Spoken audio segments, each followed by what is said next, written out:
Thank you. Please be seated.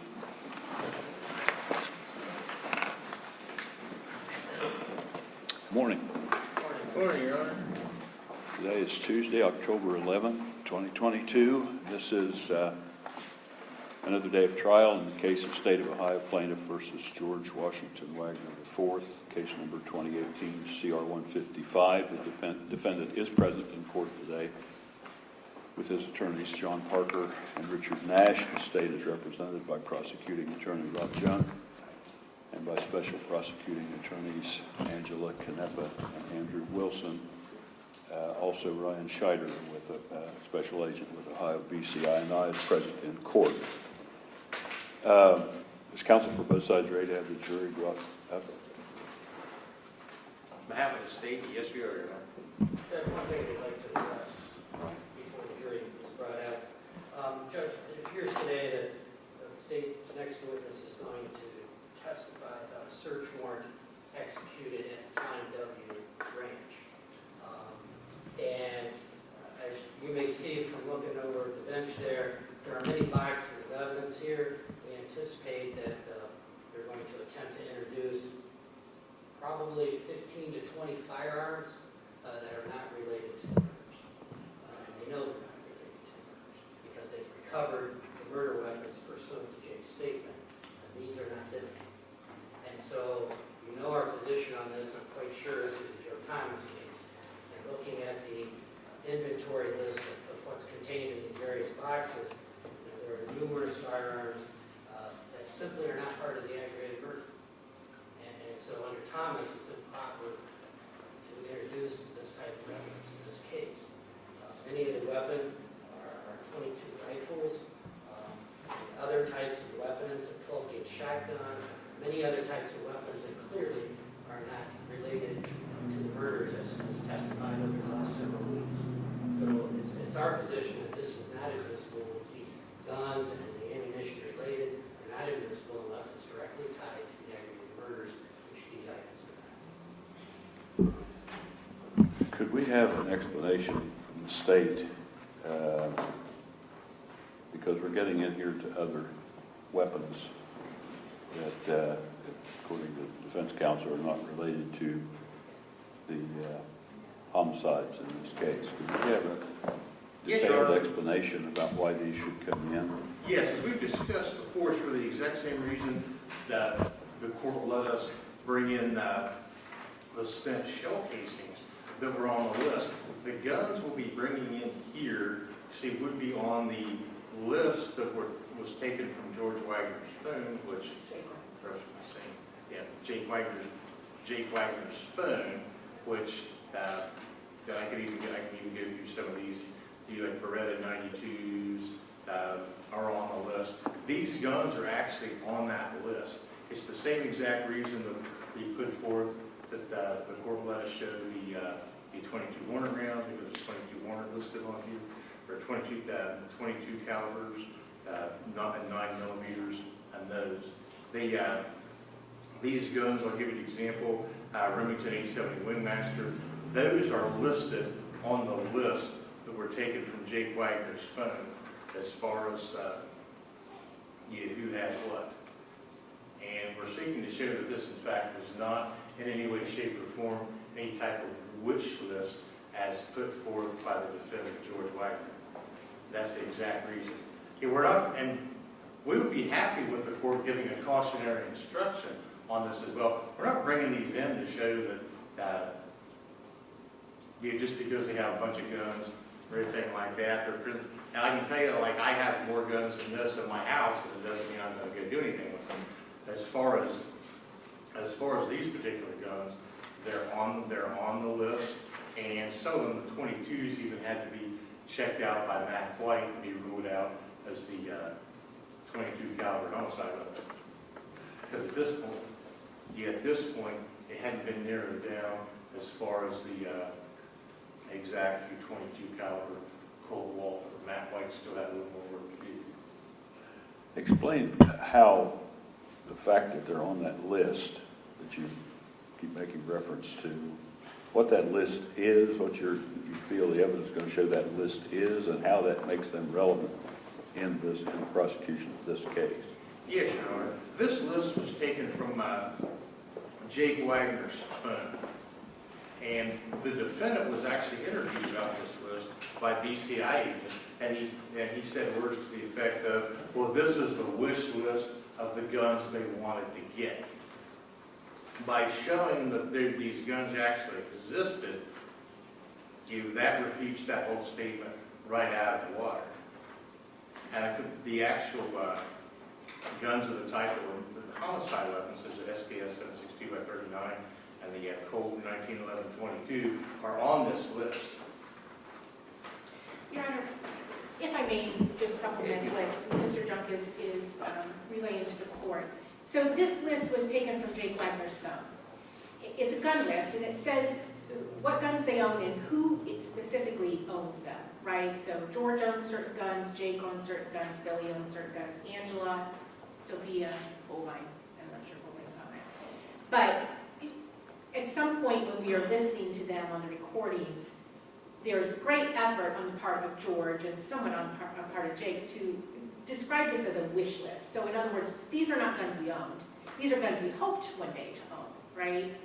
The fact that one of the reasons that he wanted to make us a believer of that is because the SKS is listed as belonging to George Wagner, and the SKS is one of the weapons that fired at Chris Sr. So there's reason for him to want to convince us that this is a wish list.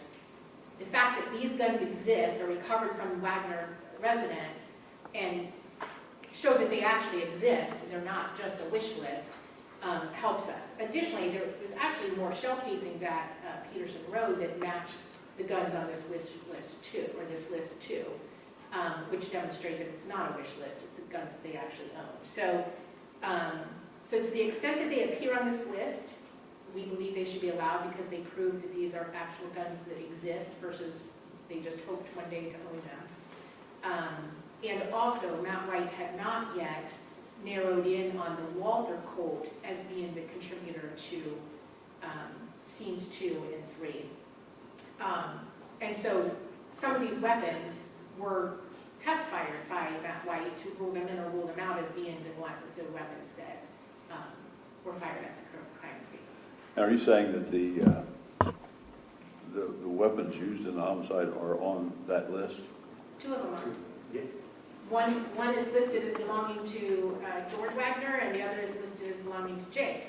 And Jake will tell us that George, in fact, had the SKS and pointed it at, leveled it at Chris Sr., and that he used the 1911. So again, that's, corroboration as well. But again, when we are listening to the recordings, there's great effort on the part of George to describe this as a wish list.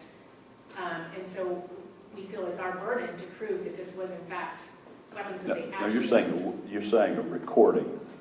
What kind? Up on the T3. What is it? During the T3, when we were listening to their recordings when Jake and he were riding together in the R&L truck and also their phones. I thought the prosecutor said it was an actual. Yeah, but it was a mistake. Yeah, that was a misstatement. Yeah, apologize. But he does, again, go to great lengths to describe it as a wish list when it's being recorded. And he even says in the recording that he knows we're listening to him. So, in essence, he's talking to us. Yeah, one of the points that the existence of these guns, and the fact that some of these guns on a wish list found on Jake's phone are then later found at the Flying W, and that some of those guns are listed with this defendant being the owner, is independent proof of the existence of the conspiracy. As a matter of fact, one of the guns recovered at the Flying W, which is a Beretta 9mm, is a gun that he bought 5 days after the homicide. We've already produced evidence of that receipt. That gun was recovered again at the Flying W. Now again, an inference or an argument that we can make from that direct evidence is that he bought that gun to replace a gun that they used, that 40 cal that they used to commit the murders. So that's all part of the independent evidence of the existence of the conspiracy that lays the foundation for us to be able to get other evidence in as well. So again, that's how it's important, that's how it goes. Judge, Yeah. a couple of things. One, this so-called gun list was created by Jake more than a year before the murders. All all right? They cannot link these guns to that list. They can link the type of gun, but there's nothing specific as a serial number or any other way. And as the court is well aware, there are many, how many 22 whatevers are there? How many shotguns are there? How many 9mm are there? So this list one was created by Jake more than a year before the murder. Okay.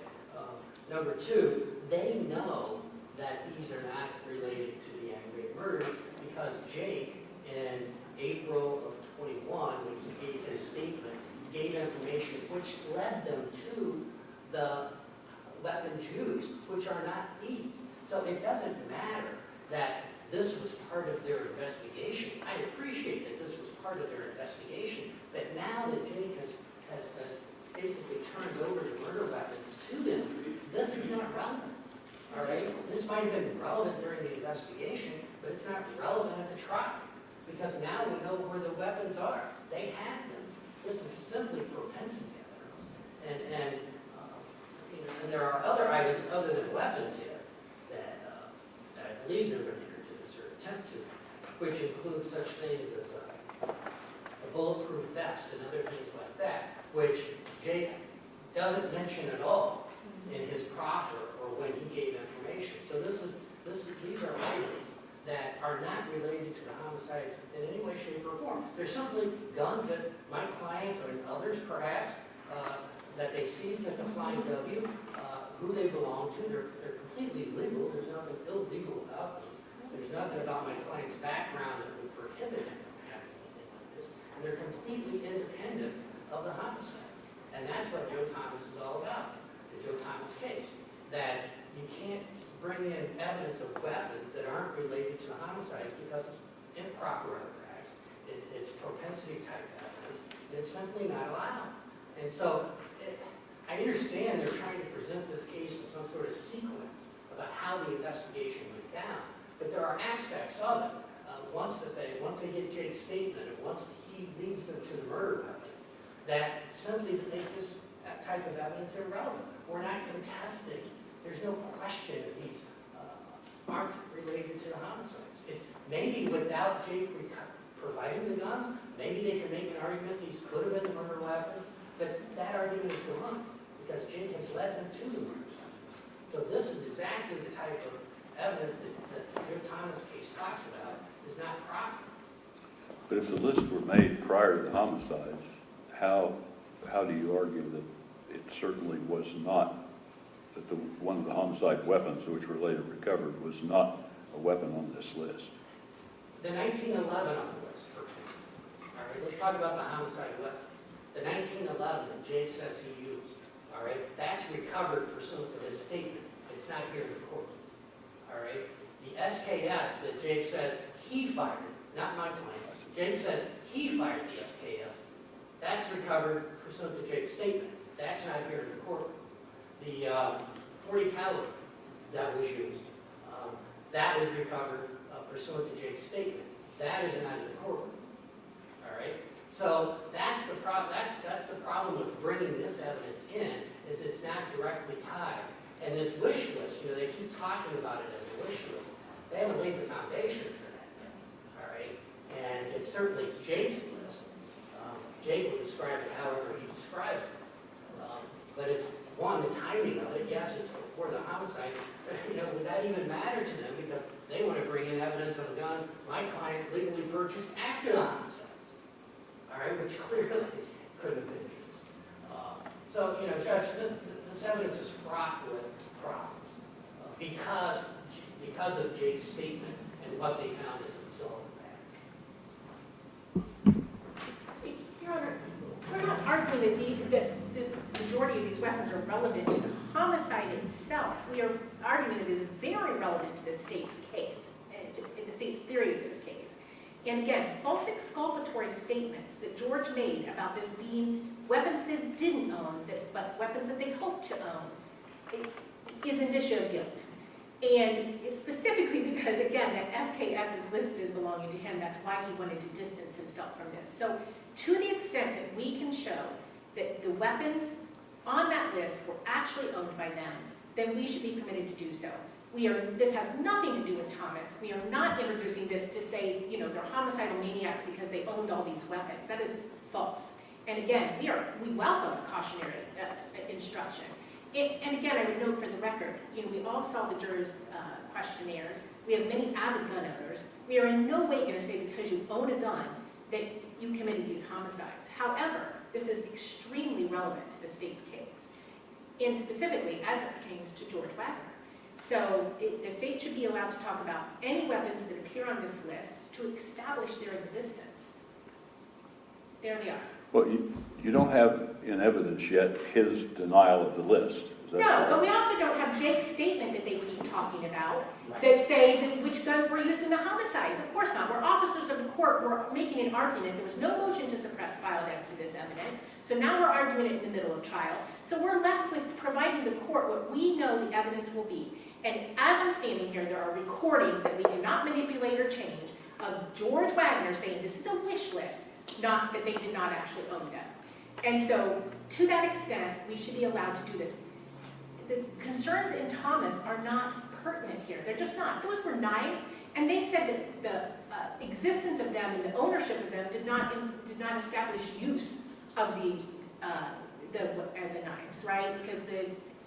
Well, how is the jury going to use this if you don't have the statement in that he's denying it and you're bringing this in to show? I mean, how's the jury going to see this? When they ultimately hear George's recordings from the 2018 wiretaps, and we make our closing arguments, we will make that all go together. Again, there's no requirement that we play his statement saying that this is a wish list before we bring this in. I mean, we're putting in the Walmart receipt. We had Suzanne Elliott come in and say, oh, these are the shoes that were worn, and we went and got all the videos. That was before anybody knew that the Walmart receipt was found in their belongings. I mean, obviously we have to show evidence along the way, and then we connect it up. Again, this is not propensity evidence. There is nothing that the state is going to ever say in its closings or anything else. Somebody suggested a cautionary instruction, but how do I give a cautionary instruction about something that's not in evidence at this point? Yes, so I hear what the court's saying. So usually, like for instance, other acts evidence, you would say it goes to, you can use it to consider this, but not this. I think I would welcome a cautionary instruction that just says what you can't consider it for, right? The fact that they owned weapons or these weapons were recovered at their residence cannot be considered by you as propensity evidence to suggest that, just because they own weapons, they committed these homicides. I think that would be a fair, or something along those lines would be a fair cautionary instruction at the close of a case, when the court's giving instructions to the jury. I think this is going to be one of those instructions that has to be added, that, there was evidence that there were numerous weapons or several weapons recovered from the Wagner residence. That can only be considered by you as far as, the existence of the weapons on this list. And I suppose you could say that now, and we said that it came from Jake's phone. The other thing that I would add, Your Honor, is I think Ms. Never made a great point. The evidence of this defendant's statement on that wire is not before the jury yet. But there's also no evidence before the jury that these weapons aren't involved in a homicide.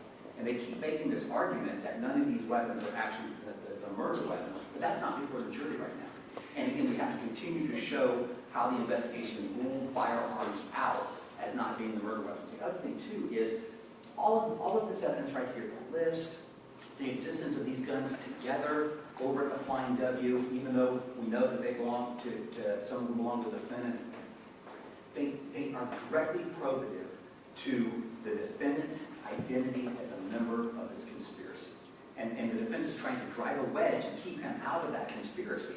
But this evidence, again, shows that he is a member of that conspiracy. And we'll tie it up later with his efforts to hide what the conspiracy does by making the statements. But the fact that a gun he purchased 5 days after the homicide, and it is now found at the Flying W, is something that we can argue shows that he's part of the conspiracy. The other thing too is a lot of the defense arguments, they go to weight, not admissibility. They go to the weight. They can argue all they want that none of these guns,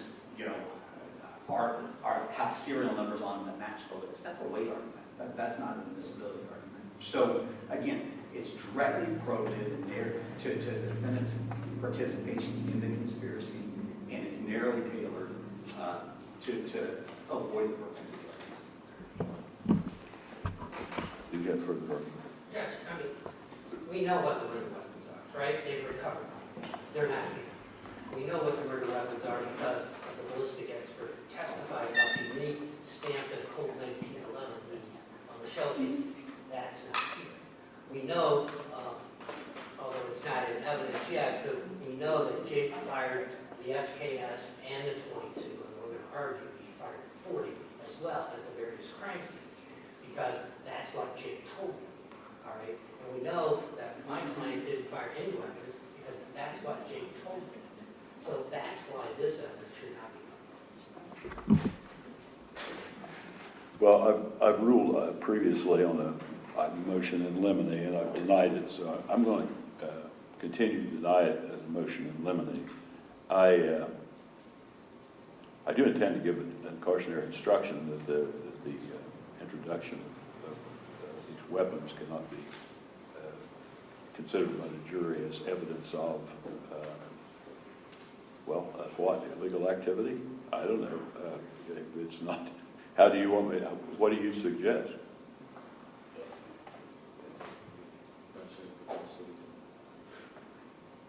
Yeah, does not show propensity, cannot be used to show propensity To commit crimes. to commit crimes.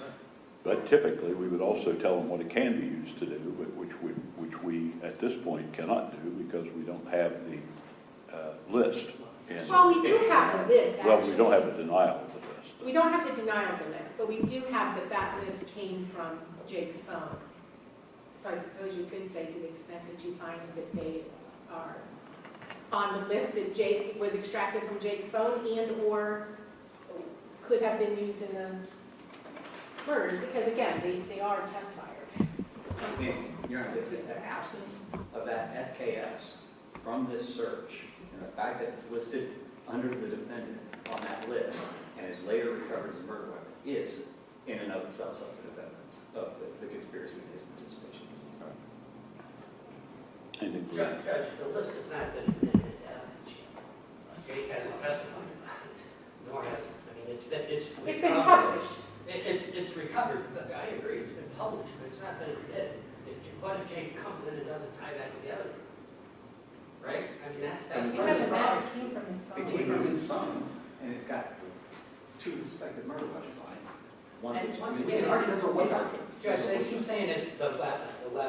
They don't know that. That's a weight argument. They don't know that. They're making several assumptions.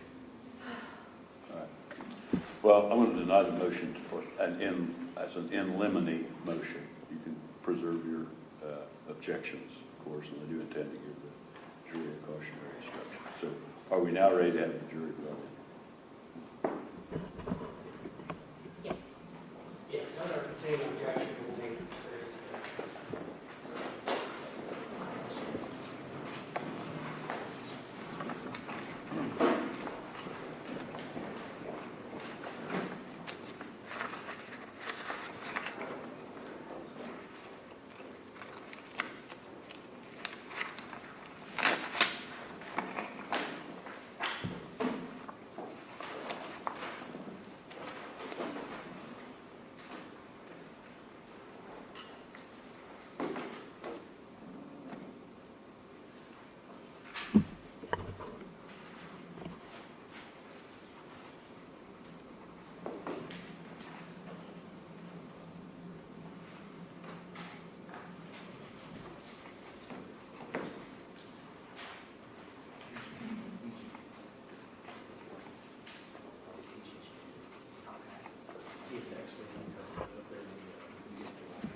Okay.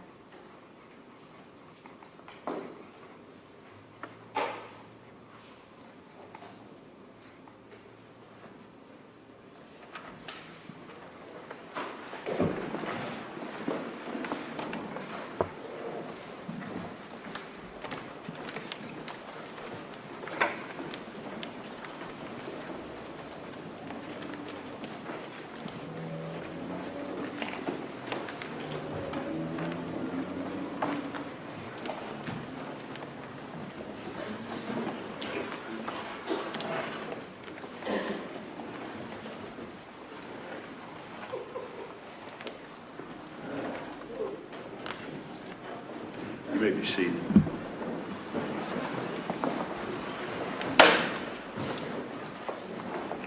Good morning, ladies and gentlemen. Good to see all of you here.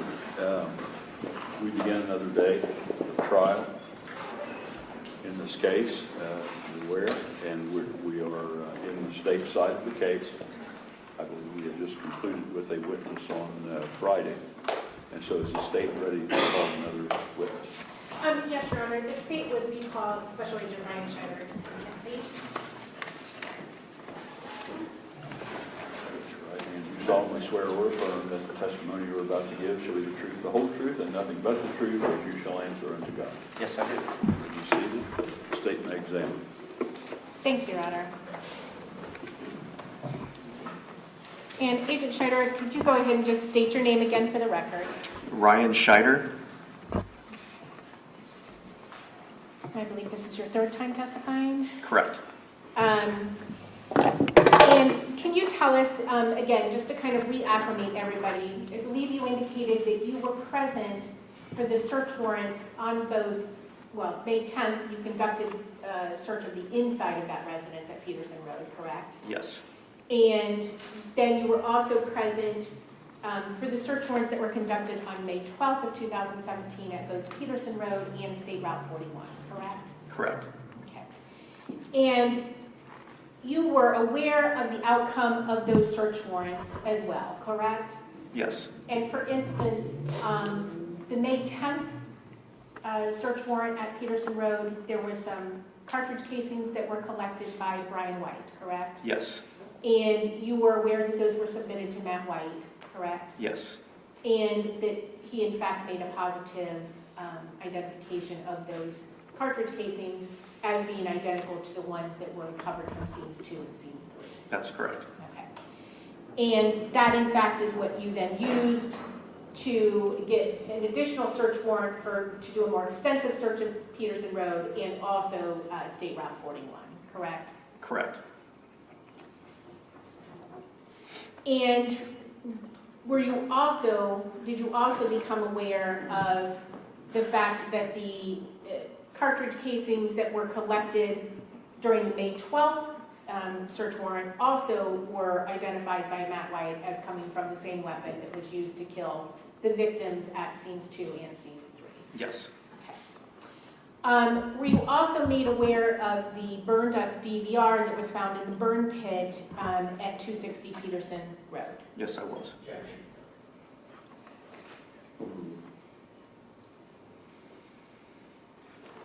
Additionally, were you made aware of the findings at State Route 41? Yes, and I was present at that scene most of the day too. Okay. And specifically, you were aware of the Walmart receipt that was found in a plastic tub in one of the vehicles, and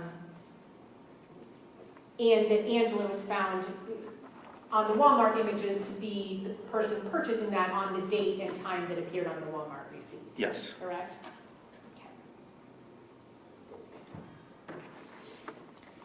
Okay. And did you also learn that Special Agent Jenkins had gone to a Walmart to confirm what shoes or what items the SKU on that receipt came back to? Yes. I was also involved in that discussion in the process of sending him a copy of the receipt. Okay. So you sent him a copy of the receipt, and did you also receive confirmation back from him? Yes. Okay. First of all, I'm going to approach you with what has previously been marked as CC-265,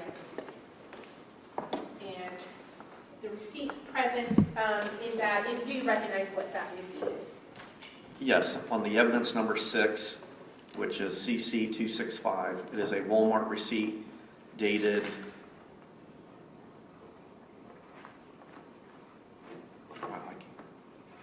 You can't see. I can't read it, but it does have the athletic shoes on it, and it is dated 4/7 of 16 at 16:58 hours. Okay.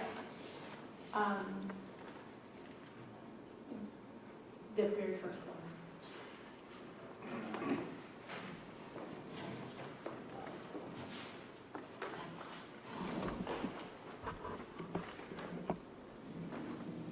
And as part of Special Agent Jenkins' work in this case for you, actually physically going to the Walmart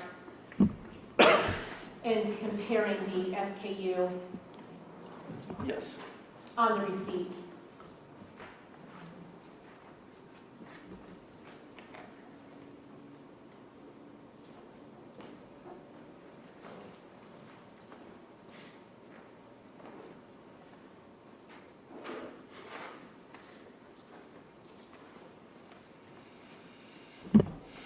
Okay. Did Special Agent Jenkins also send you pictures from his location? Yes, he did. Okay. Showing you what has been marked as State's Exhibit LL1. And can you tell us what we are looking at there? Is that right? No. Can you go back? I thought we had this all over.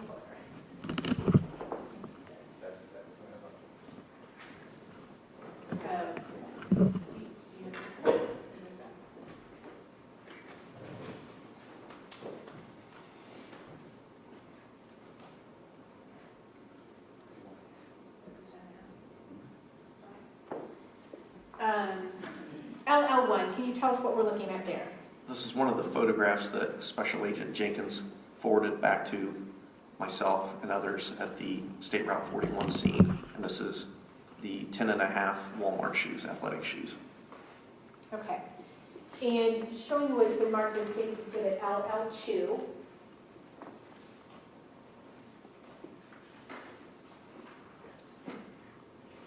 And again, can you tell us what that is? This is a close-up of the tag for those shoes, and it shows the SKU number at the bottom, which is consistent with the last item purchased on the Walmart receipt, which was scanned twice, and then there was a removal of it. Okay. And again, so ultimately there was one item purchased. 110.5. 110.5. Correct. Okay. And specifically, can you tell us, if you look at the receipt, can you tell us what the SKU number is there that corresponds with this 10.5? Yeah, on the receipt, it is 05388196662. Okay.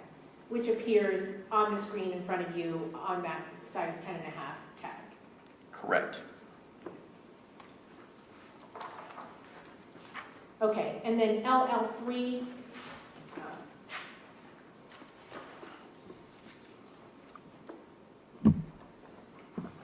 and again, can you tell us what we're looking at? Again, this is one of the photographs that Agent Jenkins sent myself, and this would be the tread for the 10.5 shoe.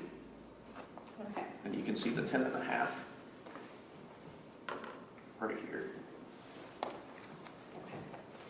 And then LL4,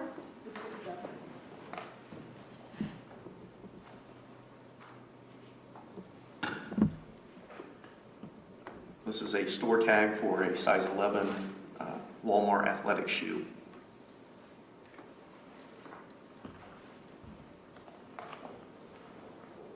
sorry. That is actually LL4 that is currently up there now.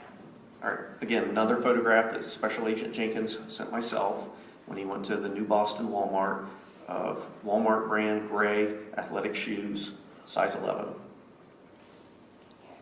And then LL5.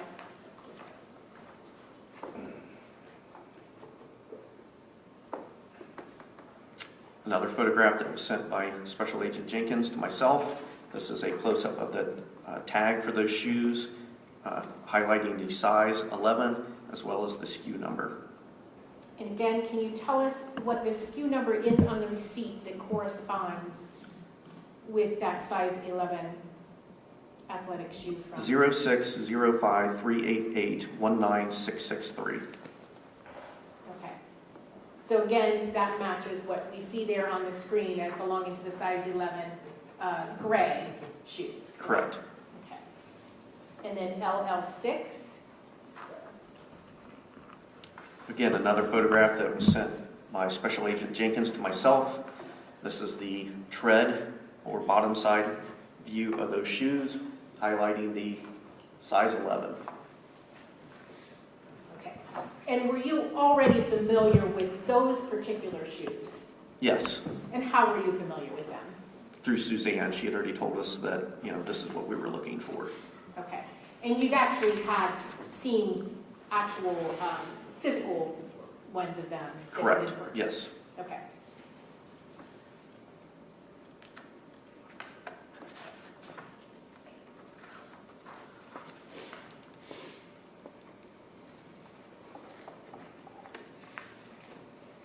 Okay, so Special Agent Scheider, can you tell us, when you were conducting the searches at 260 Peterson Road and State Route 41, and I believe you had testified previously that a neighbor had informed you that all of the Wagner belongings that had been packed in those trailers were up at that location on State Route 41, correct? Correct. And when you were conducting a search of those properties, both Peterson Road and State Route 41, were some of the items that you were looking for weapons that would be consistent with the weapons used in these homicides? Yes. Okay. And can you tell us, were you also looking for items that were on the list that you had extracted from Jake's phone? Yeah. Yeah, specifically, we were looking for those items that were on the list that also could be potential contributors from the crime scenes. So that's one of the things we were looking for, yes. Okay. And although you found ballistic evidence at Peterson Road, did you find any weapons that matched any of those requirements? We did not find any weapons that were potential contributors, correct? Okay. And the same question for State Route 41. Did you find any firearms during your search at State Route 41? No. Okay.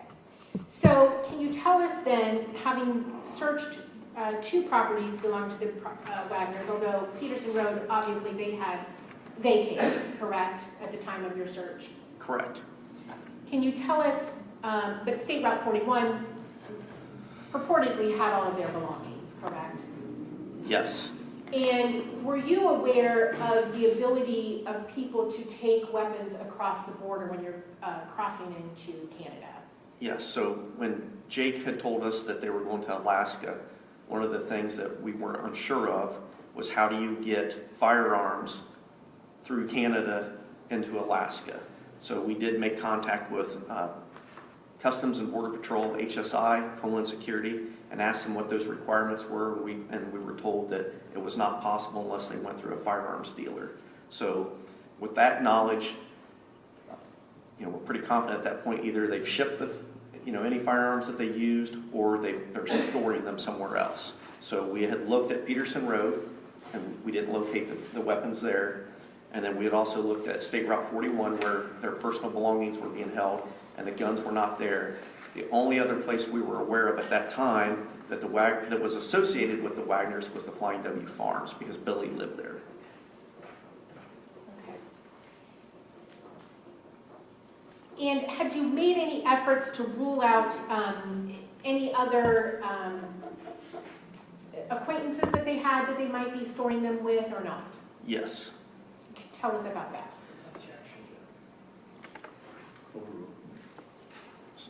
So we were aware of the friends named Rhoden with a T. They were friends of the Wagners. And while we were executing the search warrants at State Route 41 and 260 Peterson Road, we had agents that went to Virginia to meet with the Rhodens to see if the firearms had been stored there, and they had not. Okay. So you indicated, again, you guys are continuously searching for where these weapons might be. And you indicated that you decided to obtain a search warrant to search Flying W, correct? Yes. Okay. And why was that?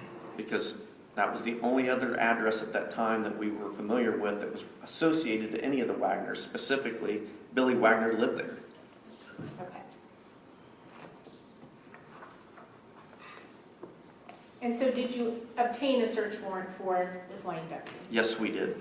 Okay. And did you recall when that was? The search warrant would have been executed May 13th, 2017. It was a Saturday. So the day immediately following, the day that you did the extensive search on Peterson Road and also the search at State Route 41? Correct. Okay. And were you present as well for that search warrant? Yes, I was. And if you could just tell us who all was involved, what agencies, et cetera, in that search warrant? At the Flying W, there was BCI. We had uniformed deputies from the Pike County Sheriff's Office.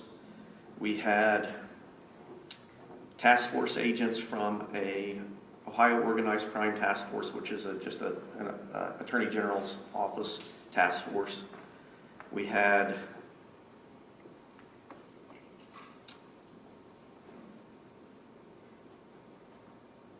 the Franklin County SWAT team did the entry and secured the residence for us, and then we had the Ohio Prison STAR team also assisted with the execution of that search warrant. Okay, I just wanted to follow up on some issues that have been raised as well. There have been some questions about how covert you were trying to be during this time period leading up to the search warrant. So before the May 10th search warrant and then the subsequent search warrants. We know that you asked Jake Wagner for his phone back in April of 2017, correct? Correct. And you were told no at that time. Correct. Then again, you talked to him on May 3rd, and I believe you testified you did not ask for his phone at that time, correct? Correct. Okay. And you also knew that you were likely going to get a search warrant for that phone, correct? Yes. And can you tell us, is part of the reason that you did not ask him for it on May 3rd is to prevent from spooking him and having him delete anything that's on the phone or suspecting that you're going to take it? Yeah. Prior to executing the second search warrant at Peterson Road, we still were pretty quiet about this, and one of the things we did not want to do was alienate the Wagners from the investigation, right? We don't want them to know they're targets of the investigation. So it's that fine line of you're asking questions, you're trying to get stuff from them, but you're also trying not to alienate them and spook them to where they start destroying more evidence or concealing more evidence. Okay. And there were some questions about other people participating in the search warrants that you guys conducted at Peterson Road, and that during the second search warrant on May 12th, the media found out somehow, correct? Yes. Okay. That is not because BCI alerted the media, correct? We had no influence on that. I can assume that it was because of the large presence that's how it leaked out, and it would have been the second day that we did the search there. Okay. And during that time, do you or anybody else from BCI talk to the media and provide any information whatsoever to them? No. Okay. And specifically, there was discussion about, at some point, the Attorney General's office put out a statement requesting help or information with anybody who traded or bought, sold, or traded weapons or vehicles with the Wagners, correct? Yeah, so after the second search of the 260 Peterson Road and the State Route 41 search, so that had been May 12th, you know, it's kind of out of the bag at that point. They know what's happening because there was helicopters flying around from the news media, and they had called us about it. They were alerted to it as well, so they had contacted me wanting to know what we were looking for. So at that point, it's, you know, it's out of the bag. They know we're focusing in on them.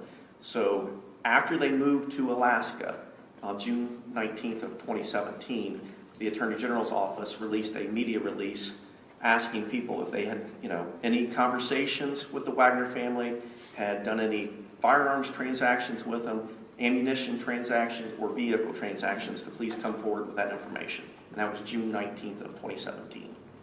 Okay. So well over a month after you did the search at Peterson Road. Correct. And in that press release, or any press release, was the caliber of weapons that you were looking for ever released to the public?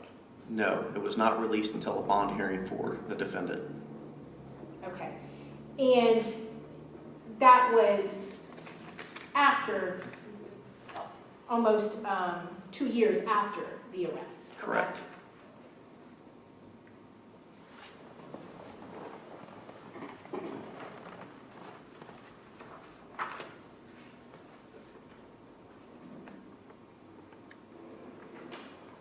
Safe to say that you safeguard that kind of information. Tell us why.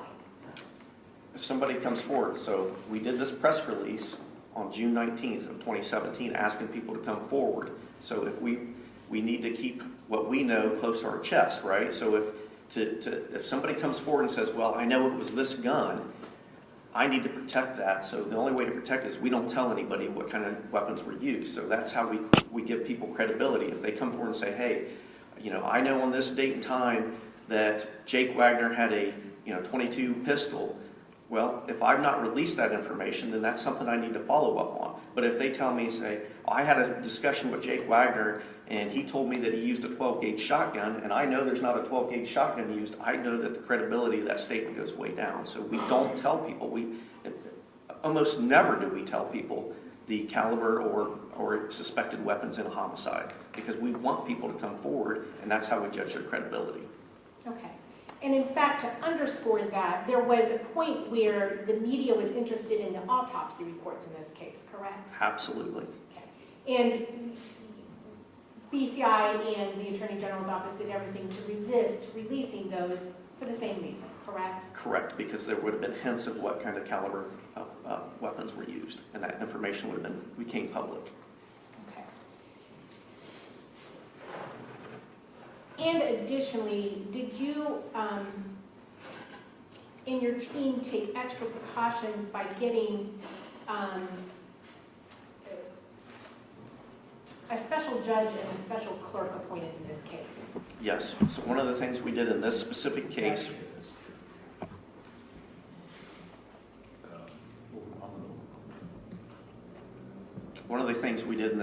was ask that a special judge be appointed for Pike County and Adams County, I believe Madison County, maybe one additional county, to handle basically search warrants and court orders specific just to this case, so that we kind of controlled the flow of information. It was more controlled that way. Okay, and all of those were placed under seal as well? They were all sealed in a separate county, all the court orders were. Okay. And finally, at the time of the search warrant on Peterson Road, when that ballistic evidence was collected, May 10th and May 12th, did anyone yet know that a Walther Colt had been used in this offense? No. At that time, all we knew was there was a 22 long rifle, a 30 caliber rifle, and then a 40 caliber, and that we knew was a Glock because Matt White had told us it was a Glock. But we did not know the contributors to the 30 caliber or the 22 long rifle at the time. Okay. And you've heard testimony from Matt White regarding ultimately learning that this was a Walther Colt, but do you have knowledge of when that discovery was made? Yes. In comparison to That did not occur until July of 2017. Okay. So again, a couple months after the search. And that was via our lab in Bowling Green, had come across a similar type firearm. Objection.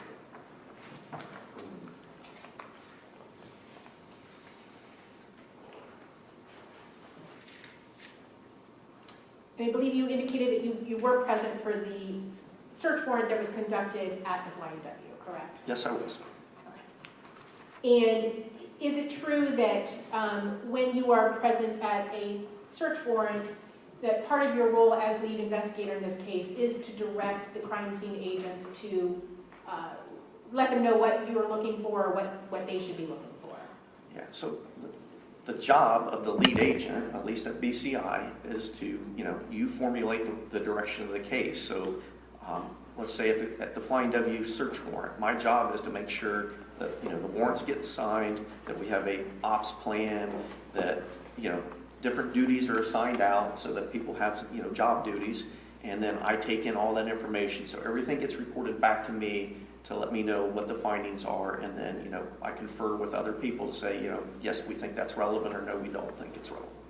So basically, the lead agent does a lot of coordinating and organization of the case itself and the investigation. Okay. I have no other questions, Your Honor. Thank Defendant you. may cross-examine. Thank you, Judge. Just a few questions. Good morning, how are you? Good morning. Good to see you again. Likewise. All right, just a few questions, sir. On the Walmart receipt that you testified to, that states exhibit, what's the number? 265. Yep. All right, what else is on the receipt that was purchased that day? One of the items is wipes. I'm not sure what the next item is because it's abbreviated too much. And then good nights, gas relief, Hanes, then the athletic shoe, cough syrup, then the athletic shoe, the second scan of the second pair of athletic shoe, and then a voided entry of the athletic shoe. And again, I don't know what that second item is. It's a lot of numbers and letters, so I don't know what that means. All right, you didn't investigate to find out what that meant? I'm sure it was looked into, but I do not know. And there were only 2 pairs of shoes purchased, correct? Correct. Now, you just testified concerning the searches of Peterson that we went through last week. Just a couple follow-up questions, if I could. You had talked to, you and another agent had gone to 260 Peterson around the anniversary of the murders to talk to them, correct? Talk to Jake. To talk to Jake. Correct. And you talked to Jake and Andrew, correct? On separate, yes, those were separate events. Well, okay, let's take them one at a time. Right, the first time you went to 260 Peterson, you talked to Jake, correct? Yes, in April of 2017. Is that what you? Oh, yes. I'm sorry, I Yes. made that clear. Yes. In April of 2017, you and another agent went to 260 Peterson and you talked to Jake and Andrew, correct? No. You only talked to Jake. Correct. Okay, fine. Let's talk about that. What was Jake doing when you arrived? I don't remember what he was doing at that event. I'm not sure if he was in the residence or if he was outside of that on that one. All right, do you remember where you talked to him? Yes, it was around the fire pit. And again, I can't remember if it was at a picnic table or if it was on a bench at that fire pit. Okay, but it was outside. Correct. Outside the residence. And you recorded that conversation. Absolutely. Right, that was a secret recording like you always do, right? We're not required to tell people we record them. I Correct. understand, so that's a secret recording that you don't tell someone. It's a standard operating procedure. Right, it's a secret recording that you didn't tell. I didn't make it secret. No, I just record.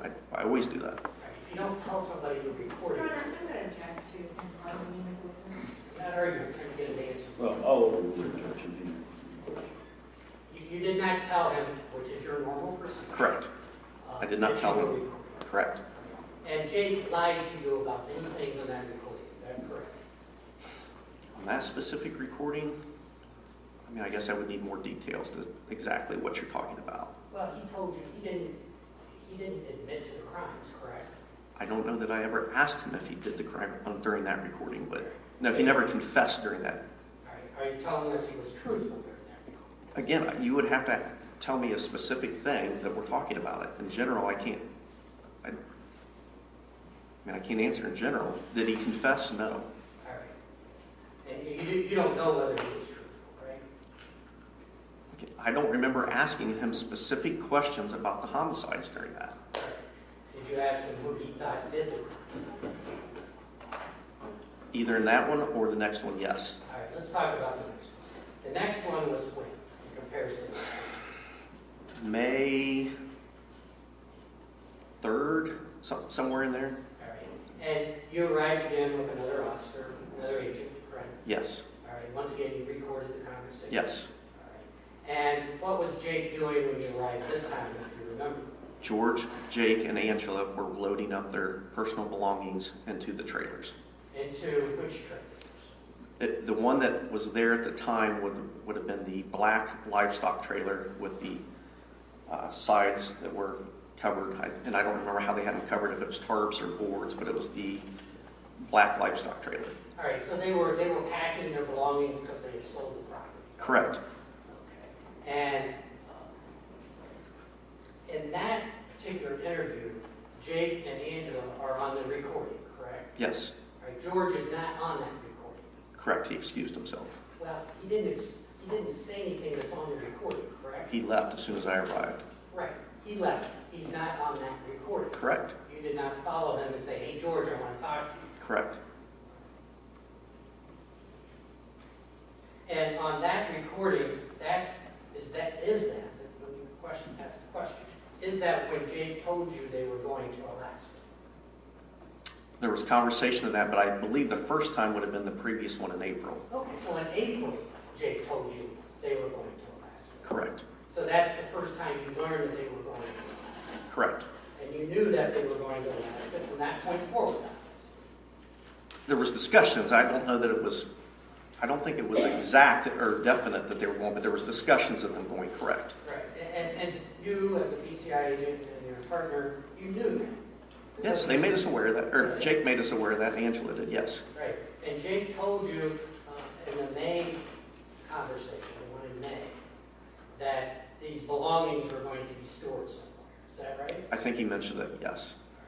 So Jake is the one that told you that they were going to Alaska. He told you where their belongings were going to be stored while they went to Alaska. Yes. And that was at Route 41 that we saw last week. I don't think he said State Route 41. I believe he provided a name. And do you know what that name was? Bernie Brown, and again, I don't know if he said the wife's name or the husband's name, but the Brown residence. And that was the Bernie Brown property that we saw on Route 41. Yes. And Jake lied to you at that May statement about different aspects of it. Again, I guess you have to clarify what statements are you talking with reference to. Who he thought committed the crime. Yes, I did ask him that. All right. And he denied knowing he committed the crime. Correct, he didn't offer a suspect, correct. And Angela is on that recording too. Yes. And you asked her a similar question. The questioning was to both of them in general. Right, because they were both there, and you're there, and you're talking to them. Correct. And they lied to you. Yes.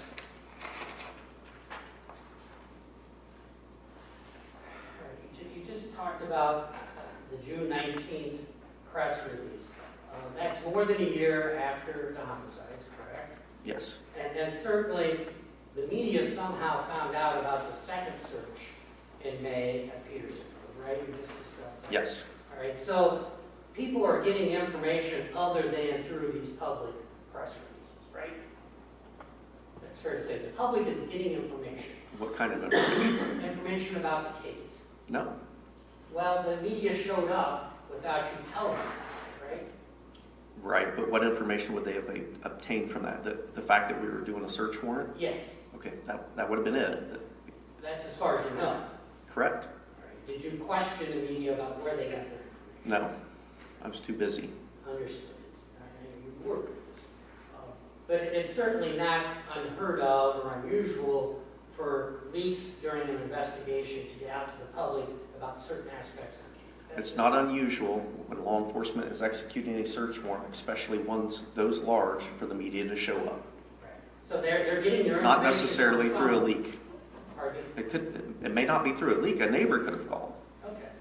But somehow they're getting information. Correct. I didn't know this one.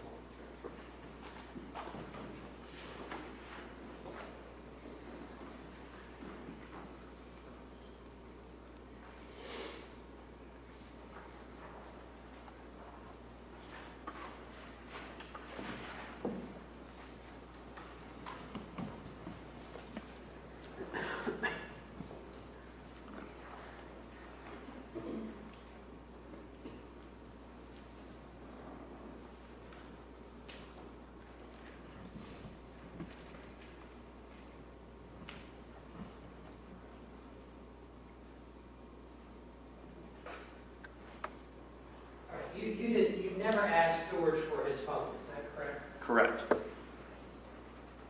I don't think I have anything further to thank you. Any redirect? Just briefly, Your Honor. Agent Schreiber Schneider, you were asked about the fact that they talked to you about the trip to Alaska. Did they often describe it as a recon trip or a vacation? In other words, they weren't sure yet if they were going to actually move to Alaska. Correct. There was conversations about going up and looking for somewhere to live, employment, as well as there was concerns about moving up there. Specifically, Billy was concerned. He did not, his statement to us was he did not want to go to Alaska because his father was sick. Okay. So at that time, you did not know for sure whether or not they were actually going to move to Alaska. Correct. Okay. I have no questions, Your Honor. And further cross, Yeah, thank you. you may step down. Thank you, Your Honor.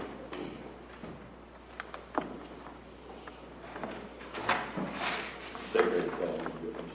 Yes, Your Honor, we'll be calling Lieutenant Brian Pike again.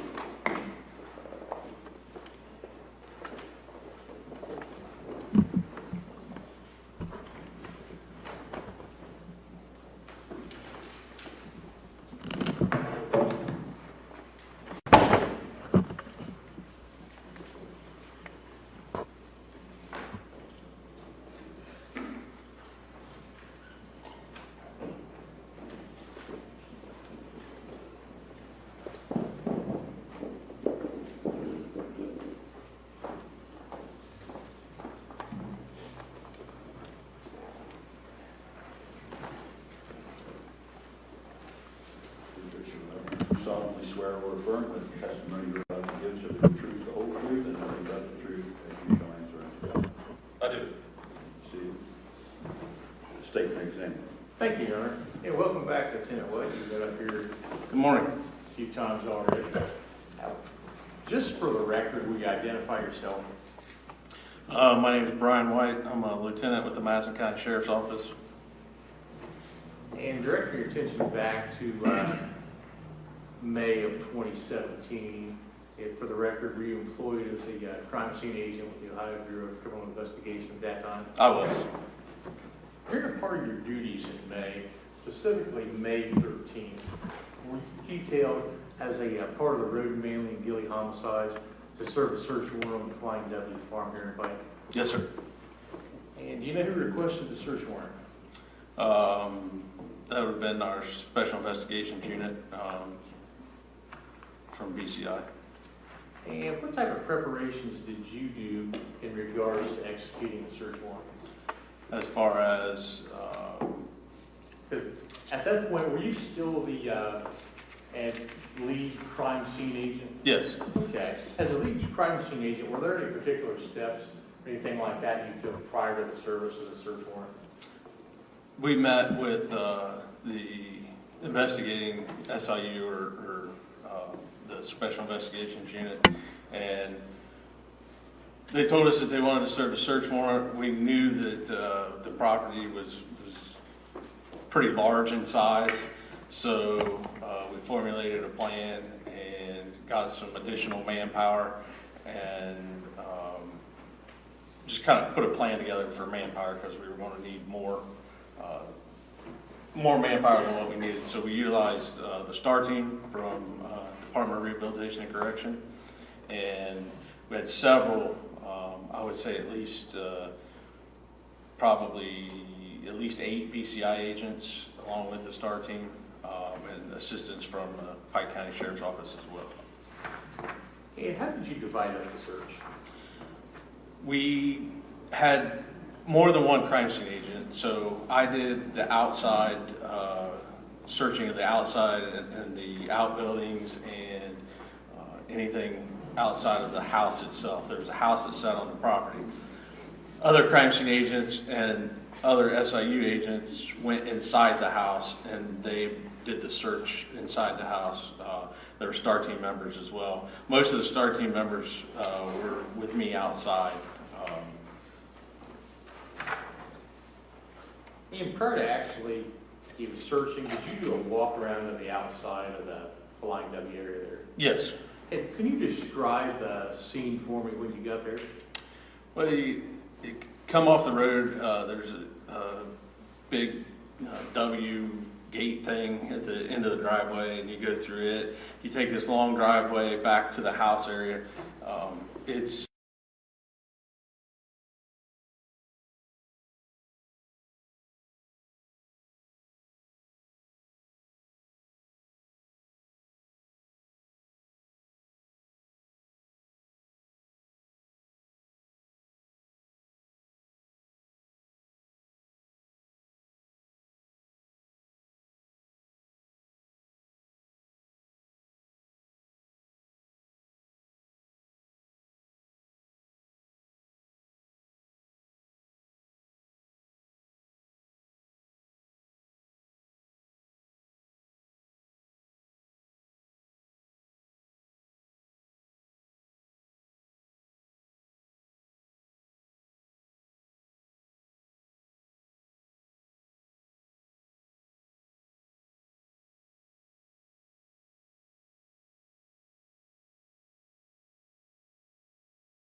again, that's coming up the driveway to the Flying W. You can see the gate I was talking about there at the edge of the driveway leading into the property. DD, State's Exhibit DD 15, please.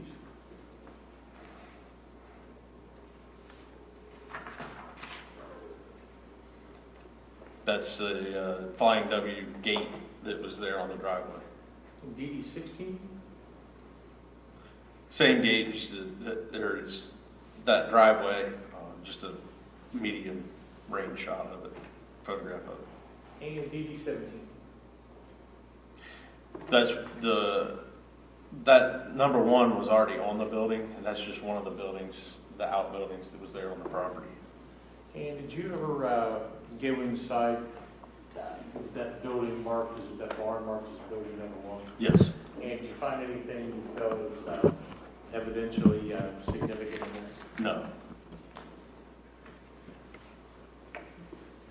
And do those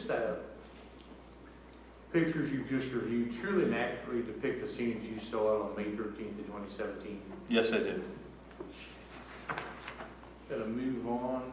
I'm going to have you look at State's Exhibits DD 28, DD 58, DD 63, DD 64, DD 67, and DD 69.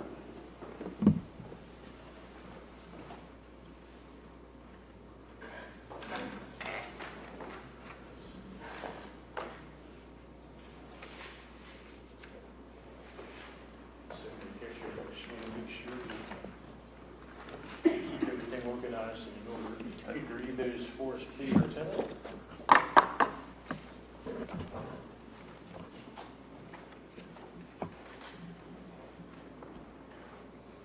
These are photographs of the exterior of the residence there at Flying W Ranch.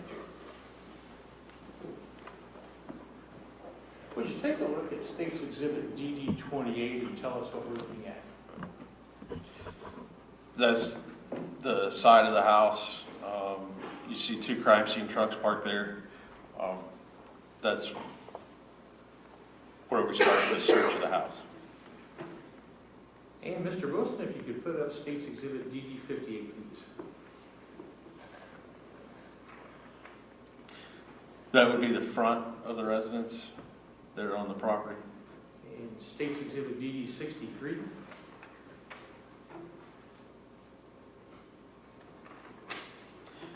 And a photograph, an overview photograph showing the side, one of the sides of the house, basically just going around documenting the house. And the next picture, DD 64.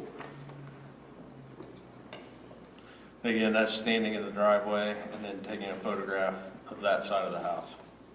And DD 67. That's the side we just saw, just from a different angle. And next is DD 69. Just tell us what we're looking at there, please. That's again the residence, and that's just a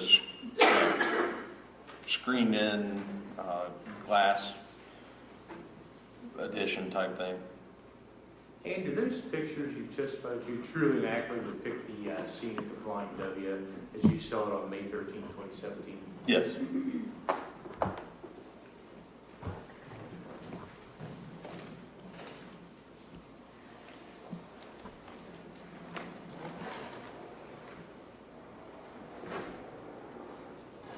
Another series of pictures. Actually, take a look at these and see if you recognize any of this, sir.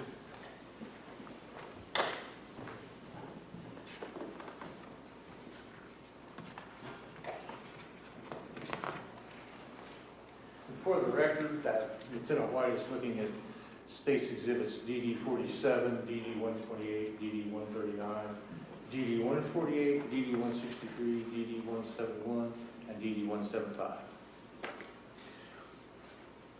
Those are photographs of outbuildings on the property. Mr. Wilson, would you pull up State's Exhibit DD 47, please? Lieutenant White, tell us what we're looking at in this. That's a driveway that goes in front of the house. How far off the road would you say that the house and barns of Flying W would be, like Camp Creek Road? They sat quite a distance off the road. They're way off the road.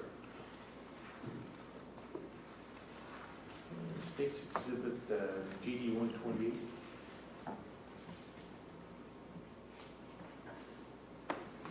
That's the building number one. That's, like I said before, the number one was already on the building, and it's there on the property. That's what we consider the front.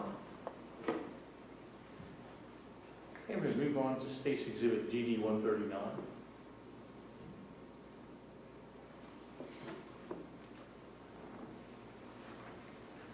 Again, that's the front of that building number one, and it's got a lean-to type structure on the side of it. It's got a vehicle parked in it. And did you or any other agent search that lean-to part? Yes, we did. Okay, did you find anything that you collected as evidence there? No. Move on to State's Exhibit DD 148.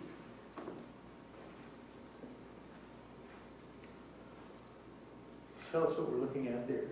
That's the building that's on the property, the front sliding doors. And did you enter into that building? Yes, we did. And did you ever collect any evidence from that building? No, sir. Let's move on to DD 163, please, Mr. Wilson. Lieutenant, tell us what we're looking at here.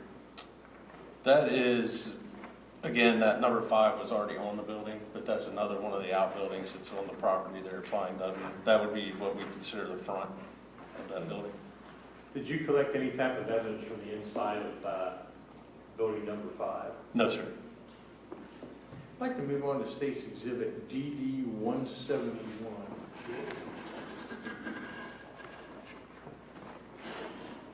Would you tell us what we're looking at here, Lieutenant White?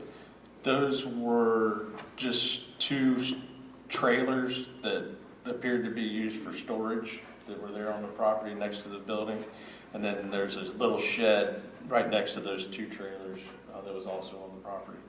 Did you ever enter into and search inside those trailers and trailers in the shed? Yes, sir. And did you collect any evidence from the interiors? No, sir. I'd like to move on to State's Exhibit DD 175.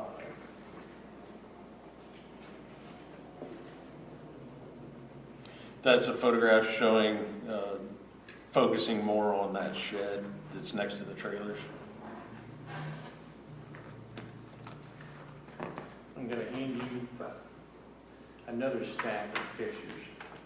For the record, there'll be State's Exhibits DD 180, DD 182, DD 183, DD 184, DD 192, DD 194, DD 195, DD 196, DD 197, DD 198, DD 199, DD 200, DD 206, DD 211, and DD 212.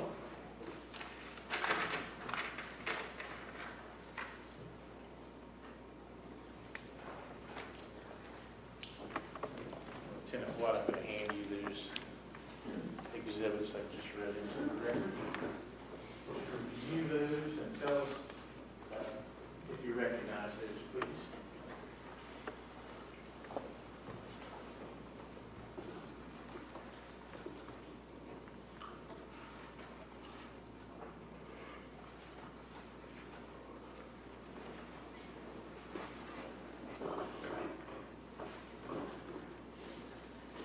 Those are photographs I took that day of several different outbuildings that were on the property.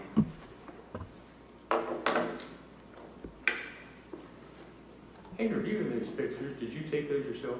Yes, I did. Do they truly and accurately reflect the scene at the Flying W Farm as you took it there that day back in 2017? Yes, it does. I'd like to start, there's no quick way to do this. I'd like to start with State's Exhibit DD 180 if we could. And tell us what we're looking at here, Lieutenant. That's again, that number 8 was already on the building, but that's just another building that was on the property there at Flying W. That's the front of it. And could we have State's Exhibit DD 182, please? More of a medium range photograph showing the same building. DD 183.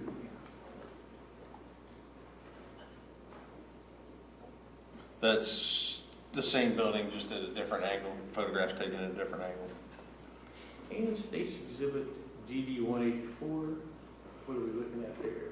That's standing in front of the building, and that's just showing the relationship between that building number 8 and 2 of the other buildings that were also on the property.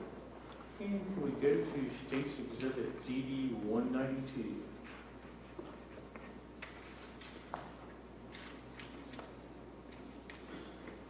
That's a pen that was in between 2 buildings. Hey, was there any animals, livestock in the pen? Yeah. There was, I believe there were hogs or pigs in one, and I think there were some horses in others. Let's move on to State's Exhibit DD 194.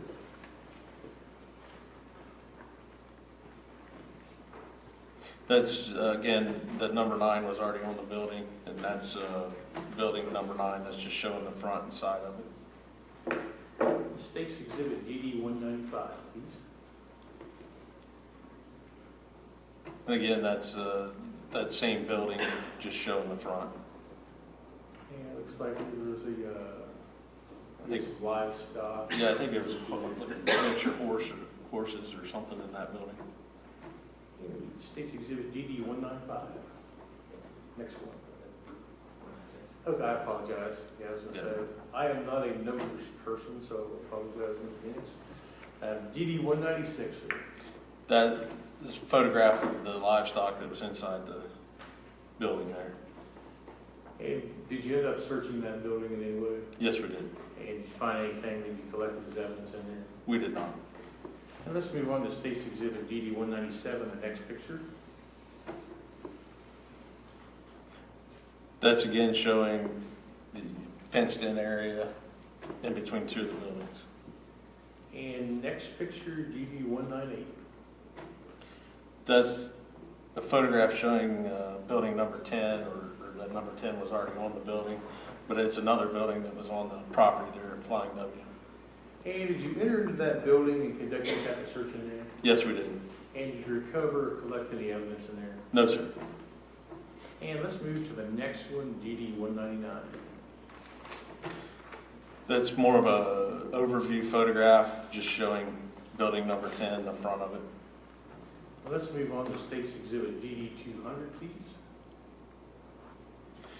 That's showing that fenced-in area between the two buildings and just showing that there was livestock there on the property. Let's go to State's Exhibit DD 206.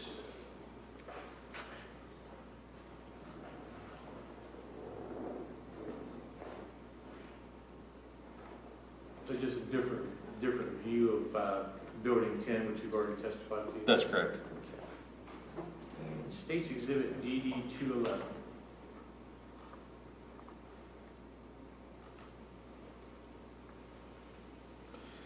That's a photograph showing the number 11 building.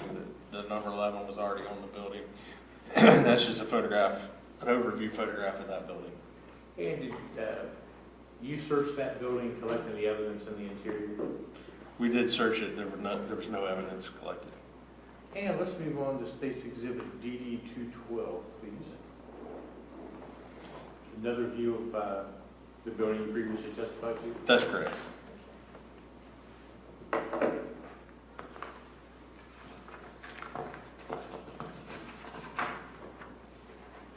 going to hand you yet another stack of pictures to look at. Those will be State's Exhibits DD 223, DD 224, DD 225, and DD 240.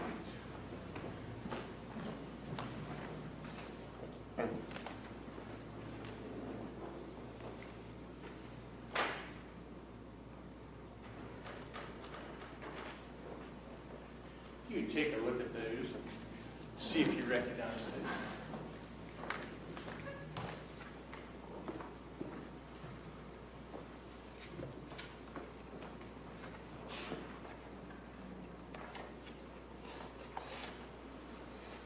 Yes, those are photographs that I took that day at the Flying W of outbuildings and storage areas on the property.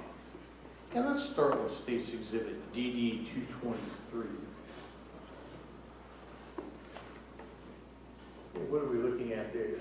That's a trailer that was on the property, and it sits in front of that building 11 that we just looked at. And did you conduct any type of search in that trailer? Yes. Did you collect any evidence in there? No, sir. And let's move on to the next picture, DD 224, please.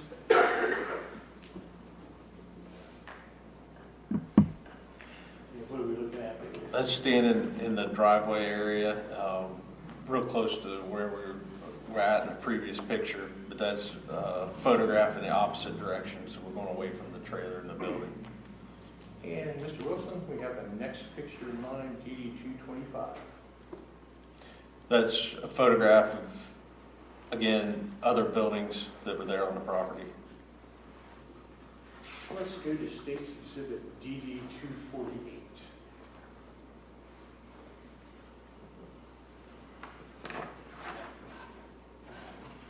Hey, what are we looking at there?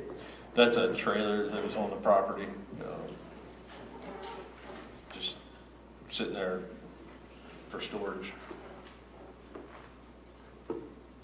And did you collect any evidence out of it? No, we did not.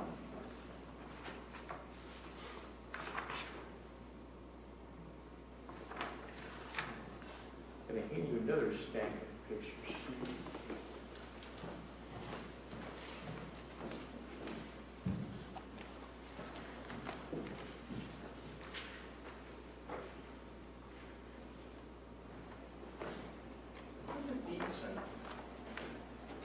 tell me what those are, please?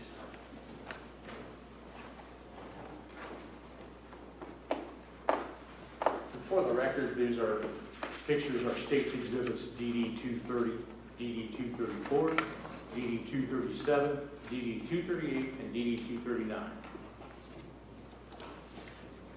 Those are photographs I took that day of outside of the Flying W. And do they truly and accurately reflect the scene as you yourself saw it back on May 13 and 27 at the Flying W Farm? They do. Mr. Wilson, would you pull up State's Exhibit DD 230, please? So what are we looking at there, Lieutenant?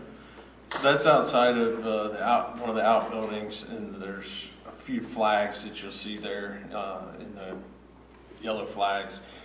That denotes an item of potential evidence, and when the search team would search, if they found something that they thought could potentially be evidence, then they would place a flag, and then I would follow up with it from there. Okay.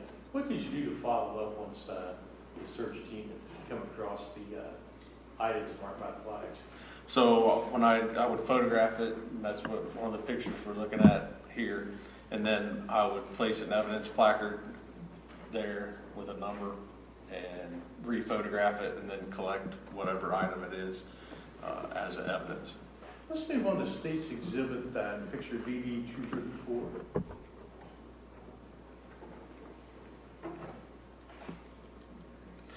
So that's a photograph. You see the evidence placard is the evidence number 1 there at the center of the photo. That's showing that that's evidence item number 1. That's what that photo is representing. That's an overview photograph. And what did you find in the open area there with the flags and your placard? There were some cartridge cases. Let's move on to State's Exhibit DD 237, please. Just closer view. Yeah, more of a medium range photograph showing that same Now, evidence. how did you identify that area? As far as where the evidence was collected from, it's next to that outbuilding. Now, did you break the interior and the exterior of the Flying W into two scenes then? Yes, And I think you indicated scene 2 was the outside, scene 1 the inside. correct. Okay. Let's move on to State's Exhibit DD 238, please.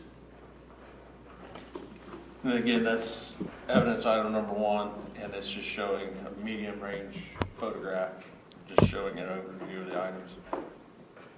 Let's move on to State's Exhibit DD 239. And tell us specifically what we're looking at here, Lieutenant. That's the same evidence item, number 1, and that's just showing that there's several cartridge cases were evidence item number 1. We're looking at those other pictures where there's cartridge cases marked by the little yellow flags. Yes, And in this particular picture, DD 239, you gathered them up and set them by the placard there. that's correct. They're all from that general area where we saw the flags. I'm going to hand you now what's marked as State's Exhibit DD 595.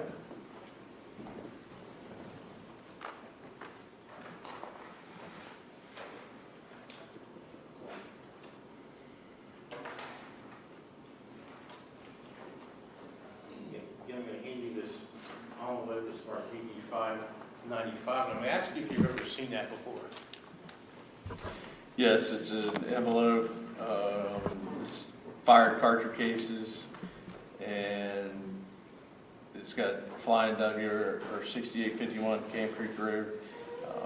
Location next to building number 1. It's got my name on it, May 13th, 2017. And did you yourself put any stickers or anything on there? Yes, that evidence sticker, it says evidence number 1, and that would have been placed on there by me. And if you would, Lieutenant, and you can use a set of gloves if you'd like to, up to you, would you open that up and show us what we're looking at?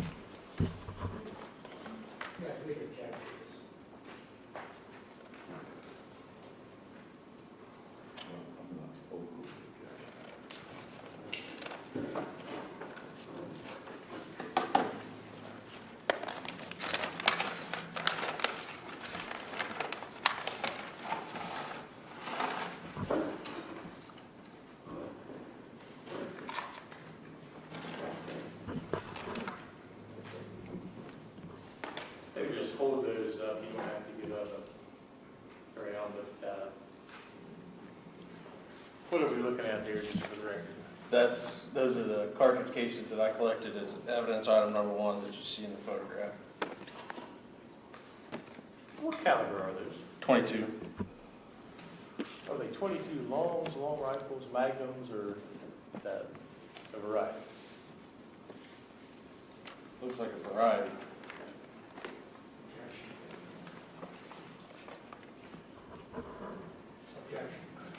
I'm sorry, looks like what? Just looks like a variety. They'll be consistent with some type of 22 ammunition. That's correct. You didn't do that person's here. Into the 20, yeah, Bruce.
And you indicated, did you indicate the caliber of those rounds on the outside there? Yes, I did. Okay, so you've checked those and? Yes.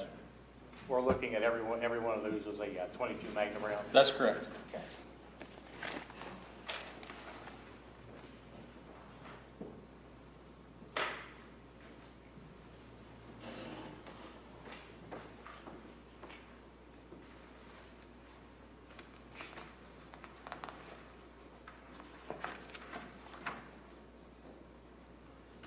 Let me show you a few more pictures. It's going to be GD 274, 276, 281, 282, 283, 284, 285, and GD 286.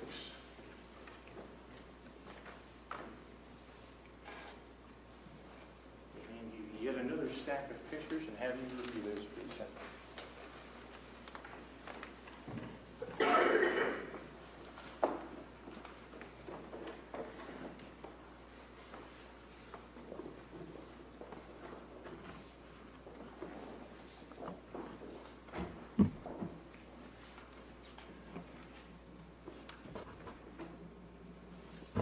Those are your photographs that I took Flying W that day of the search Mr. warrant. Wilson, if you would you pull up State's Exhibit DD 274?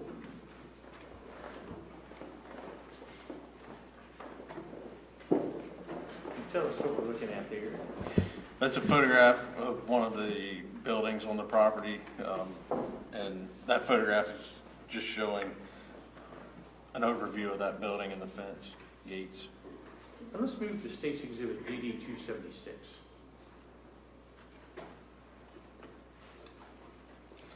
And again, it's the same building. I'm just in front of the building now, taking a photograph of that open gate there. Let's go to State's Exhibit DD 281.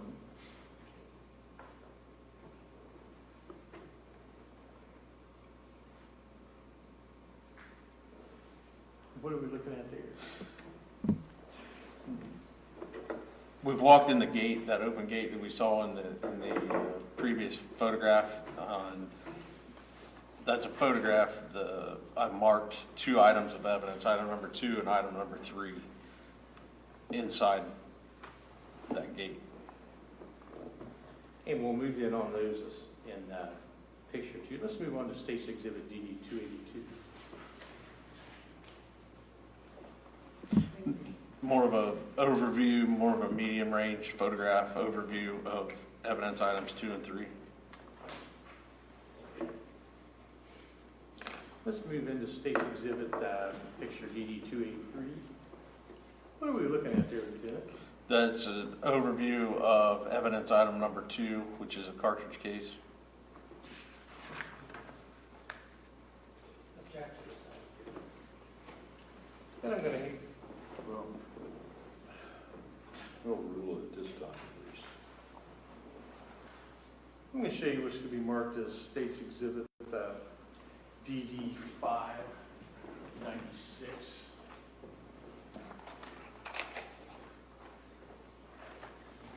Can you tell me what that is, Lieutenant? That's an envelope. It's got evidence number 2, my name. Says next to building number 12, and it's a cartridge case, 9mm Luger, May 13th, 2017. It's got my name on it. Objection. And Lieutenant, if you take those scissors and open that up for us, please.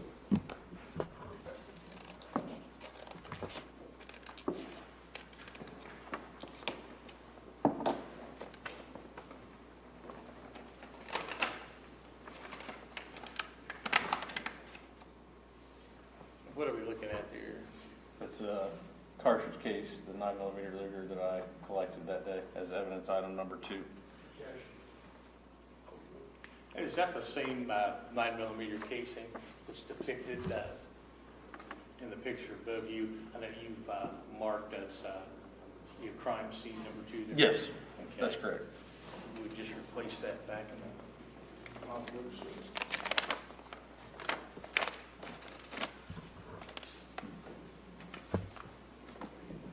What exhibit number is that? That would be Exhibit DD 596, Your Honor.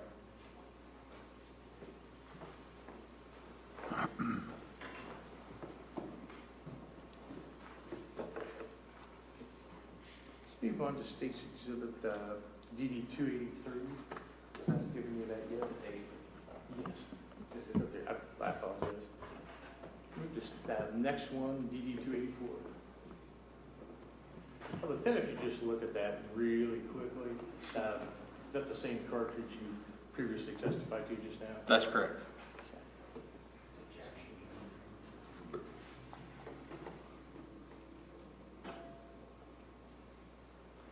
Let's move on to State's Exhibit DD 285. What are we looking at there? That's evidence item number 3, and that's a medium range photograph, just an overview of that evidence item, which is a cartridge case. Mr. Wilson, would you pull up State's Exhibit DD 286, please? It's more of a close-up photograph, and it's showing that evidence item number 3, and it's a cartridge case.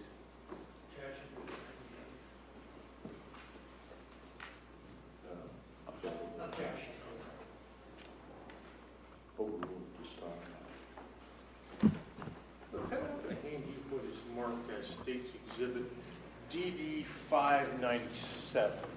Would you tell us what that is? It's an envelope. It says, it's got an evidence label on it, evidence number 3, and it's a fire cartridge case, 9mm Luger, next to building number 12, May 13th, 2017, and it's got my name on it. Objection. And would you open that up, please?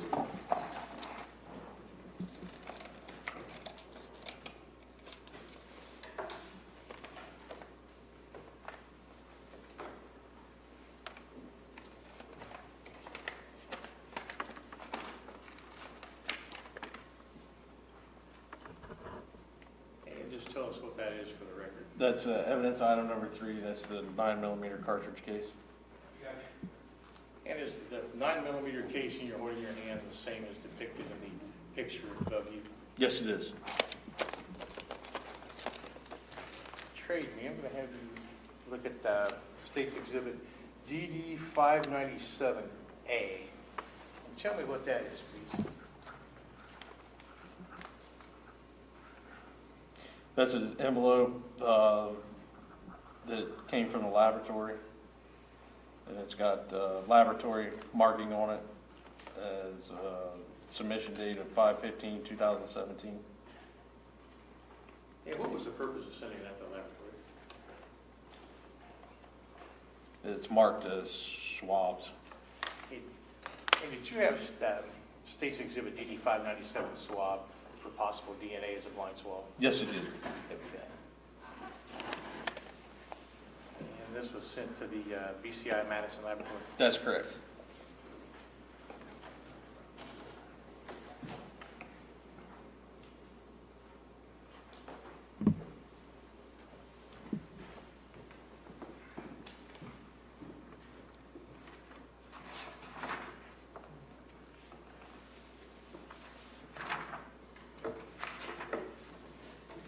And basically just another couple of questions. As the lead crime scene agent there at the scene at the Flying W Farms, did you take the evidence gathered by other agents to BCI to the labs? Yes, we did. I did, yes. Your Honor, I have no further questions for Lieutenant White at this time. All right, I wonder if it'd be a good time for us to take a break, 15-minute break. It's about 10, close to 10 till, so we'll be in break until 5 after 11.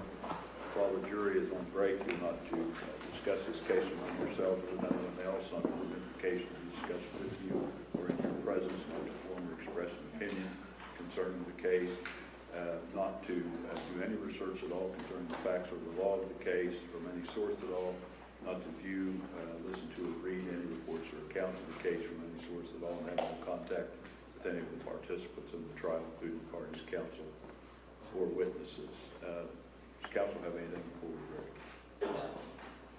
We have nothing, Your Honor. We're in break then until 5 after 11. The jury will assemble at the jury room at that time.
If we're going to enforce If there's the order. going to be, Yeah. if the order is going to be modified or whatever.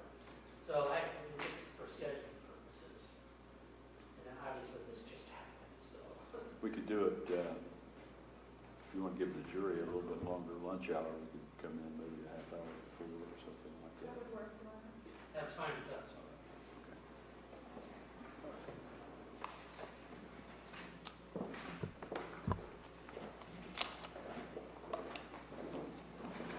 I will state on behalf of the state, there's no particular pieces of evidence or anything like that that we would worry about being out in the media. At least today, we're not doing any autopsy reports or showing anything with blood or anything like that.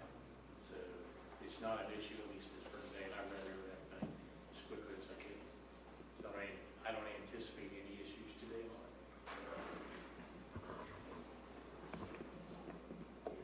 Yeah, sure.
You may be seated.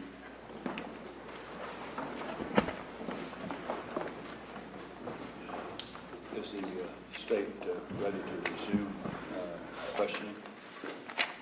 Actually, I believe it's the defense's turn to. Oh, you were done with your direct? Yes. Finished your direct, all right, cross-examination. Morning, Lieutenant, how are you? Good, how are you? Good to see you again. Same? Just a few questions, if I could. Yes. The photographs you reviewed with the jury just over the last hour or so, those are not all the photos you took up at the Flying W, correct? That is correct.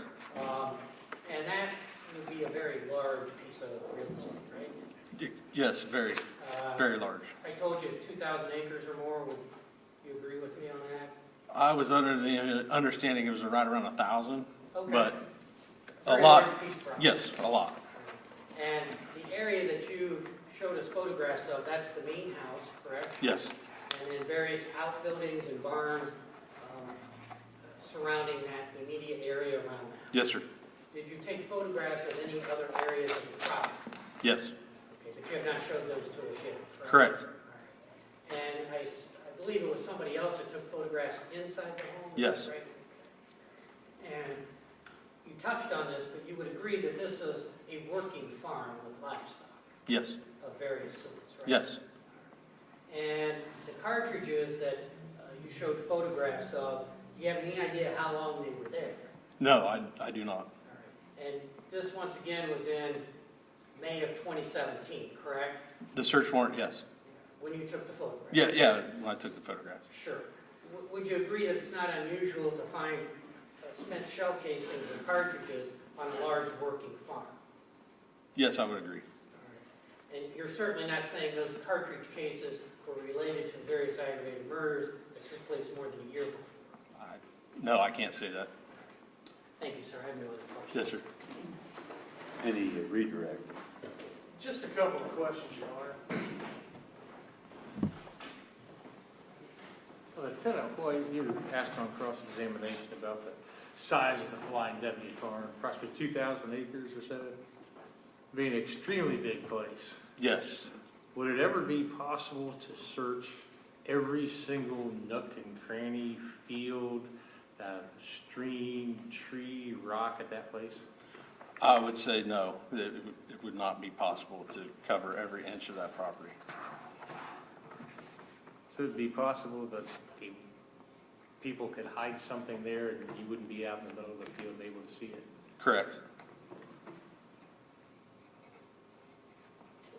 And you're also asked a little bit about the shell casing. Basically, as a crime scene agent, do you make the ultimate determination whether or not a piece of evidence is connected to a particular case or not? No, I collect the evidence and then it becomes part of the investigation wherever that takes it. If that particular item helps, fine. If it doesn't, that's fine too. It's my job to collect potential evidence. So you would normally, would your normal procedure be to give your information to the lab and the investigatory agents such as Agent Shire on this? Yes, that's correct. No further questions, Your Honor. Any further questions? All right, you may step down. Thank you. State the cause, next witness. Thank you, Your Honor. Our next witness will be Special Agent Perry Roser, BCI.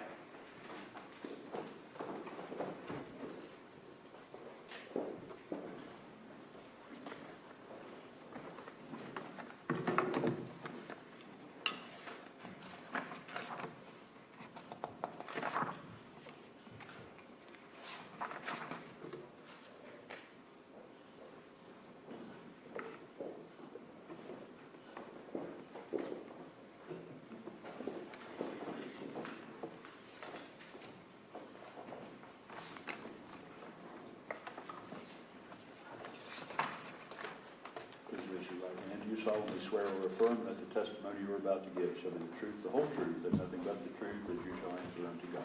Yes. You may be seated. The state may examine you. Thank you, Your Honor. Good morning, Agent Roser. Morning. Hey, would you state your name for the record and spell it, please? It's Perry Roser, Perryroeser. And what is your place of employment? The Bureau of Criminal Investigations. And what is your specific assignment and duty with BCI? Right now, I'm assigned to the Southwest Special Investigations Unit for Ohio. How long have you been in the Special Investigations Unit? 2.5 years. And what unit were you in prior to that? Crime Scene Unit. And how long were you in crime scene? About 7 years. Can I just go over your law enforcement career here a little bit? How long have you been with BCI altogether? It's going to be 11 years coming up. And did you start out in crime scene when you went to BCI? Yes. And where did you work before you went to BCI? The Clark County Sheriff's Office. And what were your duties, ranks, and titles there? The last portion of my time at Clark County, I was in investigations for around 7 years. Before investigations, I was uniform patrol, started in the jail, so kind of worked your way up through everything, and left Clark County to go to BCI. And do you have any advanced law enforcement certificates or attended any type of advanced training in your career? I have my master investigation and crime scene certificates through OPATA. I have certificates of advanced blood school, shooting reconstruction stuff, an assortment of crime scene stuff. When I went to BCI with crime scene, it was labor intense with training, so there's quite a few certificates there. How many crime scenes would you say you processed in your career, both with the Clark County Sheriff's Office and BCI? Oh, I'd say hundreds. I can't put a number on it. Yeah, probably a lot. Yes. Obviously more than 100, obviously. Yes. More than that. Okay. I'd like to direct your attention to the Rhoden Mailing Gilly homicide case. Now, were you ever involved in the initial search of the crime scenes on Union Hill Road at any time? Yes. Okay. Would that have been on or about April 22nd, 2016? Yes.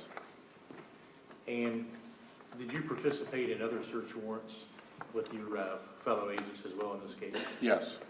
Was one of those search warrants the search of the Flying W farm here in Pike County? Yes. And when did that take place? May 17th, 2017. If I said May 13, 2017, would that ring a bell with you? Yes.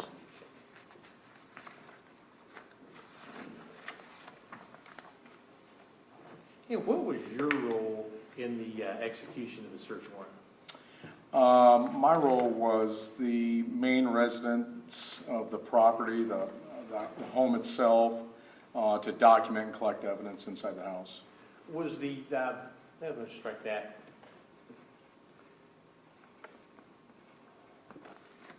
With the Flying W farm, would you say that's a pretty large-sized piece of property? So, yes, it's a massive piece of property. It's up a large driveway and had many barns and properties on it. Did the search have to be broken up between a house interior and then the exterior with the barns as well? Yes. And who handled the exterior with the barns? Special Agent Brian White. And was he the person that previously testified here? Yes. Your role was the interior of the Flying W. Can you tell me approximately what time you had gotten there that day, if you can recall, because again, it's been 5 years. We got on the property around 10 o'clock in the morning. And who all was with you? Were you assigned a partner or others to work with you? So there were a lot of people there. There were agents assigned outside and inside, and I'm not sure really what went on outside, but inside, I was assigned to the house, and there were a number of people inside the house also. So after I got in the house, I basically took some overall photos, and then each room of this house was labeled with a letter, A through, I think it went to N, and to document each room, and each room was assigned personnel to search that room. So after I took overall pictures of the house and interior portions of the house, there were agents assigned to specific rooms to search these rooms. So that's how the search warrant was broke up inside the house. And can you describe the house for me? We'll show you some pictures later. It's a large farmhouse, 2-story, with a basement, had a large trophy room, large kitchen, bedrooms, just a big house. Were any of the residents of the Flying W farm present that day for your search warrant? I believe so.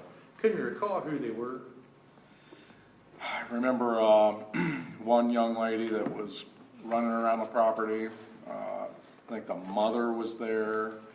I don't know if there's an older gentleman maybe there. Specifically, I remember 2 people. Okay. I'm going to have you take a look at some pictures. Obviously, it'll be several stacks, so there's probably no way to go through it really, really fast. But I'm going to hand you a stack of pictures, and they'll be marked for the record as State's Exhibits DD 287, 290, DD 300, DD 302, DD 303, DD 308, and DD 309.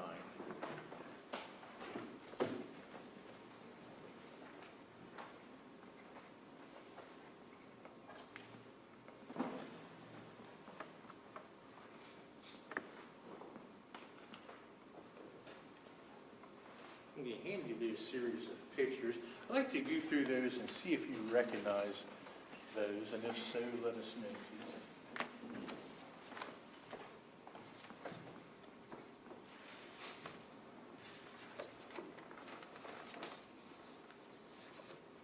Yes. And who took those pictures? I believe I did. And when you as a crime scene agent take a picture, basically the pictures assign a number from the camera plus your 3 initials as well, aren't there? Yes. And are those on each of those pictures that you've taken? On the backside they are. They're handwritten in, yes. Okay. And do those pictures, the series of pictures I showed you, truly and accurately reflect the scenes you saw at that day? Yes. Mr. Wilson, if you would you pull up State's Exhibit DD 287? Special Agent Rozier, I'll have you take a look at that first picture, State's Exhibit DD 287. Tell us what that is. That's the front of the property of the home. I'd like to move on to State's Exhibit DD 290. Be the next one. What are we looking at there? It's the back portion of the house. And move to DD 300, please.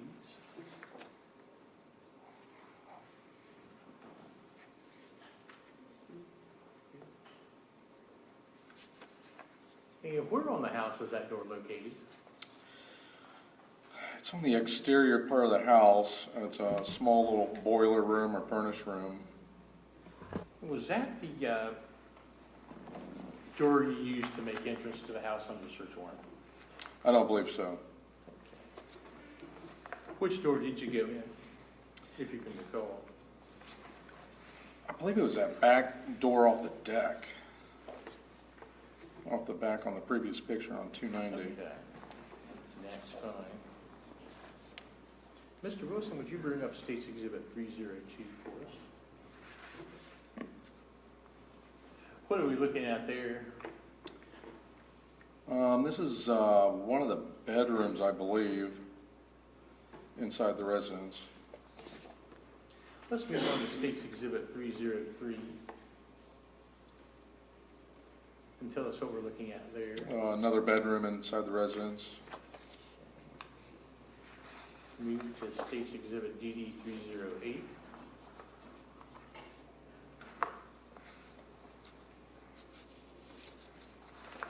Tell us what we're looking at there. That's a close-up of the previous picture of a nightstand with belongings on the nightstand. And is there anything that drew your interest laying there on that nightstand? A handgun, a firearm. Again, Your Honor, Wait just a moment. Ladies and gentlemen of the jury, evidence concerning guns allegedly recovered at the Flying W farm as a result of a search conducted there on May 13, 2017 may not be considered by you as evidence of a bad character of the defendant or any member of his family, or that the defendant or any member of his family has a propensity to commit crimes because of the presence of firearms recovered there as a result of a search on May 13, 2017. Now, the state of Ohio has the burden of proving each and every element of each of particular crime that's charged in this case beyond a reasonable doubt. That burden is not satisfied by an inference that the defendant has a propensity to commit crimes because firearms were allegedly recovered as a result of a search at the Flying W on May 13, 2017. This evidence may not be used for that purpose, and you are so instructed. I will rule the objection from the prosecutor to continue. and did you later take the black crystal laying on that nightstand into evidence and log it in? Yes. We'll get to that in a little bit. Mr. Wilson, would you move ahead to DD 309? And what are we looking at there? Another firearm on the bed of that mattress. And did you later recover that item and log it into evidence? Yes. I'm going to hand you another stack of pictures.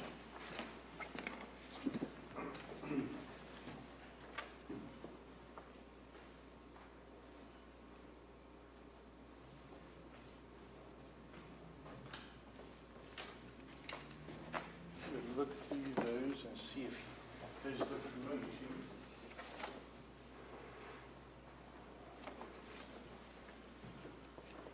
you. For the record, those are State's Exhibits DD 315, DD 321, DD 324, DD 326, DD 330, and DD 332. Sir, do you recognize those? Yes. Did you take those? Yes. Do they truly and actually depict the scene as you photographed it that day in May of 2017? Yes. Mr. Wilson, if you would you pull up State's Exhibit DD 315? Special Agent Roser, would you tell us what we're looking at here? That's a safe inside a closet in one of the bedrooms. And did you eventually open that safe? Yes. Let's move to State's Exhibit DD 321.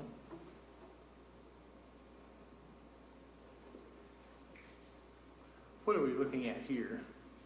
This, the living room area of the home. Let's move to State's Exhibit DD 324.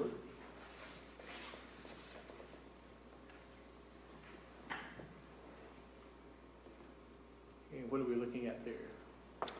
Same living room, it's just a different angle. And State's Exhibit DD 326, please.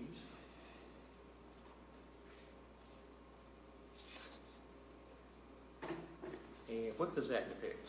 The kitchen area.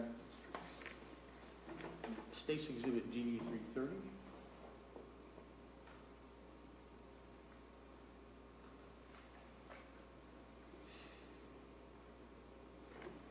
And what does that show? Looking the opposite direction of the kitchen area, same room. Let's move to State's Exhibit DD 332 and tell us what we're looking at there.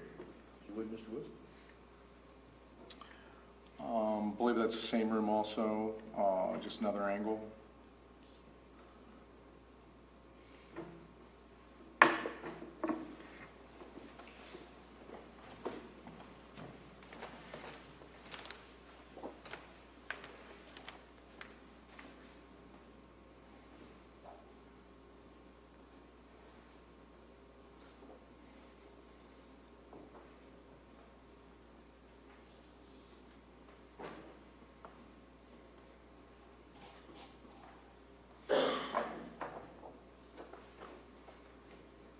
Hand you another series of pictures. If you tell me, take a look at those and tell me if you recognize those photographs.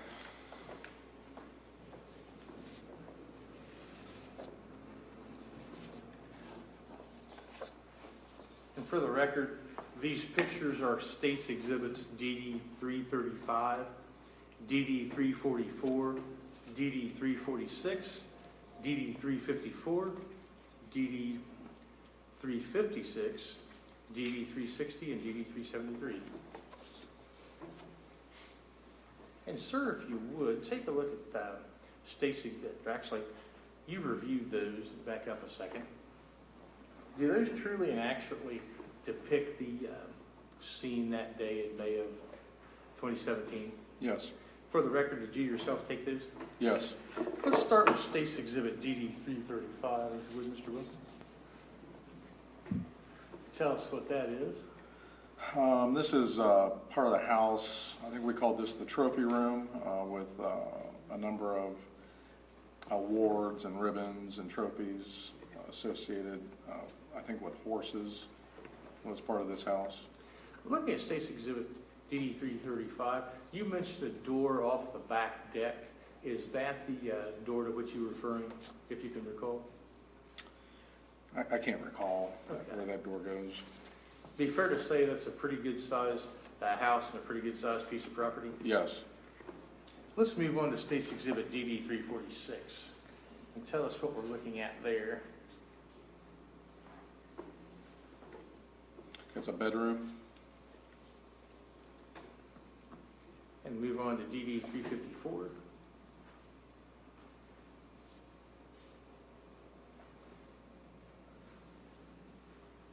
And what does that depict? And that's a crawl space down to the basement. Let's move on to DD 356.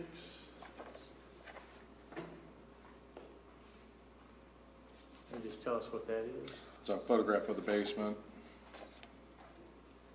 Let's move to DD 360.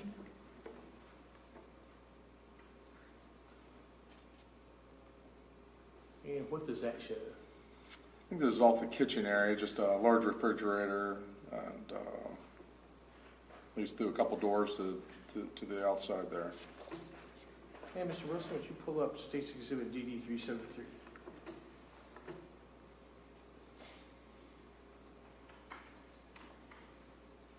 Is that the same safe you talked about in photograph before? Yes.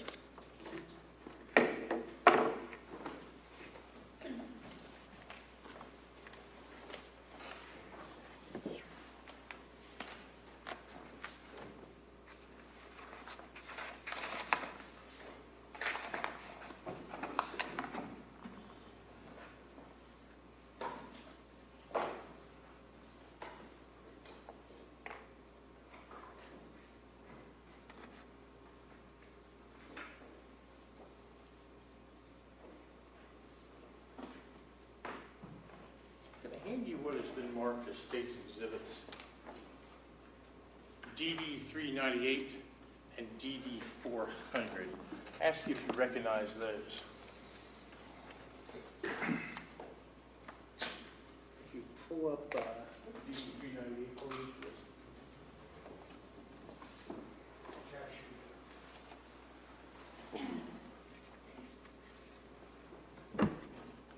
And tell us what we're looking at there, Special Agent Rizzer. That's an image of a handgun with a plastic placard with a number 1 on it. And did you take that picture? Yes. And if we move to State's Exhibit DD 400. And tell us what that is. It's another image of item number 1, a handgun with the placard number 1 indicating it's sitting on a gun box, the firearm sitting on a gun box with the slide pulled back, and the bullet up top was actually pulled out of the chamber itself. And what area of the house was that pistol found in? Bedroom. That handy was marked as State's Exhibit DD 98. Handing that to you, you mentioned the term gun box. Is that what, this is going to sound like a weird question, that's what this is? Yes. And at BCI, do you use special boxes to store handguns and firearms you collect as evidence? Yes, yes. Different boxes, different sizes for different guns. Okay. You open that up, there's gloves there if you want. Do you have a knife? I do not. Okay.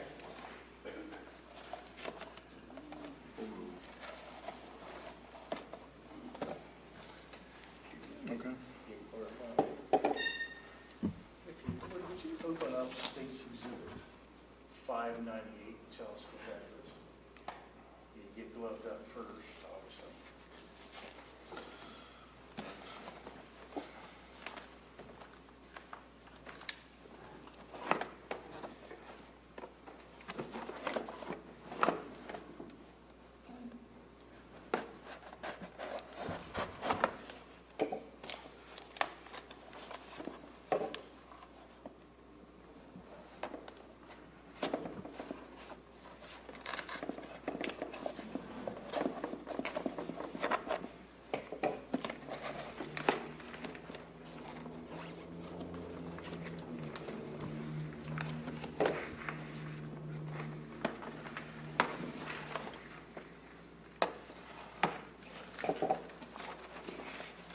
Just for the record, you seal those to prevent tampering and other things, do you not? Right, and on the front of the box is my integrity seal. Okay. That's my initial.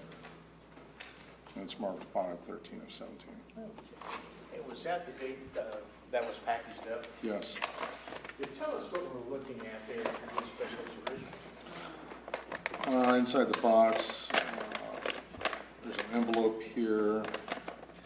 Feels like there's a magazine in here. Do you want me to open this up? You wouldn't have to. But, Okay. those packaged up, is the magazine in that envelope the magazine that's depicted in the picture? Yes. Yes. Now, what make and model firearm is that? This is Caltech. The model is a PMR-30. I believe it's a .22 caliber firearm.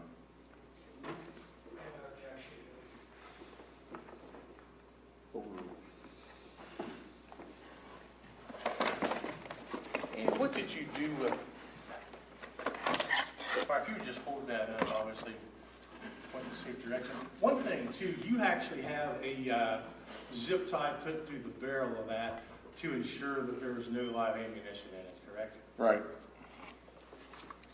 Just maybe hold that up for everybody to see.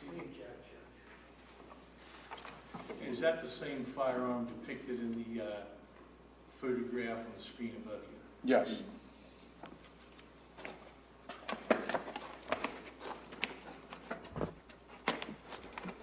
If you tell by looking at that, was that ever sent to the lab? If you can tell. Well, I can tell by the markings on the rail here, those markings are from the lab. Okay. What's the purpose of those? Identification, case number for their reports. As a crime scene agent at the time, obviously, the forensic scientists at BCI would handle any analysis on that, would they not? That's right. Yes.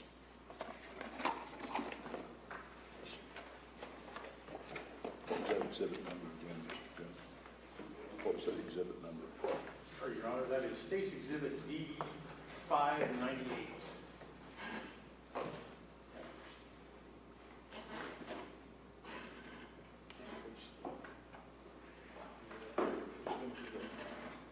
Stack up a while.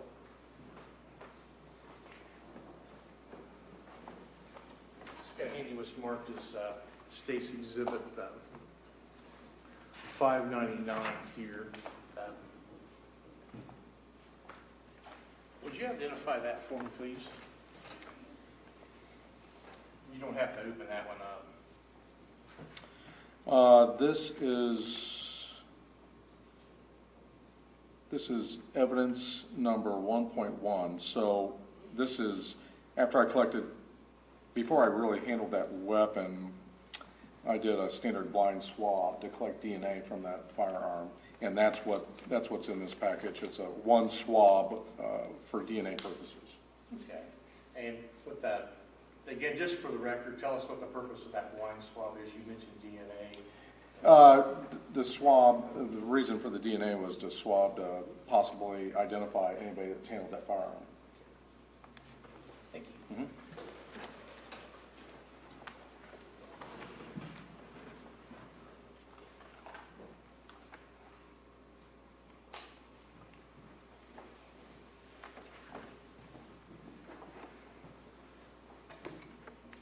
I'd like to move on.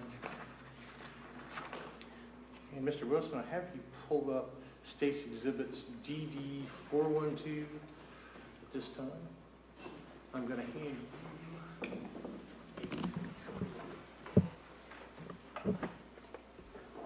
pictures to look at.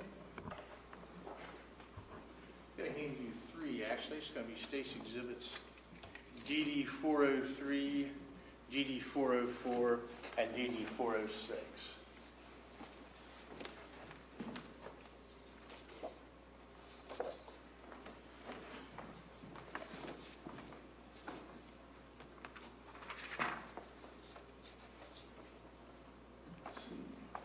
Mr. Wilson, what did that picture did I tell you? I'm sorry. Again, being the numerically challenged person I am, would you please pull up GD 403?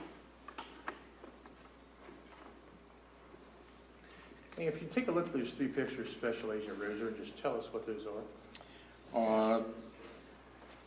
The first two images, the first image is a handgun laying on a bed. The second image would be a placard beside that firearm, and the third image is going to be the firearm with the slide pulled back, sitting on top of the gun box, just like the previous firearm.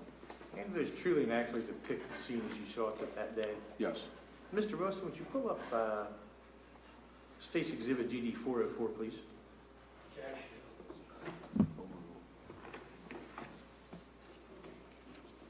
Special Agent Roser, I'm going to hand you what is marked as State's Exhibit DD 600. It was in the previous boxed exhibit. I'll have to have you cut that open if you would. Okay.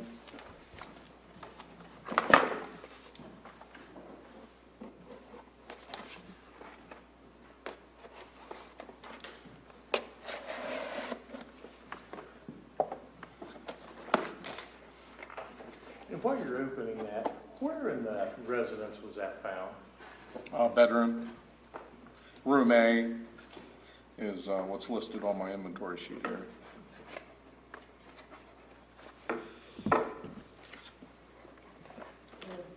Tell us what we're looking at in that box, if you would, specifically State's Exhibit 600.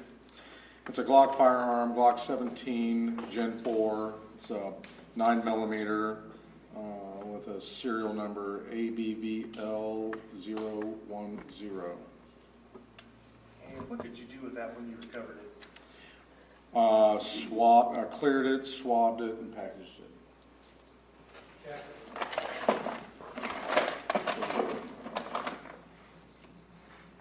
I'm going to hand you what's marked as State's Exhibit 601. Just tell me what that is. This is marked evidence 2.1. It's a blind swab of this firearm.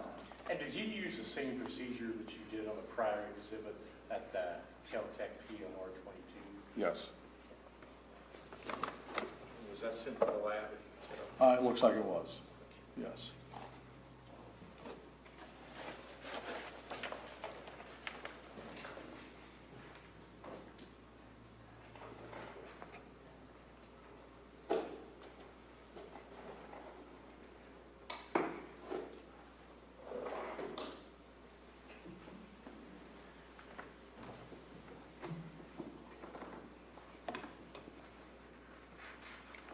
I'd like to move on and show you, this time, I am going to have you look at State's Exhibits DD 412, 414, and 416.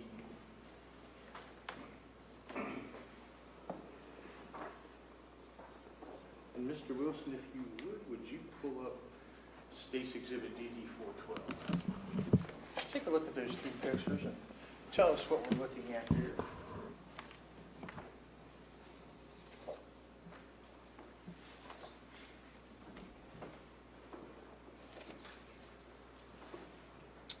Uh, 412 is image of a bedroom with a nightstand and what appears to be a gun case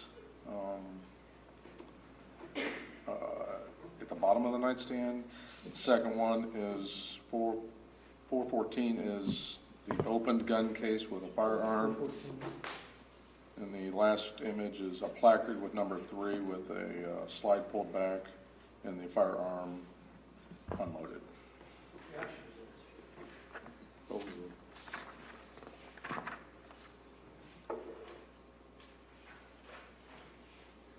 I'm going to hand you what's been identified as State's Exhibits DD 602 and DD 603. Another evidence box and another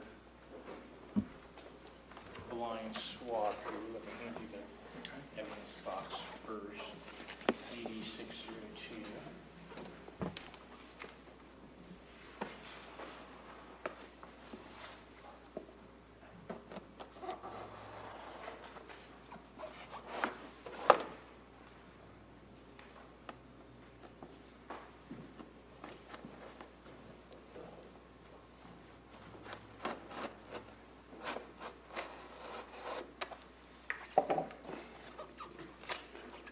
Open that up and show it to the jury and tell us what we're looking at. Inside this firearm box, it's marked evidence number 3. It was located in room A. That was the bedroom you previously mentioned before, was it not? Yes. It's a firearm. It's a M&P Smith & Wesson 22 caliber firearm. It's got some initials on the side with some numbers from the lab attached to it. And there's an envelope here. And I'm sure the magazine is in here.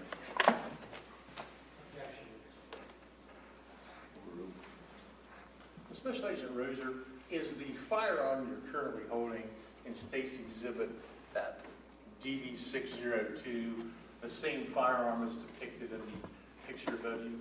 Yes. Did you ever take a blind swab off of that firearm? Yes.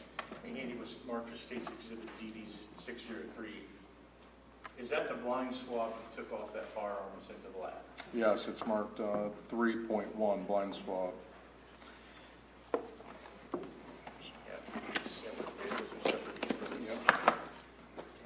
Thank you.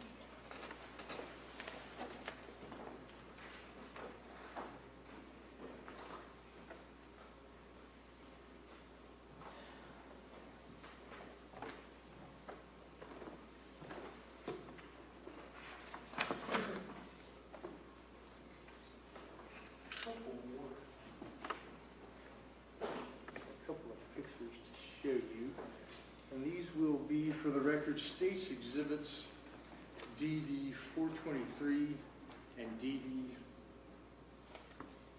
424.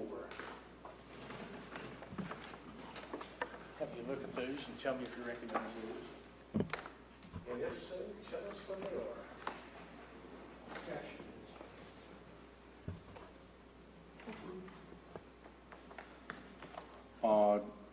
423 is an image of a closet with a placard number 4. It looks like there's 2 long rifles inside the closet. And 424 is one of those long rifles with a placard number 4 beside it. I'm going to hand you what has been marked as State's Exhibits DD 605 and DD 606.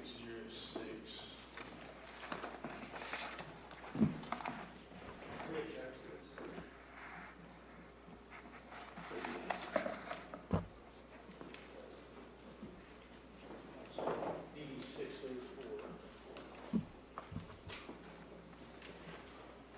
Have you open this up for us, special get ready.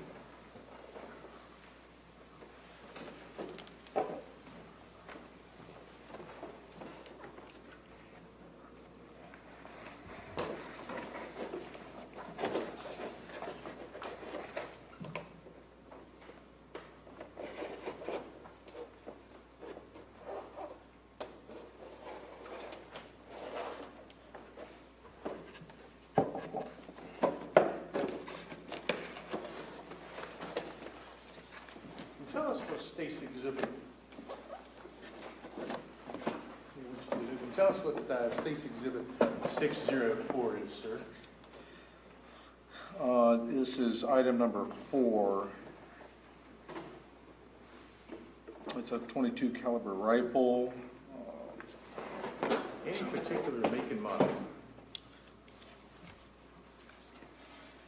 It's a Remington model 522 Viper with a scope on it. And what caliber is it?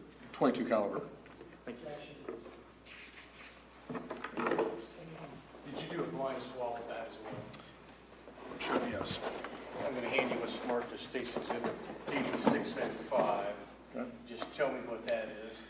It's marked with a BCI evidence marker as evidence 4.1 blind swab. And what did you do with that blind swab? Swabbed it, packaged it, sealed it, and placed it. Ultimately ended up at BCI in London. Thank you as well for your special.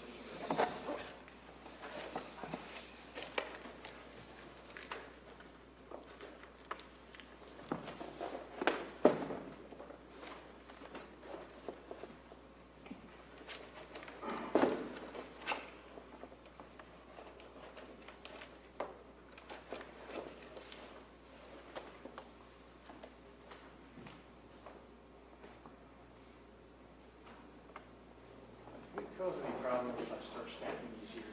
Would you still be able to hear? I might cut off some of the vision.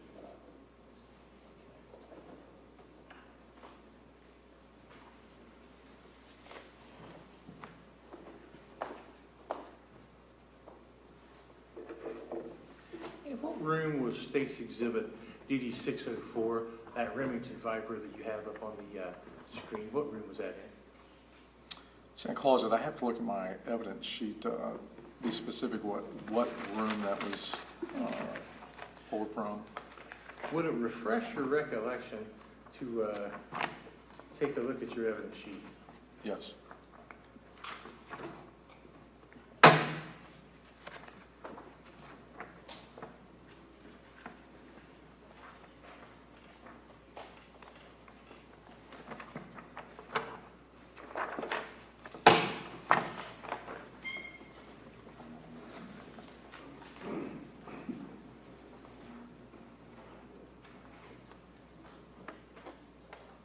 Probably ought to go ahead and mark this. Just give it DD.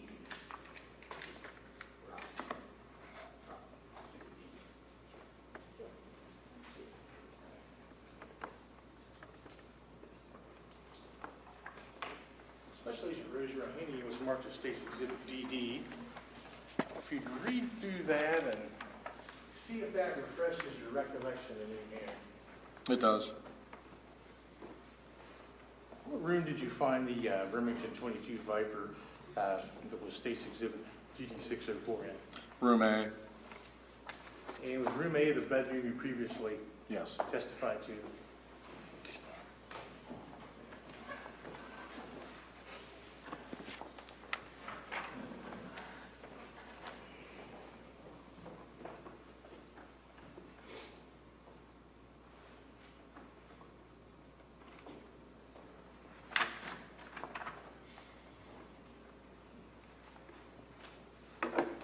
Hey, Mr. Wilson, would you pull up State's Exhibit DD40?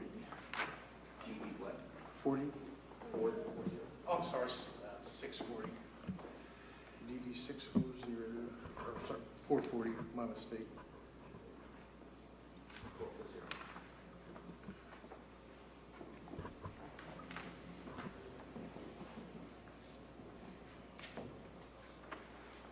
I think it was marked as State's Exhibits GD439 and GD440. Tell us what those are.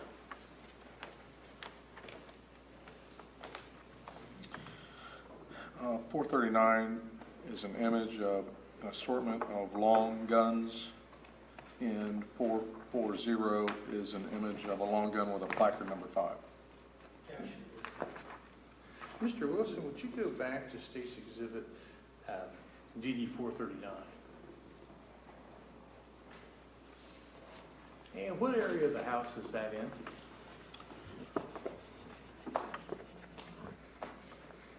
I believe this is also room A. Okay. The bedroom you previously described. Those pictures true and accurately depict the scene Yes. as you saw it. Yes, Did you yourself take those? yes. We checked.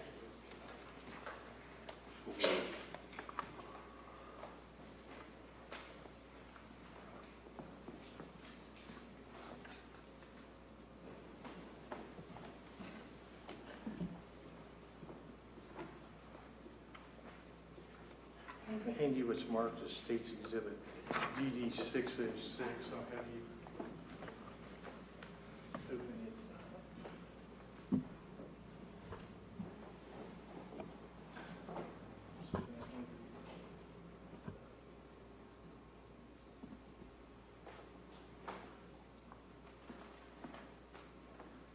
607 to give them all with it.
Tell us what we're looking at there, especially for It's a, this is a Model CZ527 carbine. It's a .223 rifle, bolt action.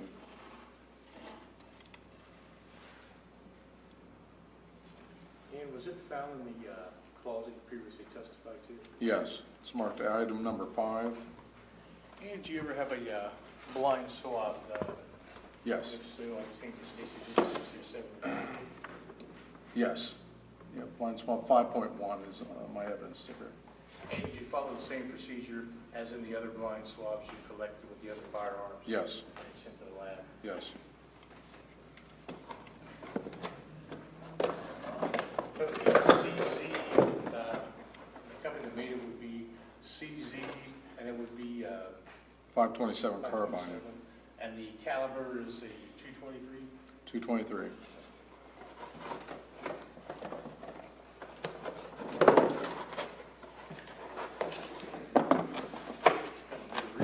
Good way to do this.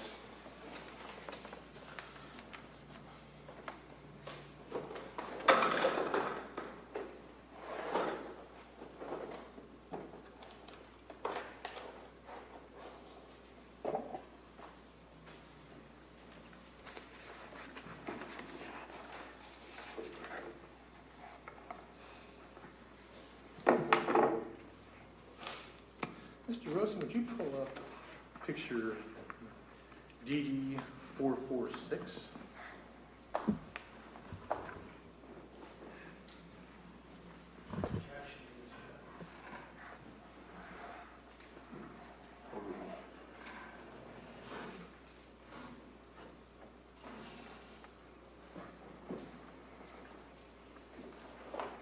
Special Agent Razor, I'm going to hand you another long gun, State's Exhibit 608.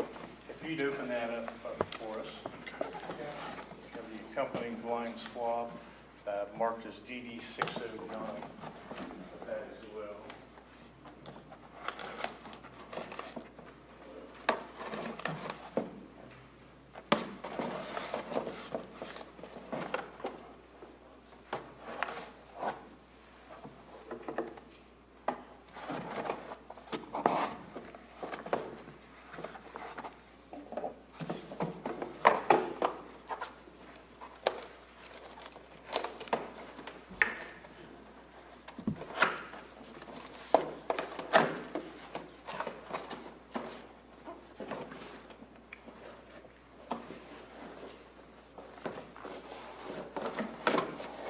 Tell us what we're looking at there, Special Agent Rosen.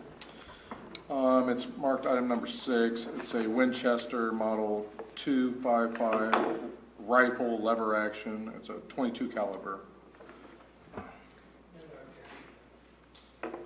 And where in the residence was this found? It's found in the closet of that room A. The bedroom you previously testified to. Right. Does that work, that's like a serious question, does that operate in a little bit different fashion than the other guns? Yeah, most rifles we've looked at was a bolt action. This is a lever action, just a different mechanism to fire this firearm. If you put that back in the box for us.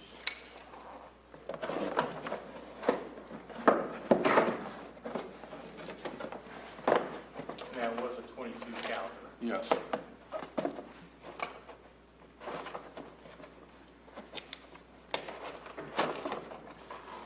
Exchange it for you. Just tell us what that exhibit is. This is State's Exhibit 609. It's my evidence sticker 6.1. It's a blind swab of the rifle. And did you collect that blind swab in the same manner and form and following the same procedures you did with the other firearms you previously testified to? Yes. Take these off your boots.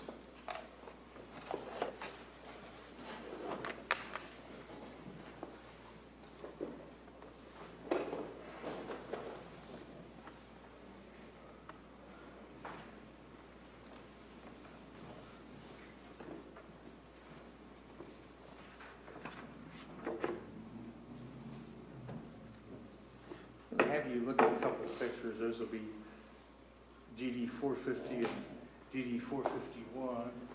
Mr. Wilson, if you want to put up DD450.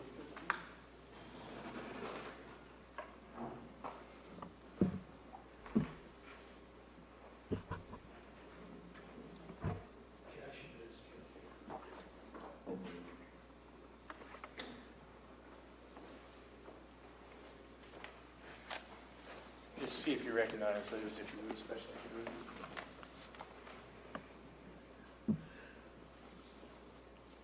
Yes. And tell us what those are.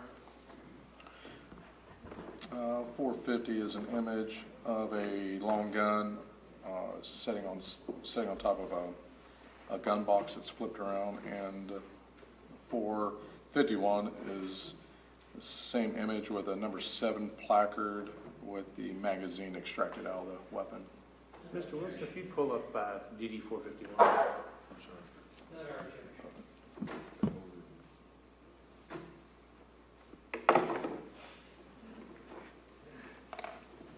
I'll be handing you State's Exhibits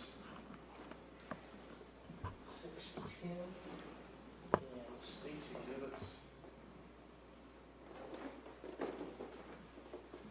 611. Hand you 610 first and just open it like you did before and tell us what we're looking at. These are the pictures containing State's Exhibits 450 and 451. Truly and accurately represent the scene as you saw it on May 13th of 2017. Yes.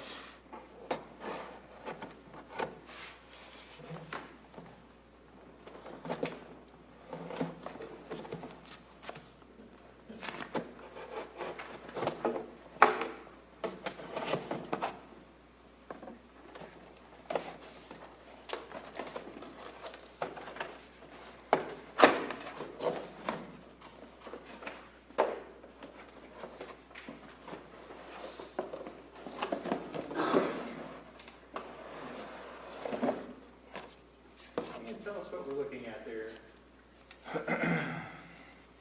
This is a bolt action Savage Model 93. It's a .22 caliber firearm with a scope.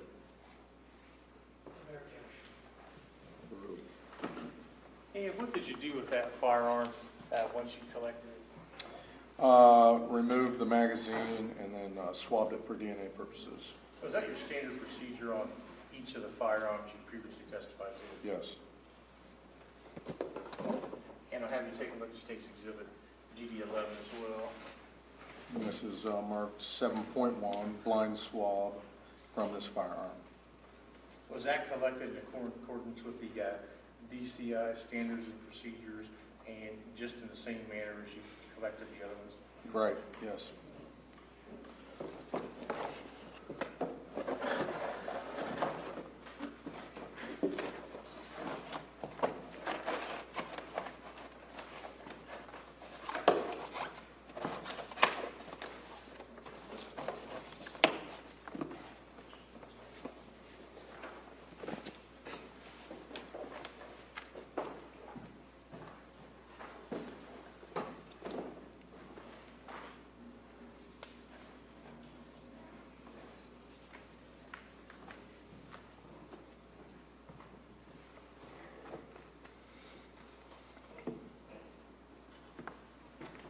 Mr. Wilson, would you pull up State's Exhibit DD 456?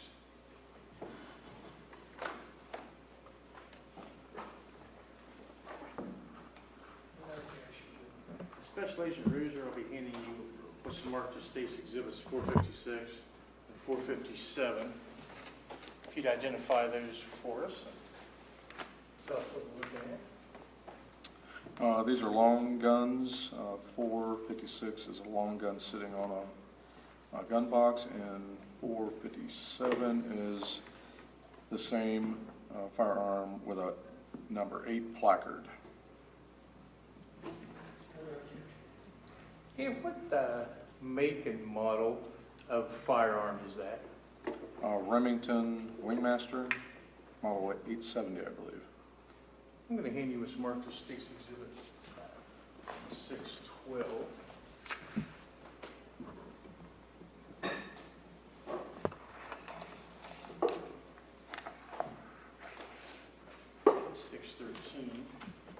Just open that up and tell us what we're looking at. Another objection.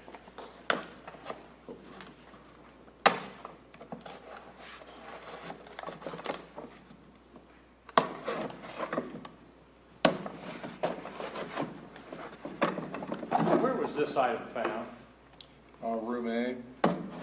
In the same bedroom you previously testified to? Yes.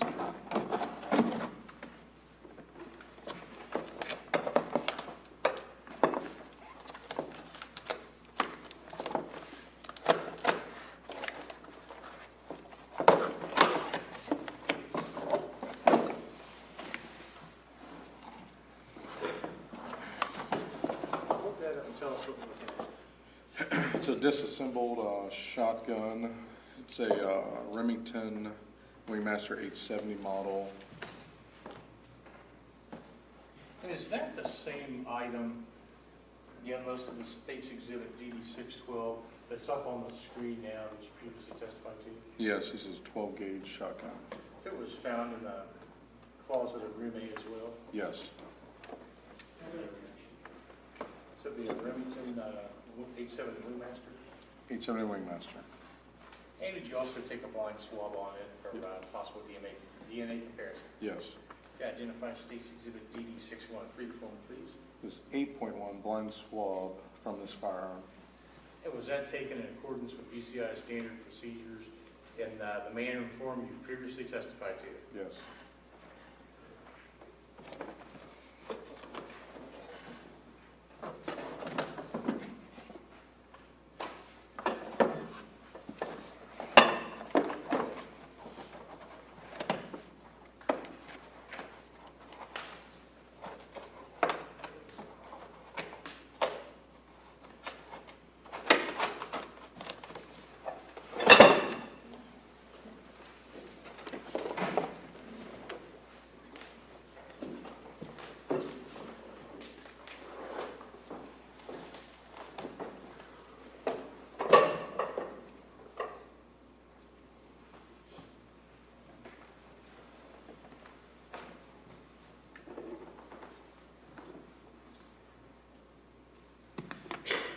Mr. Wilson, will you pull up picture DD 460?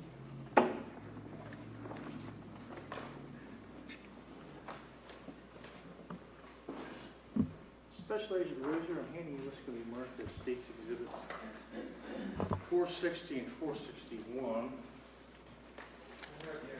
And I'll ask you if you took those and do they truly accurately represent the scene as you saw it on May 13, 2017? Yes.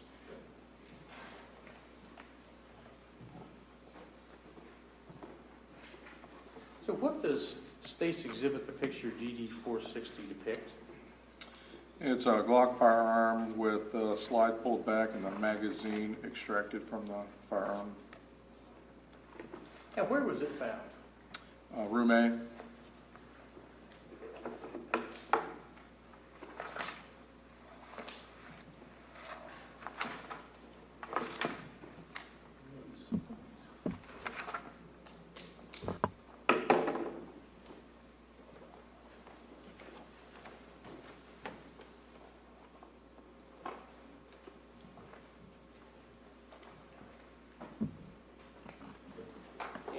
State's Exhibit 614 and 615.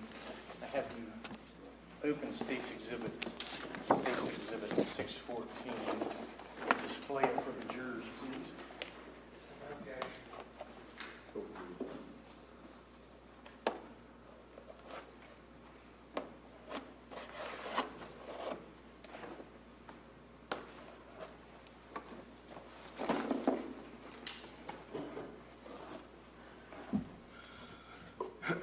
This is a Glock Model 17 with a serial number BBHF141. And what caliber is it? 9mm? You indicated previously it's found in room A. Yes. And is it the same item as depicted in the picture displayed on the screen right now? Yes.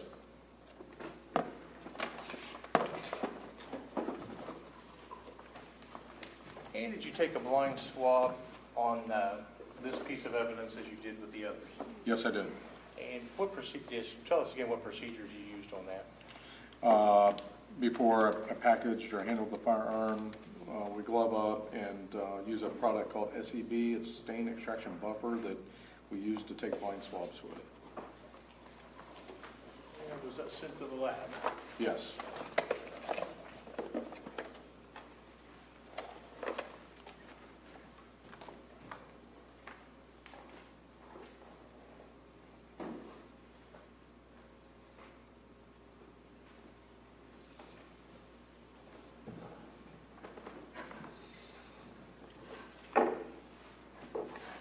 Wilson, could you pull up State's Exhibit DD 467?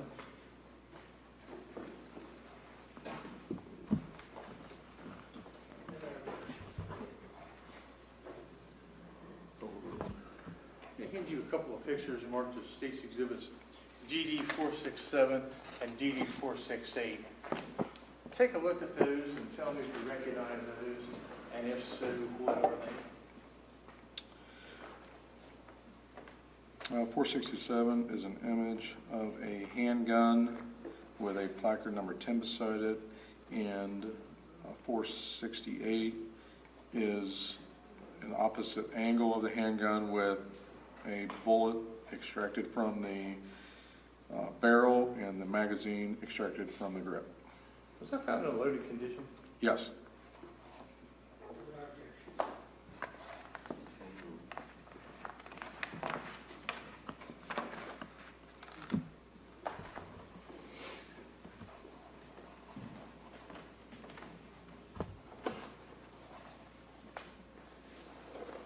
The hinge was marked as State's Exhibits 616 and 617. Tell us what 616 is, once you get it, show it to the jury if you would, please.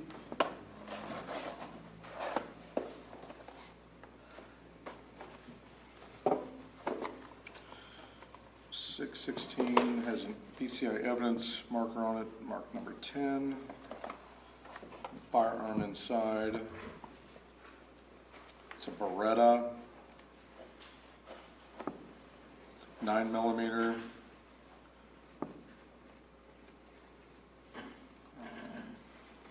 Can you find the serial number on that for us, please?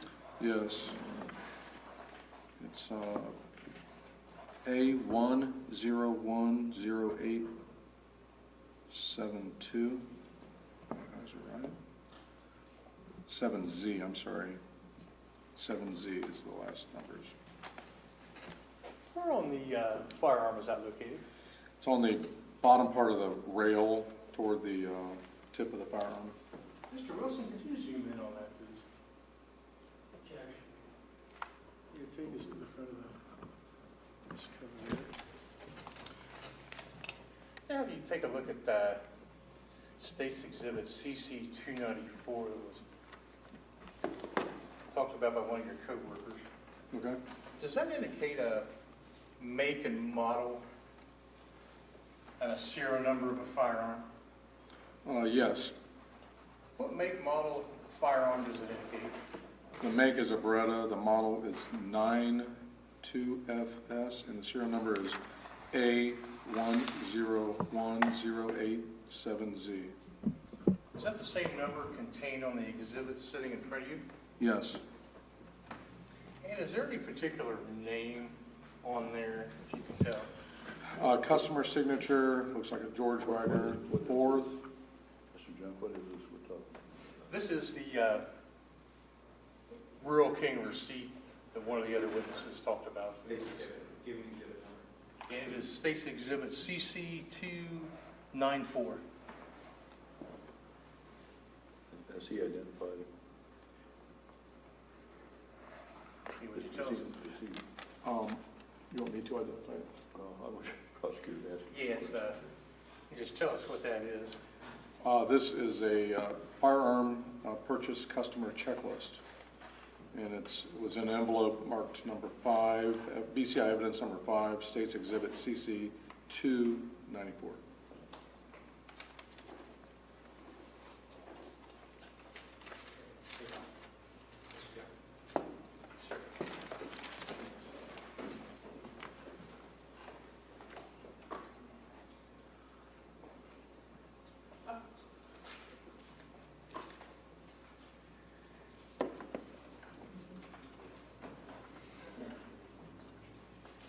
And Special Agent Roser, I neglected to ask you that.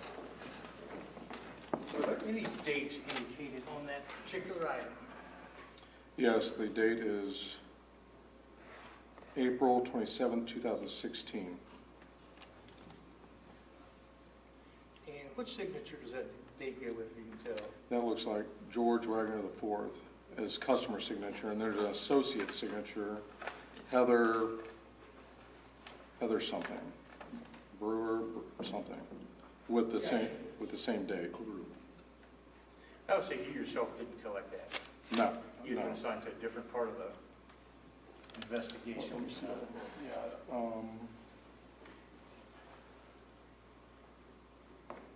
Yeah, I did not collect this. And does it indicate you did? Yeah, Ed Hunter, Special Agent Ed Hunter. And did you also do a blind swab of State's Exhibit DD 616? Yes. It was in handy with smart DD 617. Can you just tell us what that is? This is marked PCI evidence number 10.1. It's a blind swab from the firearm. And did you collect that swab in accordance with BCI's standard policies and in the manner and form you testified to previously on the other firearms? Yes.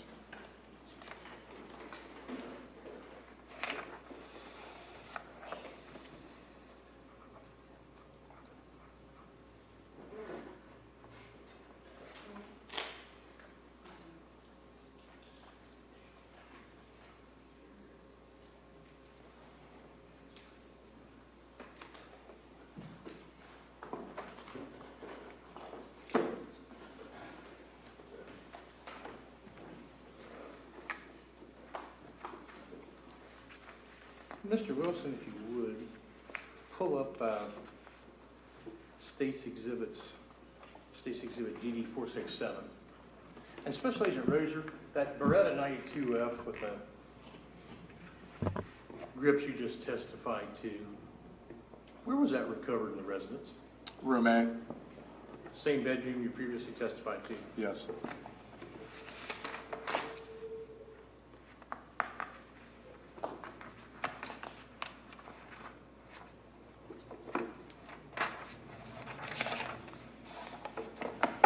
Have you take a look at pictures DD 471, 472, and 473.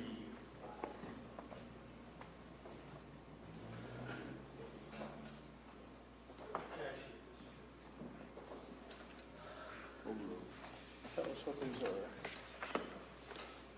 Now, is that the gun that you just testified to? No. So tell us what those pictures represent. This is another handgun marked placard number 11. Different shots, angles on both firearm, and then with the magazine extracted on DD 473.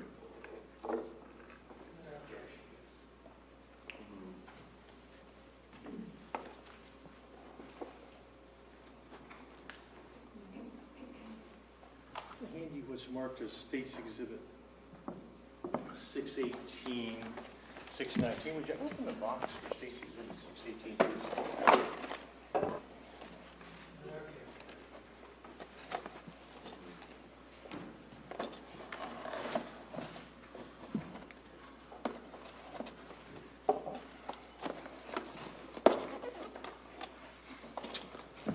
This is marked evidence number 11 from BCI.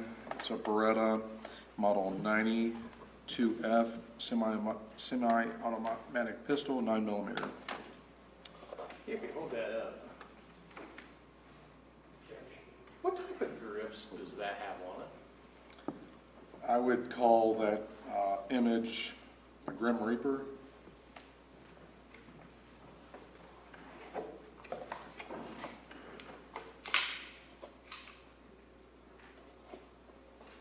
Are those the same grips on this one, which we have marked as State's Exhibit DD 616?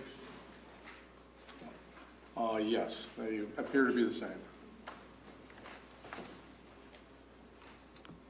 That side and then this side. Yeah, same grips. Is there anything different about these? Other than what's out front here on the end of the barrel, that appears to be the only difference in the serial number. What is out in front of the end of that barrel? I don't know. I don't know what that is, to be honest with you. Okay. You're not a firearms examiner agent? No.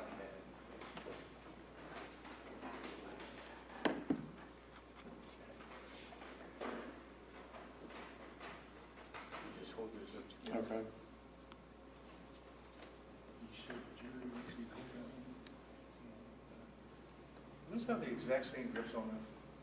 They appear to be the exact same.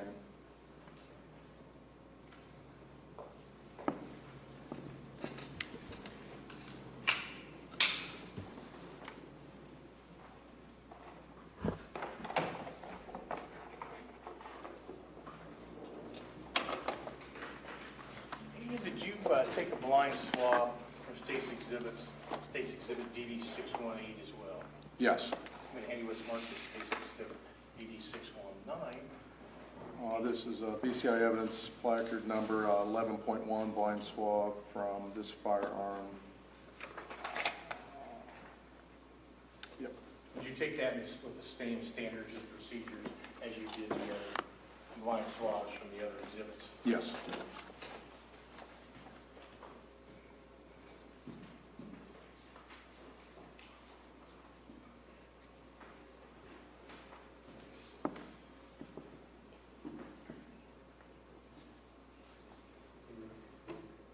Your Honor, it's 12:30. As you can see, we're not done with our exhibits yet.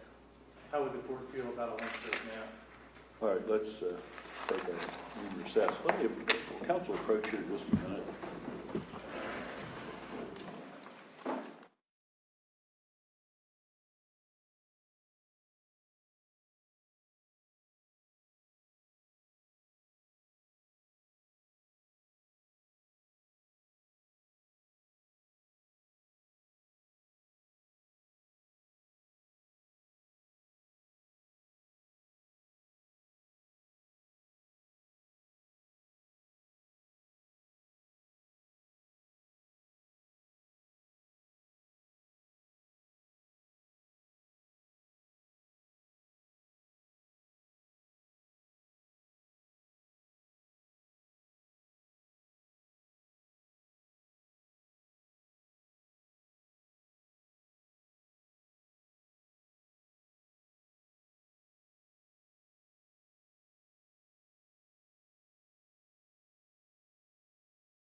Of course, which you've heard many times, is while you're at your long recess, not to discuss the case among yourselves or with anyone else, not to permit the case to be discussed with you or in your presence, not to form or express an opinion concerning the case, to do no research at all of any kind concerning the law or the facts of the case from any source at all. Do not read or listen to any reports or accounts of the case from any source at all, and that would include, of course, Facebook, other internet sources, social media sources, but would also include newspapers, radio, and television. Avoid all of that, and have no contact with any participants in the case, including parties, counsel, or witnesses. Does counsel for either side have anything further before we recess for our recess? No. We have nothing further, Your Honor. Then we are in recess until 1:40. At that time, we will assemble at the jury room.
counsel for each side ready to have the jury brought up? We're ready, Your Honor. Yeah.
You may be seated.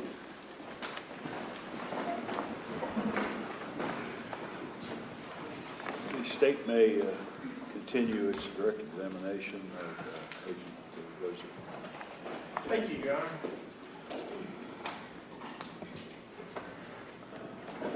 Okay, Special Agent Rhoden, you're still on the road. We'll continue where we were. I gave you what's marked as pictures that are State's Exhibits DD 477 and DD 478.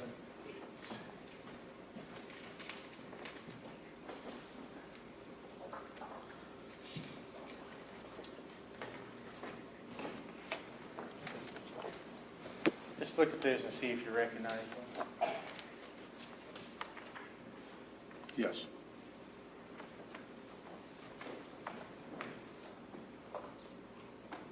Mr. Wilson, if you would you pull up picture DD 477? You're ahead of me. Thank you. Over. And would you put up DD 478, please? And what are those pictures depict, Special Agent Rhoden? 477 is a handgun with a marker placard indicating number 12, and 478 is the same firearm with the barrel extracted from the body with 2 cartridges located inside the barrel. I hand you what's marked as Station Exhibit 620 and 621. By the way, with these pictures, are they true and accurate copies of what you observed that day? Yes. Yeah, fine. Forgot to give that back to you. Here you go. I'm sorry. No, or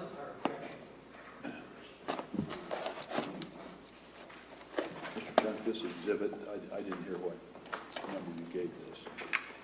Yes, the pictures were DD 477 and DD 478. The Derringer itself is DD 620, and the Swab with it will be DD 621.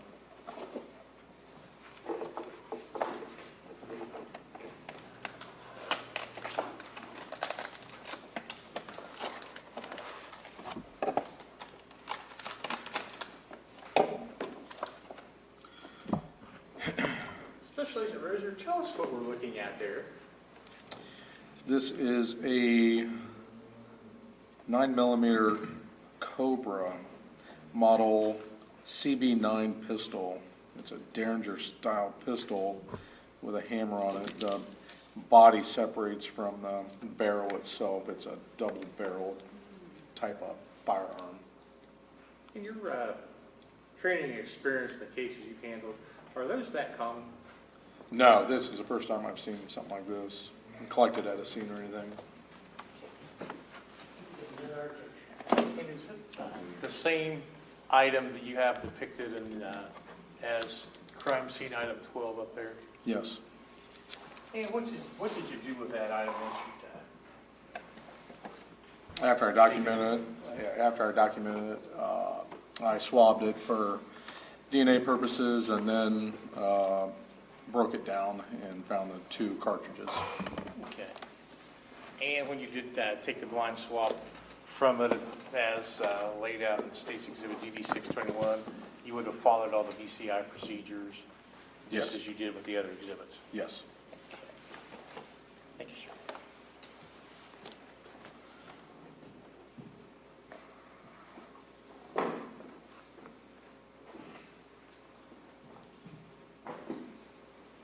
The hand books marked as State's Exhibits DD 482 and 483. If you look at those and tell us what those are. 482 is an image of a long gun with a placard number 13, and DD 483 is the same image with the same placard 13 that has the magazine's been extracted with rounds laying beside it for a round count. Hey, where was that item on the Derringer you previously testified to found? I believe that was in room A? Okay, room A being the bedroom you previously testified to. Yes. I'm going to hand you State's Exhibit DD 622 and DD 623. Firearm and the blind swab of it.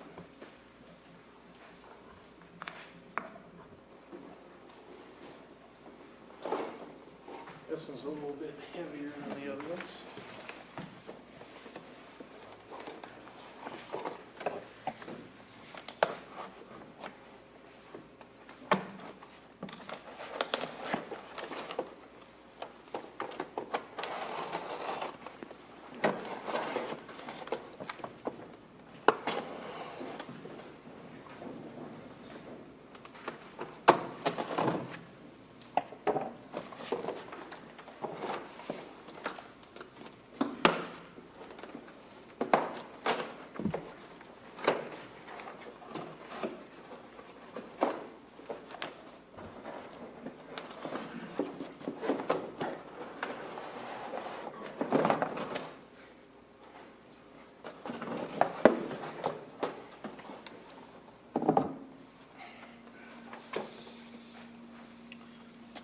That up here if you would. Tell us what we're looking at. This is a rifle that has no identifiers on it. In my description, it just says rifle with a 303 with scope. So it's a long gun, bolt action. That's an older firearm. Okay. If I use the term infield or Lee infield with you, would that ring a bell for the training experience?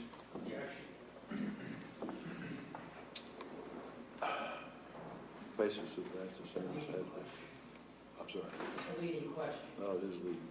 So I would sustain your leading question. Is that any particular type of rifle to your knowledge and your training and experience? No, Okay. Basically, you're not trained as a firearms examiner, no. anything like that? Okay. Basically, you have other people at BCI to do that job? Yes, yes. Yep.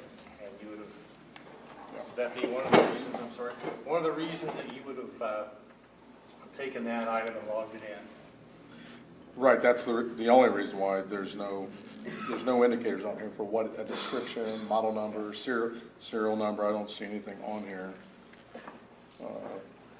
that I would have documented. Is he able to determine what caliber it Firearms probably did, but I had not.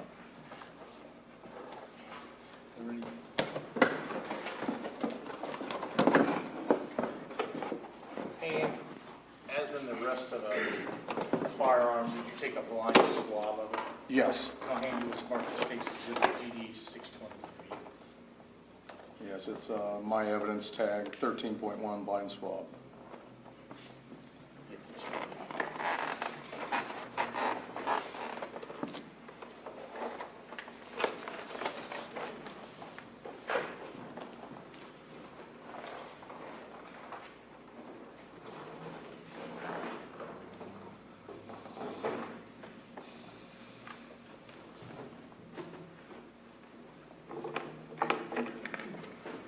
I'm going to move on to State's Exhibit DD 485. Would you pull that up, Mr. Wilson? Yes. Wait.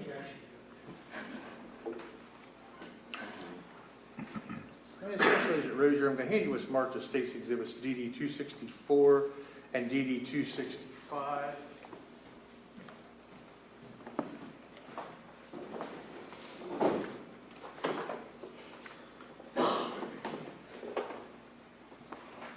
Open this up and tell us what we're looking at. And while you're doing that, direct your attention to the picture. Tell us what that is. It's an image of another long gun with a evidence placard number of 14.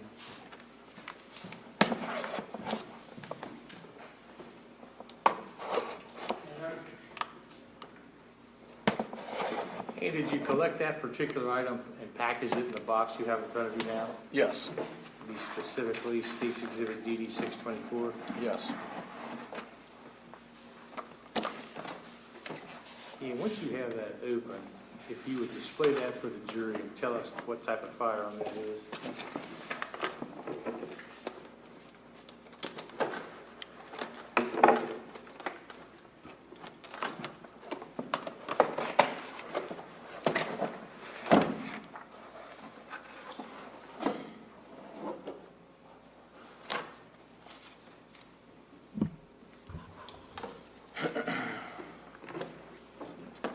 This is a Thompson 50 caliber firearm muzzle loader. Serial number is 67972, taken out of room A. And what did you do with that particular item? Documented it, collected it, and swabbed it.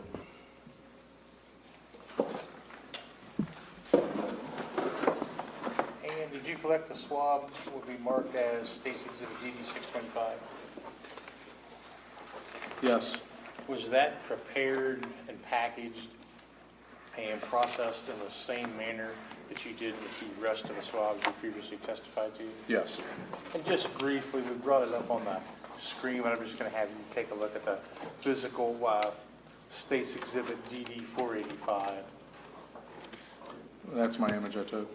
And that's a true and accurate depiction of the firearm that you're holding in that box right now. Yes, Same up on the screen. yes. Thanks.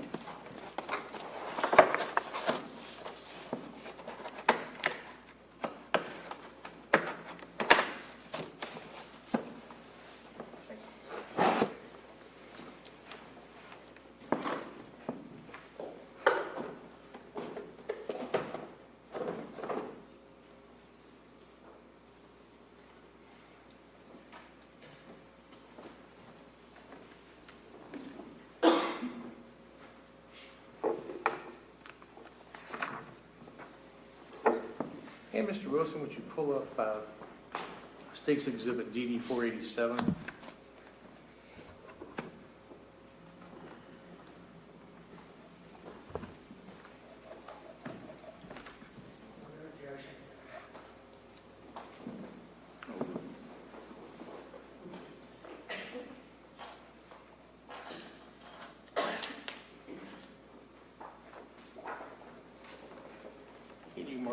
Picture marked as State's Exhibit DD 487. Just take a quick look at that. Mm-hmm.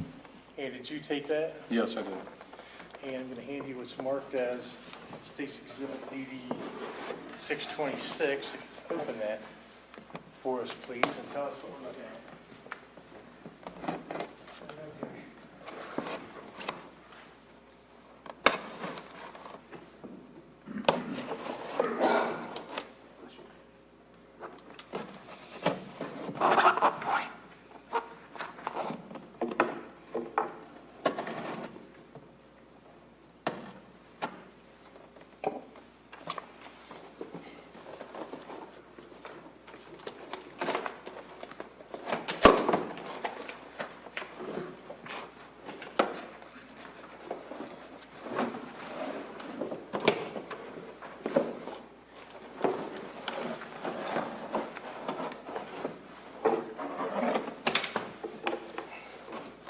If you would, sir, tell us what we're looking at there. It's another long gun. It's marked evidence number, BCI number, evidence 15. It's a rifle 303 British with a magazine attached to it, M621, bolt action. And does that, any of the engraving or markings on that particular firearm show any manufacturer or caliber or anything like that? There's some old stamps on here.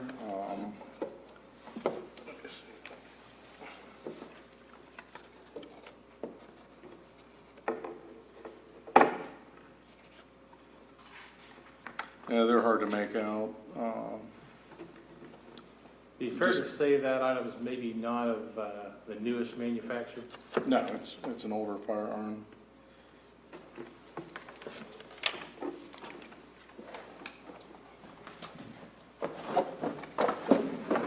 And what did you do with that particular firearm? Documented, swabbed it for DNA purposes. And the swabbing it for DNA purposes, I'll hand you what's marked as State's Exhibit DD 627. Really show it to you while you're working on putting that gun back. And do you recognize that? Yes, it's evidence number 15.1. It's a blind swab of this firearm. Did you take that, did you process it? Yes. And would that have been done in the same, with the same procedures as you testified to before in accordance with BCI's policies and procedures? Yes.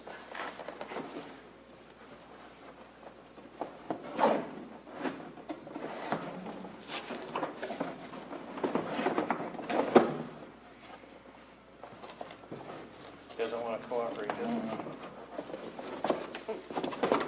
Yeah, get it as best you can.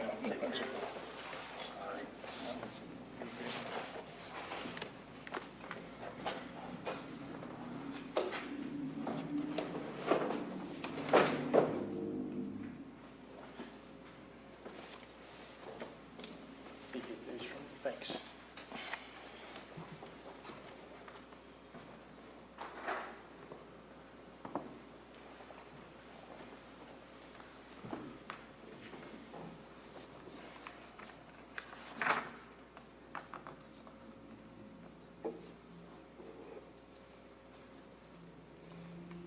Mr. Wilson, if you would, could you pull up State's Exhibit DD 497?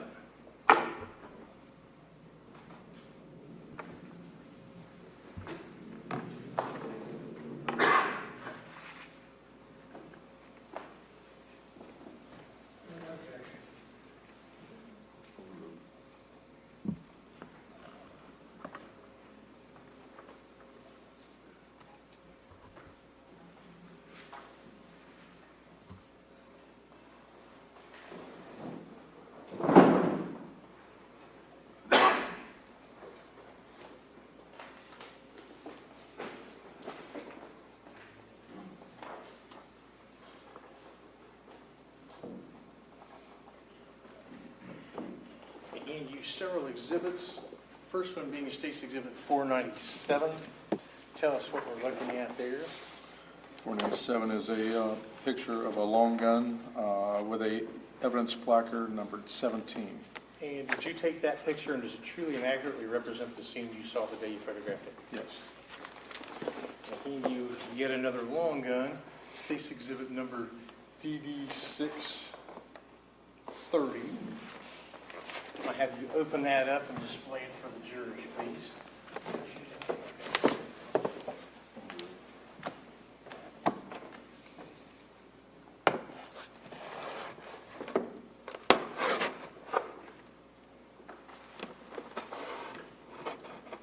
And where was this found in the residence?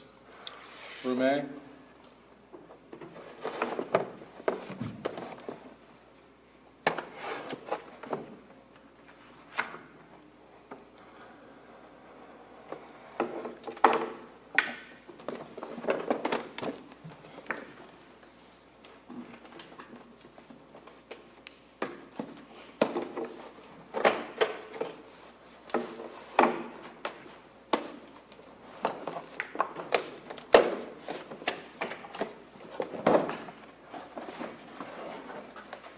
Can't hold that up if you would.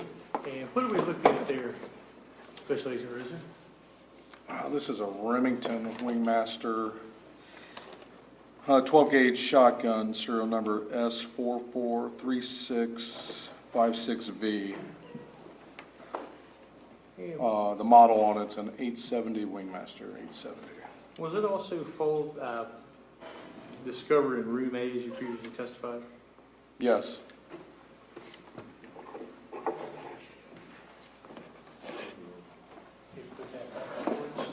And did you do a blind swab of that 870 Wingmaster?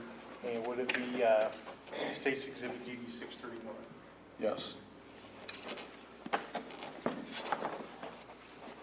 In regards to State's Exhibit DD 631, did you follow the standard procedures you previously testified to? Yes. And does it have any lab markings on it, just for record? Yes, I believe that's one of our lab markings here. This evidence tag here. And maybe just as a question of general interest, we've got you 3 tags on a lot of our pieces of evidence. Basically, what does each one of them denote? Well, the one I can speak to is the middle one. It's the evidence marker that I put on there. We have a mobile printer that prints out these tags with a description, with an evidence number, description, date, time, who collected it, where it was collected from. The other markers are, this may be evidence receiving when it gets checked into BCI in London, and I'm not sure who puts this tag on up top. Obviously, more people than you see this Right. on down the line. So you have the capability to print out evidence labels right at the scene, pretty much anywhere. Yeah, we have, at the time we had iPads and mobile printers and input everything right into the iPad, and that prints out to a mobile printer that fires out those stickers.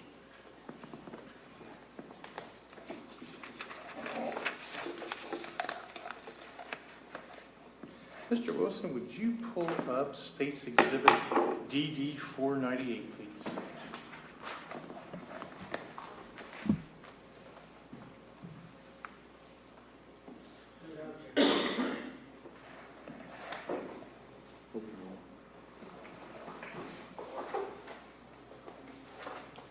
You get another long gun box. I'm going to ask you to open that and identify it. Identify it for us, please. Okay. Look over while you're doing that. Maybe take a look at State's Exhibit 498. Does that look familiar to you? Yes, it does. And did you take that? Yes, I did. Does it truly and accurately reflect the scene, item number 18, as you saw it that day? Yes.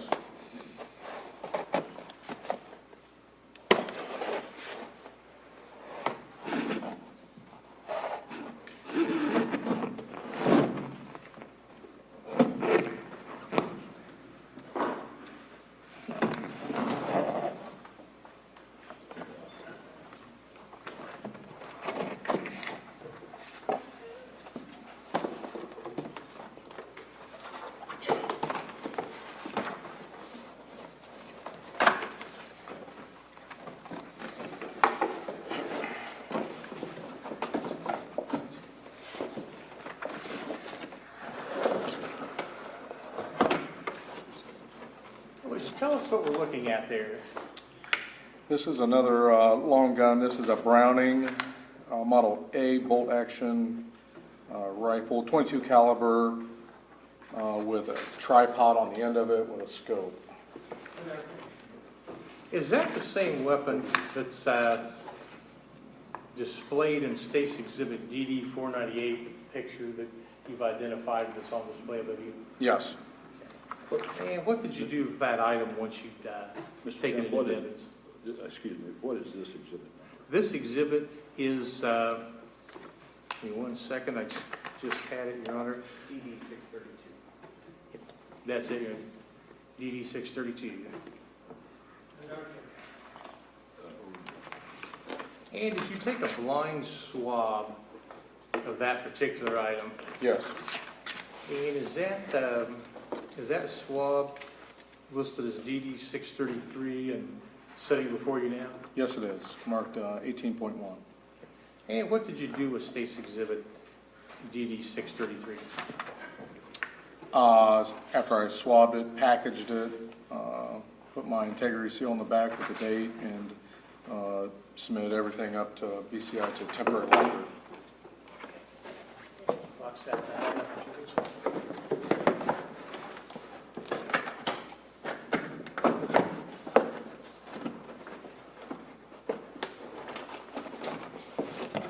Is there a, double check something, is there a caliber marking on the outside of that?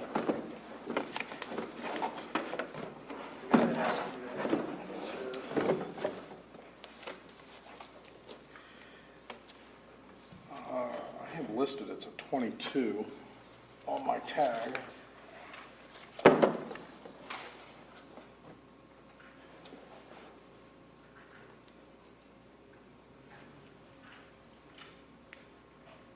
It says it's an A bolt caliber 270 WSM only. Okay. You don't see not a 22, but you've seen enough of these, thing like that too. Yeah. I think I went with the 22. It says 270, but I put 22 on my tag number. Was that hard to get the number off there? Yes, it's very hard to read still today. Were you able to get a serial number as well? Yeah, serial number is good. Okay, you have the same serial number in your paperwork and the box and everything else as are on that particular weapon then? Yes.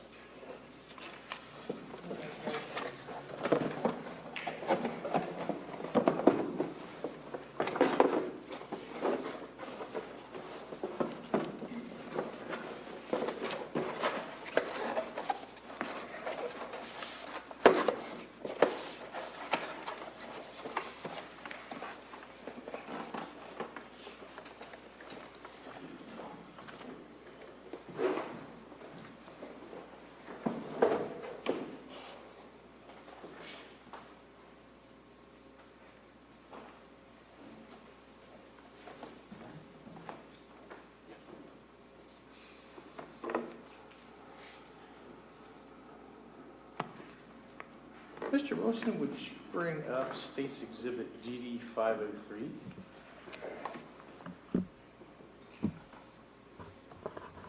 I'm going to hand you several exhibits. Special Agent Rozier, that will be picture DD 503, State's Exhibit DD 634, which will be a gun in a long box, and then the blind swab listed as DD 635.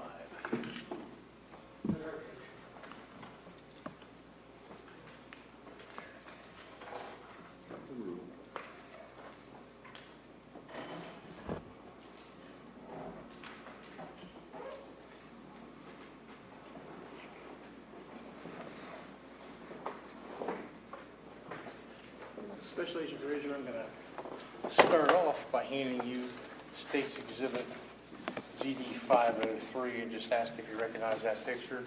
And if you do, would you tell us what it is and if you could? Yes, it's one of my images. It's a picture of another long gun with a placard 19 beside it. I'm going to hand you what's marked as State's Exhibit DD 634. Have you open that and take a look for us, please?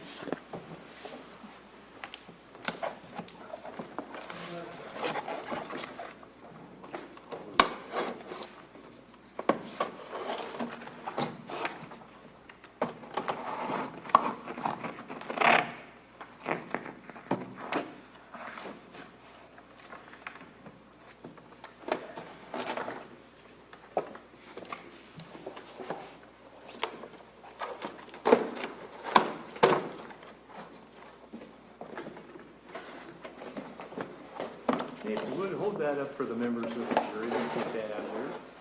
And tell us what we're looking at, please. It's another long gun, bolt action style. It's got markings on it. 452 Scout, Kansas City, Kansas.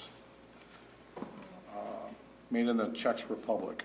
Serial numbers 5753406. Does it indicate a caliber on that anywhere? 22. Is that the same item as depicted in State's Exhibit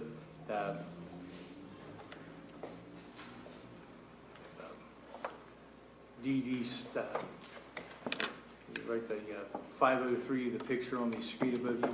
Yes. Is it truly and accurately? Yes. True and accurate. And as with the other,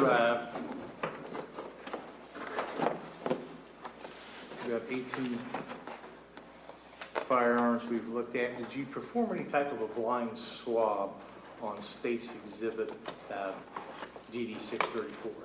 Yes, it's marked as BCI evidence 19.1. And did you follow the same conditions and procedures as you previously testified to on Yes. the other 18 firearms? Yes.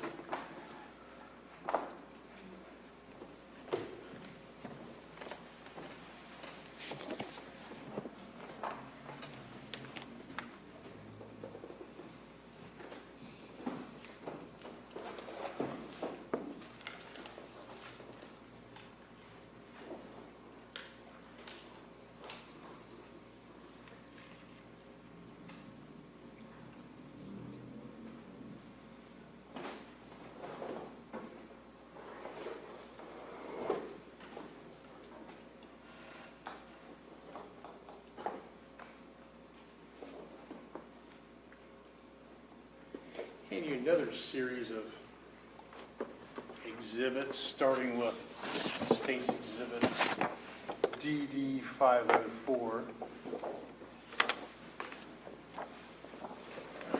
And just tell us what that is if you took it.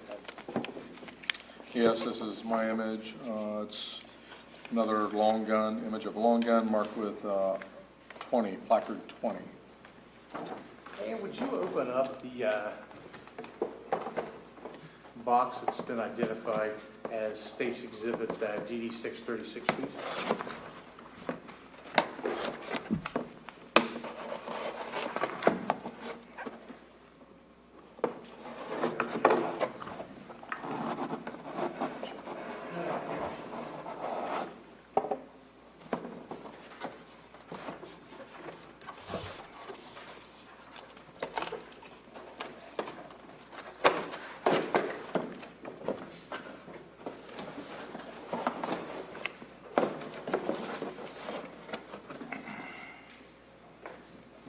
Tell us what we're looking at there, please.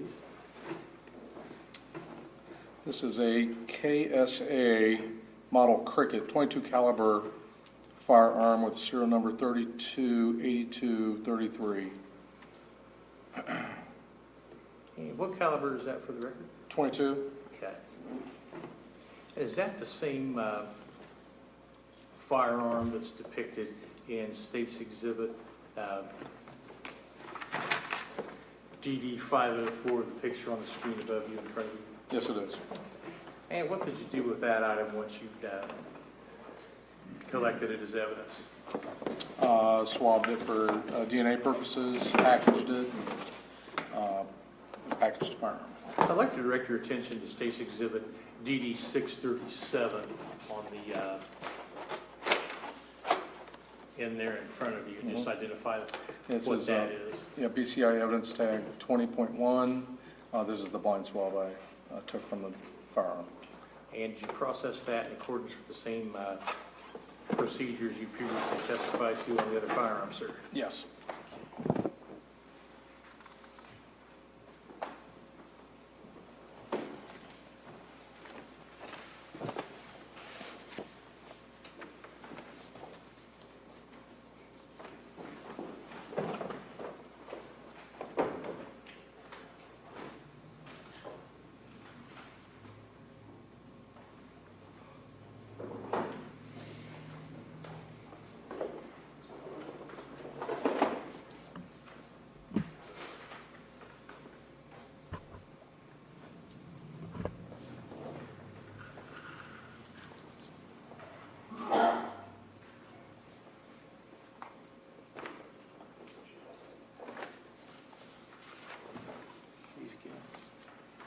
Another picture, another swab, and another long gun for you, Special Agent Razor. We start by identifying State's Exhibit GD508 there, if you would. 508 is another image of a long gun with a pink stock with a BCI placard number 21. And would you go ahead and open that box for us, please, in State's Exhibit DD638, if you would.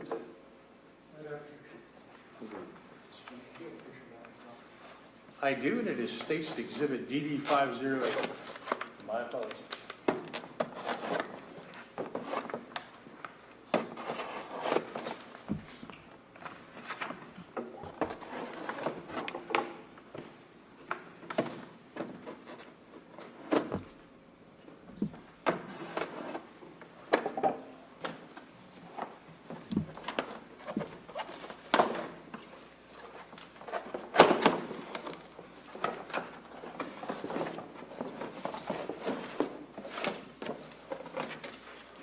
Tell us what we're looking at there, sir. It's a KSA, model's a Cricket 22 caliber rifle with serial number 632042. And is it the same item that's depicted in the picture on the screen, which is listed as State's Exhibit DD508? Yes.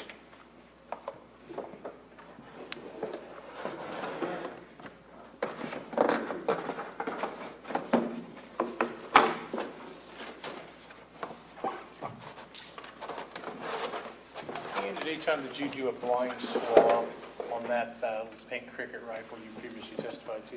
Yes, I did. It's marked BCI evidence 21.1 blind swab. And was that done with the same procedures you previously testified? Yes.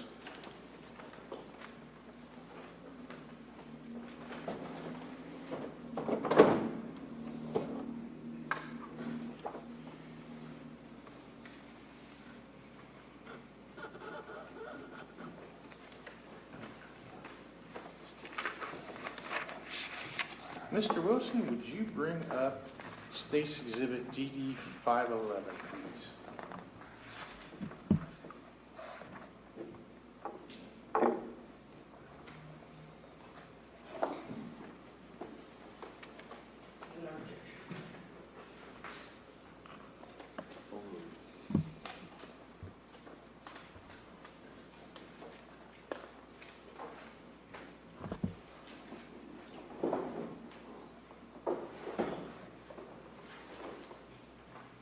Special Agent Razor, I'm going to hand you State's Exhibit 511 to identify that for us and tell us what that is.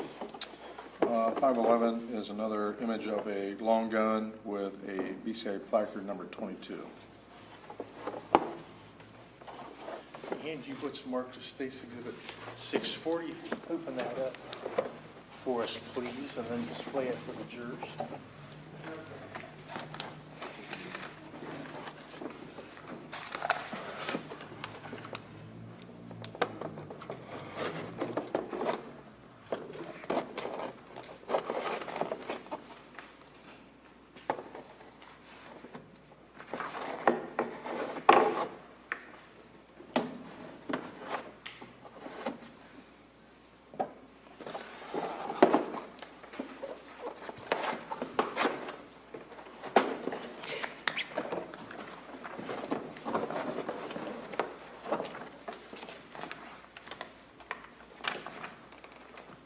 And tell us what we're looking at there, sir. This is a Remington Model 510 Target Master, bolt action, 22 caliber, serial number is RM49. And is it the same item that's depicted in the picture above at DD 511? Yes. And what did you do with that Target Master identified as Stacy Exhibit DD 640 once you'd collected it as evidence? After documentation, I swabbed it for DNA purposes. And take a look in front of you there. Do you see Stacy Exhibit DD 641? Yes. And just tell us what that is, please. It's marked BCI evidence number 22.1 blind swab. And was that collected and dealt with under the same conditions, procedures you previously talked about on the other 21 firearms? Yes.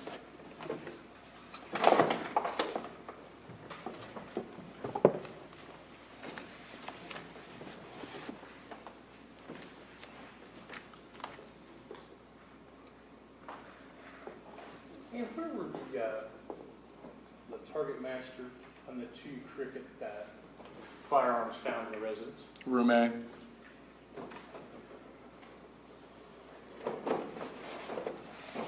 Is that the bedroom you previously testified to before? Yes.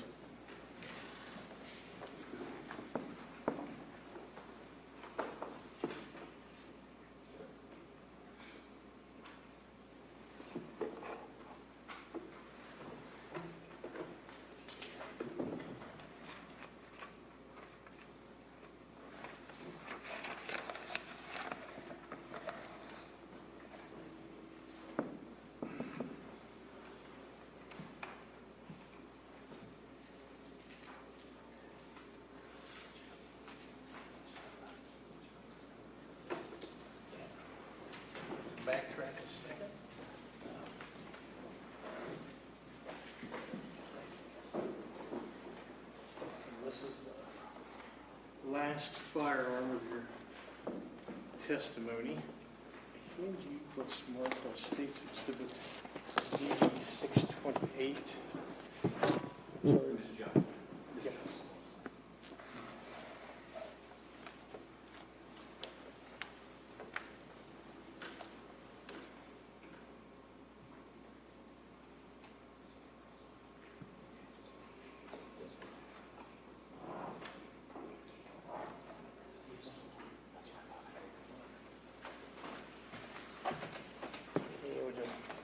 Hold off on this particular exhibit for now and maybe have another witness talk about it.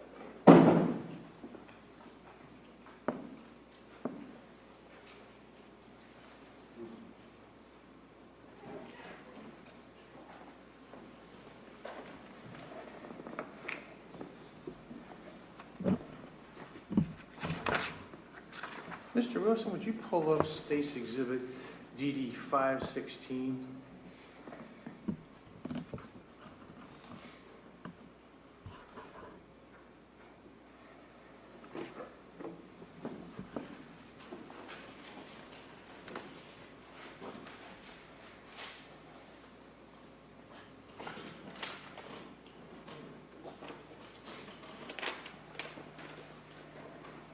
Special Agent Richard, I hand you what is marked as State's Exhibit DD 516. Tell us what we're looking at there. It's a BCI evidence marker 23. It is an image of a cluttered area with miscellaneous items. Hey, did you take any of those items and collect them for evidence purposes? I believe we took the shipping notification form. I hand you what's marked as State's Exhibit DD 642. You don't necessarily have to go all the way through it, but just tell us what that is.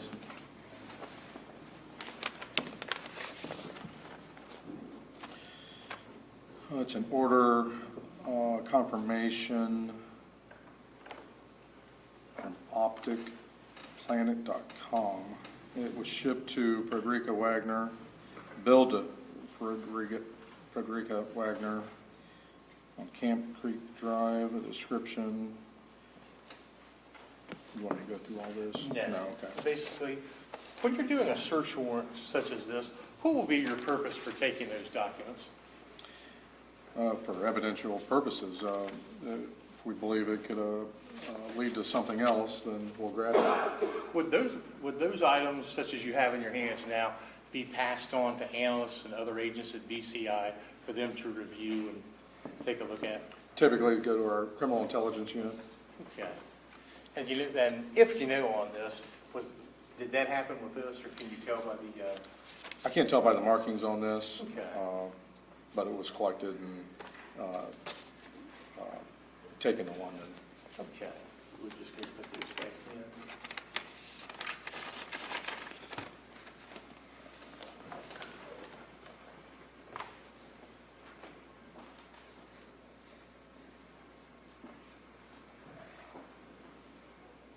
Mr. Wilson, you pull up State's Exhibit DD 541, please. Special Agent Ruger, I'll have you take a look at that. Tell us what that represents.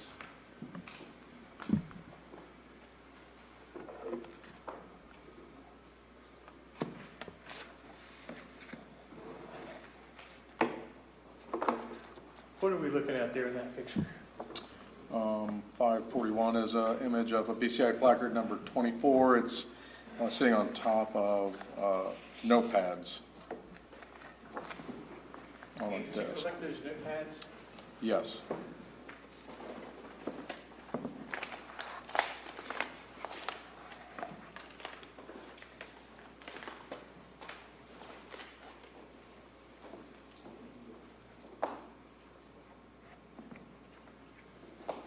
Hand you was marked as State's Exhibit DD 643. Just open that and tell us what those are. You don't have to go through them or Okay. read through them or anything like that. But what would your purpose be in collecting those notepads? Evidence. Okay. Similar to what you testified before is the optics plan documentation. Yes. Would those typically be sent on to other agents or analysts? Such as Yes. someone else at the end?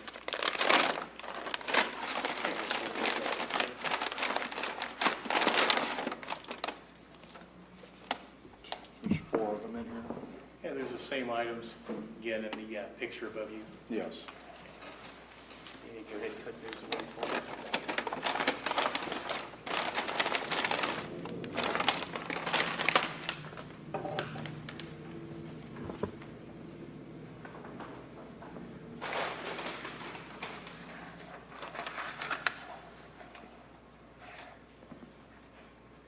Handy what's marked as State's Exhibit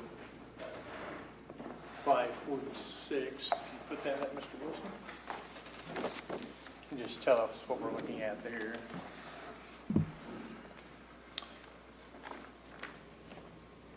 This is marker BCI 25. It's a bank statement. And what would have been your purpose in collecting that? More evidence for our analysts to look at. I'm going to hand you what's marked as State's Exhibit DD 644. If you would identify that for us, please. And does that picture truly and accurately represent what you saw at the residence at Flying W that day? Yes.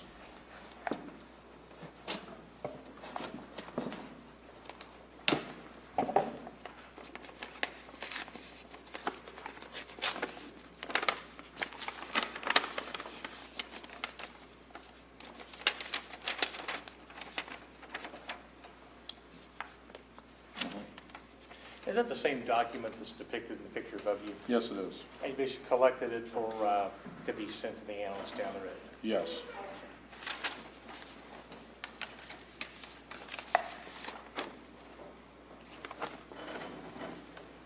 As a crime scene agent, do you frequently make determinations about documents and their evidentiary value and those type of things at the scene, or is that often passed to the analysts and other agents? How does that work?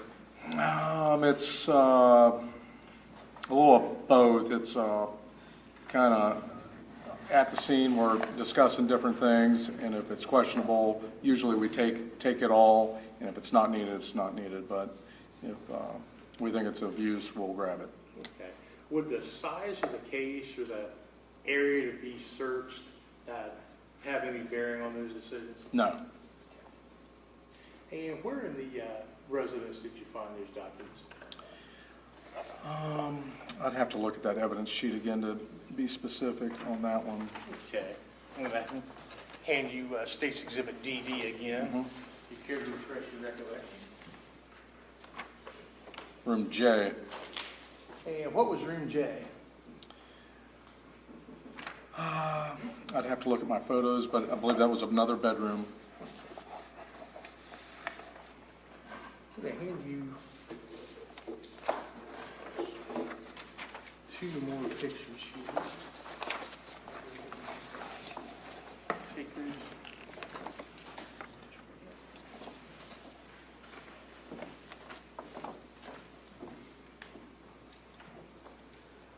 Mr. Wilson, would you pull up State's Exhibit DD 557, please?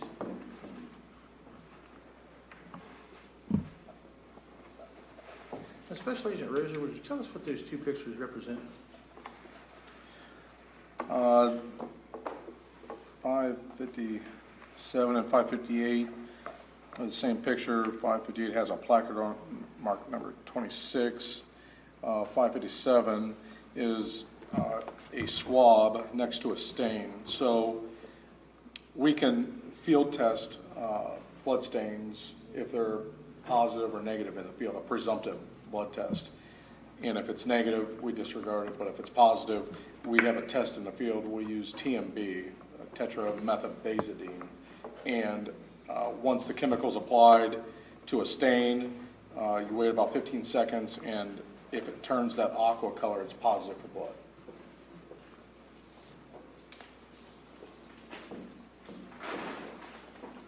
And did you do that in this, in regards to the item shown on the screen here? Yes. I'm going to hand you that item, being State's Exhibit DD 645. If you open that up.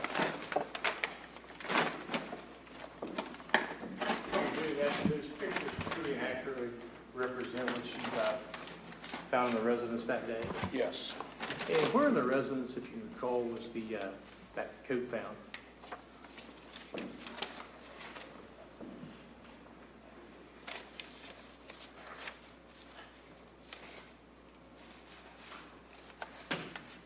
Room D. And if you recall what room D was? I don't want to guess, so But obviously, it's been approximately 5 years and a few months since you've been out there. yes.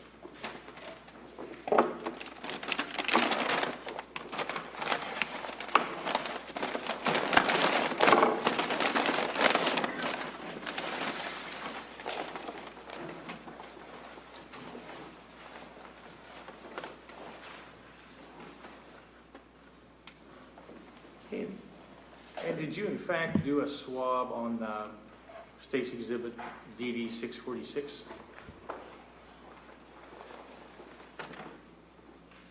Take the swab from it. I'll hand you what's marked exhibit that's 645. This is State's Exhibit 646. Yeah, so for this one's a little different. So on this one here, we swabbed it for suspected blood on item 26. So this is 26.1, and this is 26, and that was swabbed for blood. And was that, was a field test done on it, or did you just have it sent directly to the lab? Oh, I did a field test on it. Okay. Can you recall what that was? Positive. And what did you do after that? Then I grabbed another sterile swab, moistened it, and packaged it for the lab. And that's what State's Exhibit DD 646 would be with the lab Yes. number on it. Yes. Like that.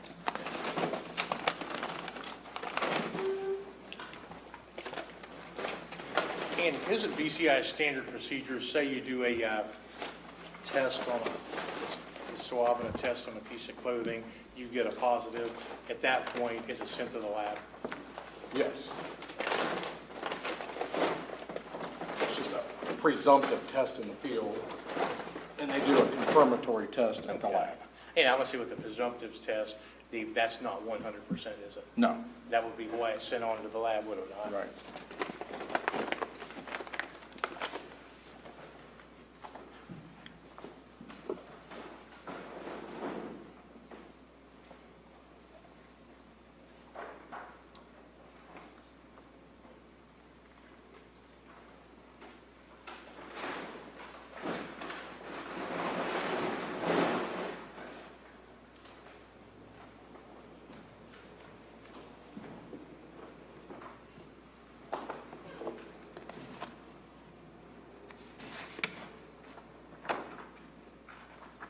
Mr. Wilson, would you bring up State's Exhibit DD 552?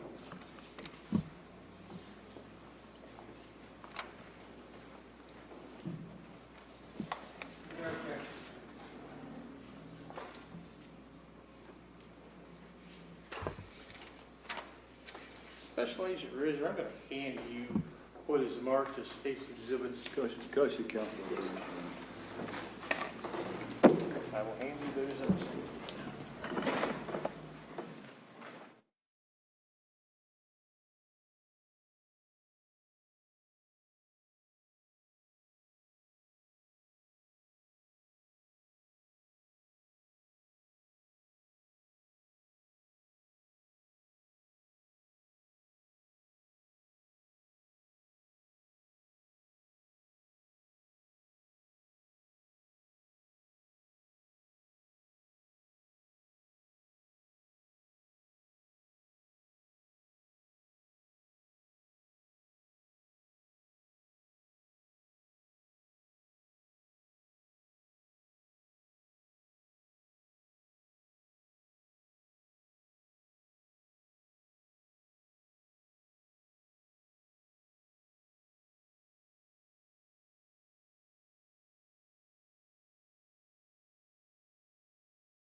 Just 1 second.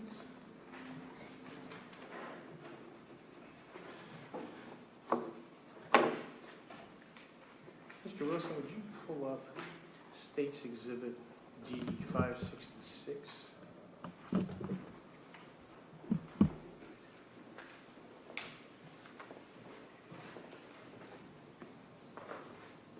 No objection.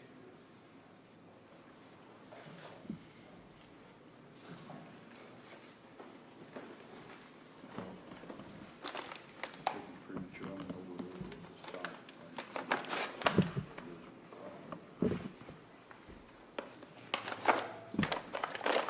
Yeah, here you two pictures marked State's Exhibits DD 566 and DD 568. Would you tell us what those are?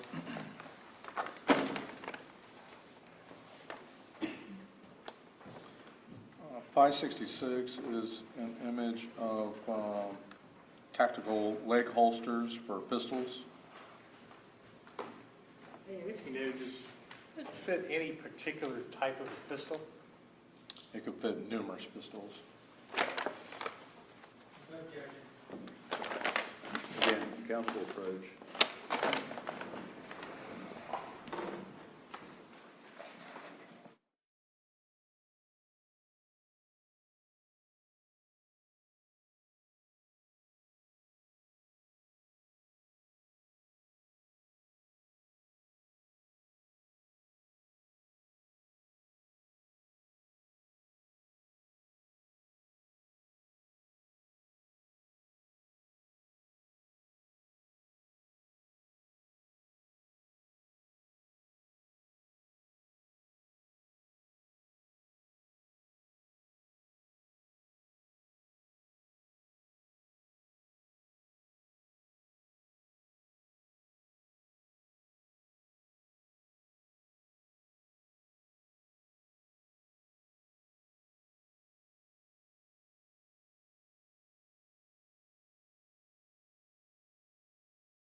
Mr. Wilson, would you pull up State's Exhibit DD 577, please?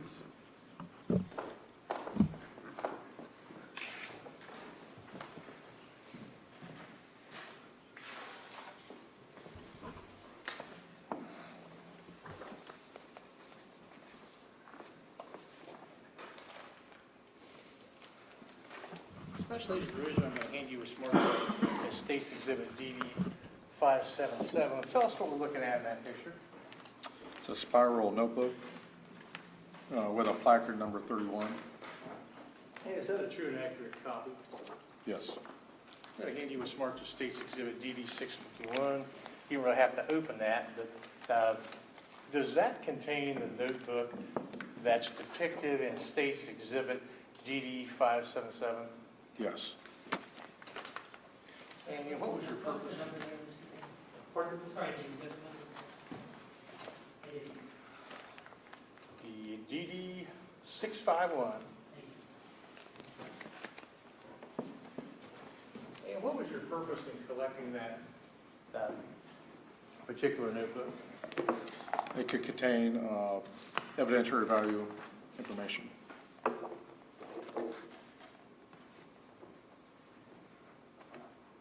And was it passed on to the analysts or the intelligence people? It was submitted to BCI, and I'm assuming it was.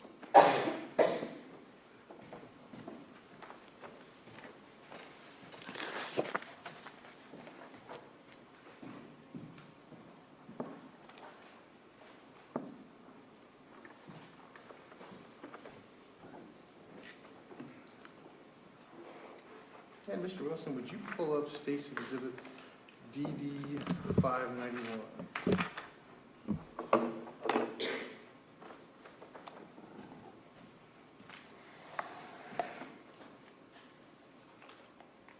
And what are we looking at in State's Exhibit DD 591? BCI evidence marker 32, there's it's in a laundry basket with a balled up piece of tape next to an empty magazine. Special Agent Richard, what was your specific reason for collecting item 32 in State's Exhibit DD 652, that rolled up ball of tape? Well, it looked like what many of us thought could be used as a makeshift silencer for a weapon. Hey, would you open up that bag, please? Okay.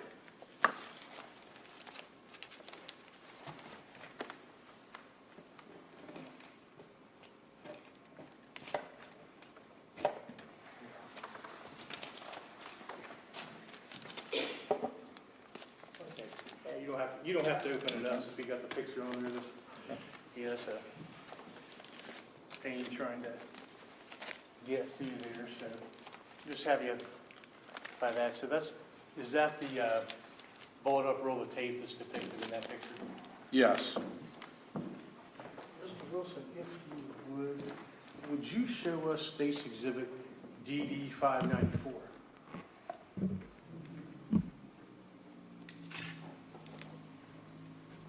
And just tell us what that picture is. It's just a different angle of what we collected out of that laundry basket of item 32. And was your intent on taking that piece of evidence to send it on to Firearms or the analyst? Yes.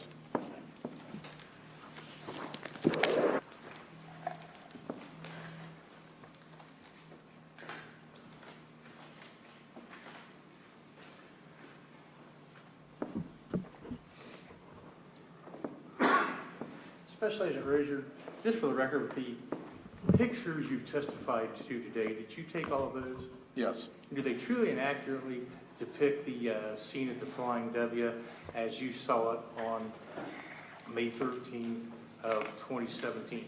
Yes. Your Honor, I have no further questions for Special Agent? Pardon me?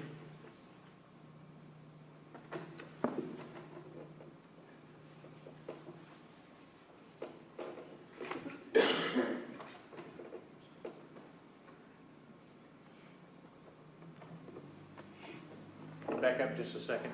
Recall what that rolled-up ball of tape you took on suspicion of being some type of suppressor.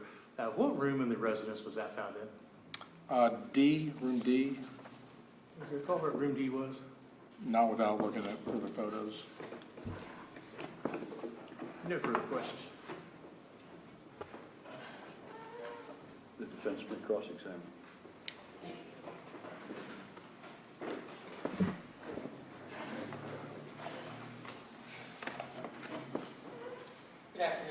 are you? Great, how are you? I'm good. Thanks for coming in. My name is John Parker. I'm one of the attorneys for Mr. Wagner. Just a few follow-up questions, if I can. You took all the interior photos of this residence, right? Yes. Do you know how many rooms were in that residence approximately? 9, 10, maybe 11. Okay. Do you know how many people were living there? How many people were living there? Yes. No, I don't. Now, you testified as to rooms A, J, and D. Is that correct? If that's what I said, yes. Okay. So those are the 3 bedrooms where you took various photographs that you described today, is that right? Right. Do you know whose room is room A? No. You know whose room is room J? No. You know whose room is room D? No. Was there an elderly man living there at the time? I believe so. Very ill, bedridden? From what I remember, yes. All right. Was his room A, J, or D? I think his room was off the kitchen. There was a bed like off the kitchen. I think that's where his, that's, All right. I'm just based on some of the things I saw near the bed. Okay. So I guess what I'm asking is, these are 3 bedrooms, A, J, and D, correct? Yes. All right. They appear to belong to 3 different people? I don't know about that. All right. Were they all on the first floor of the house? All that evidence was gathered from the first floor, I believe. All right. Did you gather anything from the second floor I do not believe so. or the basement? I do not believe so. All right. So it's these 3 rooms on the first floor, A, J, and D. I believe so. There was one that you showed some photos that kind of had some miscellaneous papers. One of the last photos looked like it was on a desk. Yes. All right. Did that appear to be an office of some sort? There was an office area, a desk, office, computer, I believe. All right. With respect to some firearms, you purchased, I'm sorry, let me rephrase that. You testified about a gun that was purchased, and you saw, and you had the receipt from Rhoden. I believe it was a 9mm. Do you remember that? The Beretta. The Beretta, yes. You remember that? Yes. All right, and then you showed some photos of it, correct? Yes. All right, and in those photos, there were what I would call aftermarket grips on it with the Grim Reaper, is that right? Right. All right, those Grim Reaper grips are not part of the gun when you buy it, is that? Typically, no. All right. That's something if somebody wanted to dress it up in some way, Yes. they could buy it afterwards. Right. But it's not part of the original purchase. I would agree with that statement. And do you know who that gun belonged to at the house? No.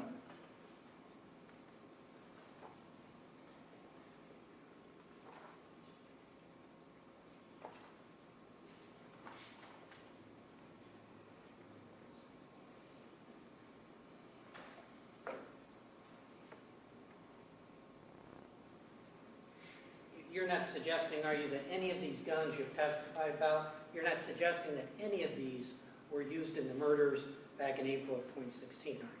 No. They're unrelated to the actual murders themselves. I don't know that. You don't know one way or the other? I don't. Okay. You just collected these? Yes. All right. Somebody else can say whatever they want. You just collected these items? That's right. Okay.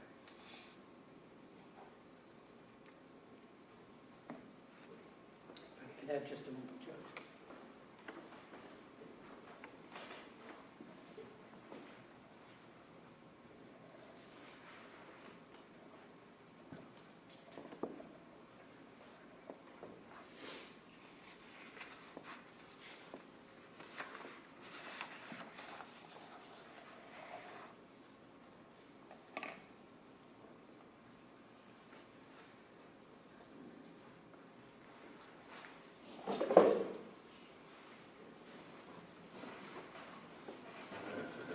Thank you, Judge. I have no further questions. Thank you.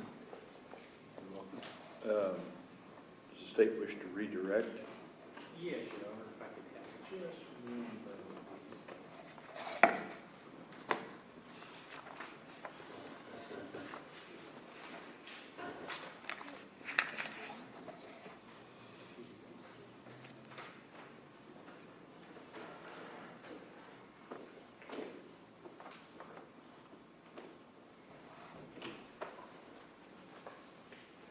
Couple of questions.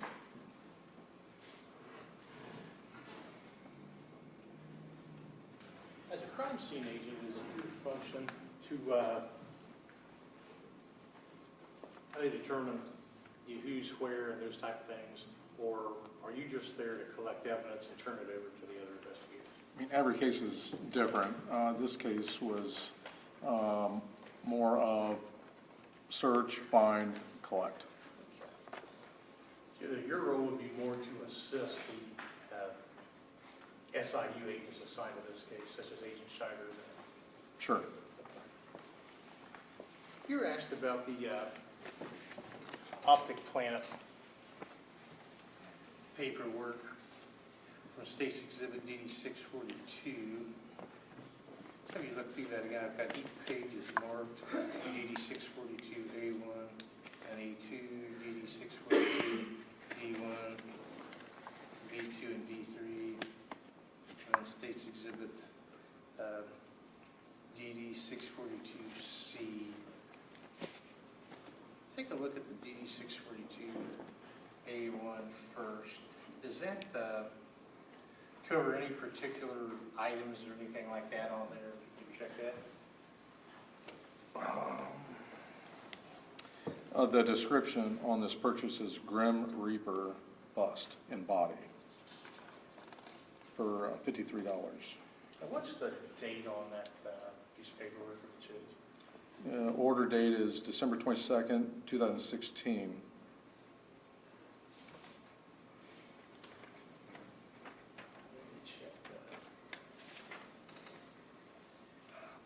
Have you take a look at DD 642 B1, B2, D1, B2,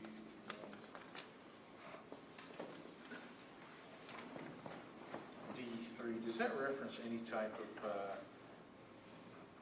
gun grips on there as well? On 642B1,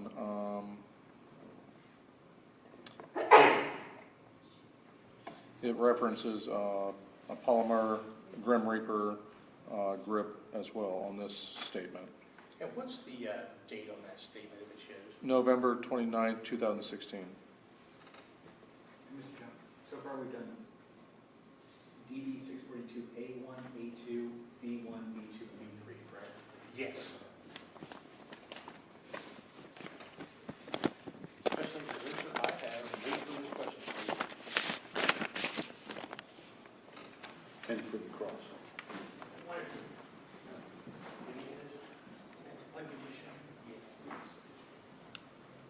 Sir, showing you DD 642, the items you just looked at. Do you look through there, is there a name of a purchaser of those items or someone who ordered those items?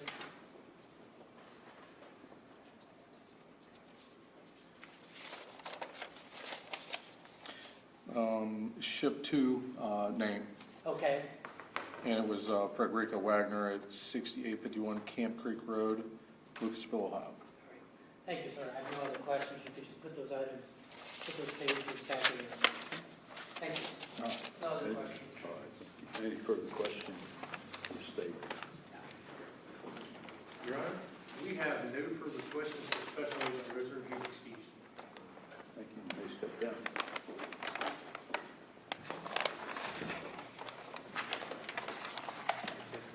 Thank you for your time. Statement calls for next witness. Your Honor, we have one more witness available for the day. However, we're going to need to switch over this stuff. This would be a good time to break. So if we get just a few minutes to kind of get reorganized. We have a few items to move, Your Honor. We will recess until 3:25. While you're at recess, do not discuss this case among yourselves or anyone else. If this case will be discussed with you or in your presence, do not form or express an opinion concerning the case. Do not do any research at all concerning the case, either as to the facts or as to the law from any source at all. Do not read, view, or listen to any reports or accounts of the case from any source at all, and have no contact with any of the participants in the case, including parties, counsel, or witnesses. So, does counsel for either side have anything further before we recess until 3:25? No, thank you. We don't have anything. All right, we are in session at 3:25 at that time. The jurors are to assemble at the jury room.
ready to have the jury know that.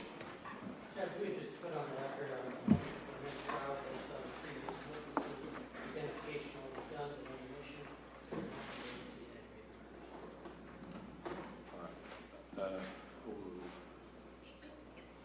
Your Honor, just for the record, I think there was 21 total items, and 17 of those were on the list. And the remaining You're talking went to about the lab and were the tested. firearms. The firearms were on the list that was extracted from Jake's phone, and the remaining went to the lab to be tested. Yeah, and in overruling the motion for new trial, I'm taking into consideration the arguments that were made as to why those should be admitted and the arguments of the defense as why they should not be. Just so the record is clear, there was evidence that came in that one of those firearms was purchased after April 22nd, 2016. Yeah, and our argument would be that's a replacement for the firearm that was used on us. So we think it's relative and a proper inference to argue. Yeah, there was never any number that were used in the house. Well, it doesn't matter if you're replacing a handgun. So you don't have to replace the exact caliber when you cut it up and put it away. So. All right, so the court's considering all the arguments in favor of admitting the firearms and excluding the arguments against admitting them, and then the defense motion for new trial is overruled, denied. We are ready for the jury. Thank you.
You may be seated.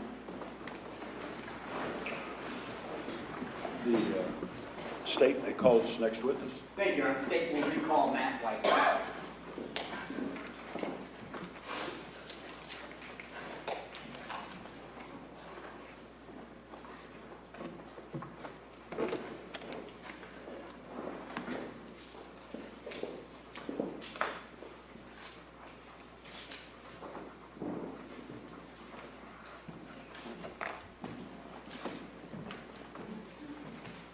Raise your right hand. You solemnly swear or affirm that the testimony you are about to give shall be the truth, the whole truth, and nothing but the truth, as you shall answer unto God. I do. You may be seated. The state may examine. Not that we need to reintroduce you to the jury, but for the record, could you at least give us your name, please? My name is Matthew White. Your Honor, before I begin questioning this witness, I ask the defense to again engage in stipulation that this witness is an expert with respect to firearm examination and tool mark. Objection. Please stipulate. All right. So on stipulation, the court will grant that to the defense. The witness will be recognized as an expert with respect to firearms and able to testify as an expert with respect to firearms. Thank you, Your Honor. A couple weeks ago, did you come in here and testify about your initial work in this case? Yes, sir, I did. And then last week, did we bring you back to talk about comparisons you did with respect to a search warrant at 260 Peterson and evidence that was recovered from the murder scene? Yes, sir, that's correct. And through testimony in both of those cases, did you give your opinion with respect to various comparisons you made in this case? Yes, I did. And again, were those opinions to a reasonable degree of scientific certainty? They were. I want to do this kind of quickly. We have to do it again for the record. I'm going to hand you what's been marked for identification purposes as State's Exhibits B19, B20, B21, B319, B320, B321, B328, and B329. Can you take a look at those?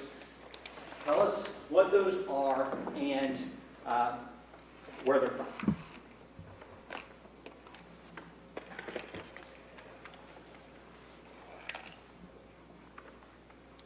These particular items correspond to the 5 fired .22 long rifle cartridge cases recovered from scene 2. I'm going to hand you what's been marked for identification purposes as State's Exhibit C430. Can you take a look at that? Can you tell the jury again what that is? This particular item is one fired .22 long rifle cartridge case from scene 3. With respect to your initial work in this case, did you do comparisons of these 22 casings from scenes 2 and scenes 3? I did. I'm going to hand you what's been marked for identification purposes as State's Exhibit 7.1 and 7.8. State's Exhibits AA116 and State's Exhibit AA116A. Can you take a look at those, and can you tell the jury what those are? These particular items are 2 fired .22 long rifle cartridge cases recovered from 260 Peterson. And more specifically, are those 2 casings that were recovered as a result of the May 10th, 2017 search warrant? Yes, that's correct. I'm going to hand you what's been marked for identification purposes as State's Exhibits BB266, BB279, BB294, BB333, and BB335. Can you take a look at those for us? Can you tell the jury, do you recognize those? And if you do, can you tell the jury what those are? I do recognize these items. These items correspond to 10 fired .22 long rifle cartridge cases, also recovered at 260 Peterson. And again, with respect to all of those exhibits that I just had you identify, every one of these 22 caliber cartridge casings, again, did you compare those all to each other? Yes, sir, I did. And did you reach an opinion to a reasonable degree of scientific certainty as to whether or not those were all fired from the same gun? I did. And did you testify to that opinion last week? I did. And what was it? I was able to conclude that all of the fired .22 long rifle cartridge cases from scenes 2 and 3, as well as the fired cartridge cases from 260 Peterson, had all been fired in the same firearm. You also testified early on, actually probably in both your testimony, that as part of your work in this case, you did some research to try to determine specifically what kind of gun or what kind of .22 may have fired those shell cases. Is that correct? Yes, sir, that's correct. And was that research pretty extensive? It was. And again, did you testify, or is it your testimony that as part of that research, you actually even reached out to the Walther Company in Germany? Yes, that's correct. Now, I want to clarify something. When you did your comparisons, or you received the evidence from 260 Peterson, at that time, in May of 2017, had you done that extended research to determine whether or not that was a Walther firearm? No, at that time I had not performed that research. Was it, again, later on that you were able to determine that? Yes, it was. And when was it that you were able to, again, get that initial information from the other lab and then reach out to the Walther Company? I believe that was in July of 2017. Now, at some point, as part of your work in this case, did you learn that a search warrant had been conducted at the Flying W Farms and that firearms had been taken into evidence as part of that search warrant? Yes, I did. And at that time, again, May of 2017, specifically May 13th of 2017, again, did you specifically know what type of 22 you were looking for? I did not. As a result, did you have to go through and examine the 22s that had been collected from the Flying W Farms to see whether or not you could include or exclude any of those 22 caliber weapons? Yes, that's correct. And did you in fact do that? I did. Can you tell us how you did that? So when the 22s from the Flying W were submitted to the lab, tell the jury your process for going through and trying to determine whether or not that specific firearm is either included or excluded as having fired these shell casings that you already identified. When the firearms are submitted to the laboratory, I'll fill out a worksheet detailing specifications about the firearm, and then I will test fire the firearm into, we have a water recovery tank that has a net on the end of it, so I'll actually test fire the firearm itself, and there's a net on the outside of the tank that collects the fired cartridge cases, and the shooting into the water, that allows me to collect test-fired bullets as well. Those known test-fired cartridge cases that I took with the submitted firearms, I can later microscopically compare to the evidence in an attempt to say whether or not they've been fired in or from a particular firearm.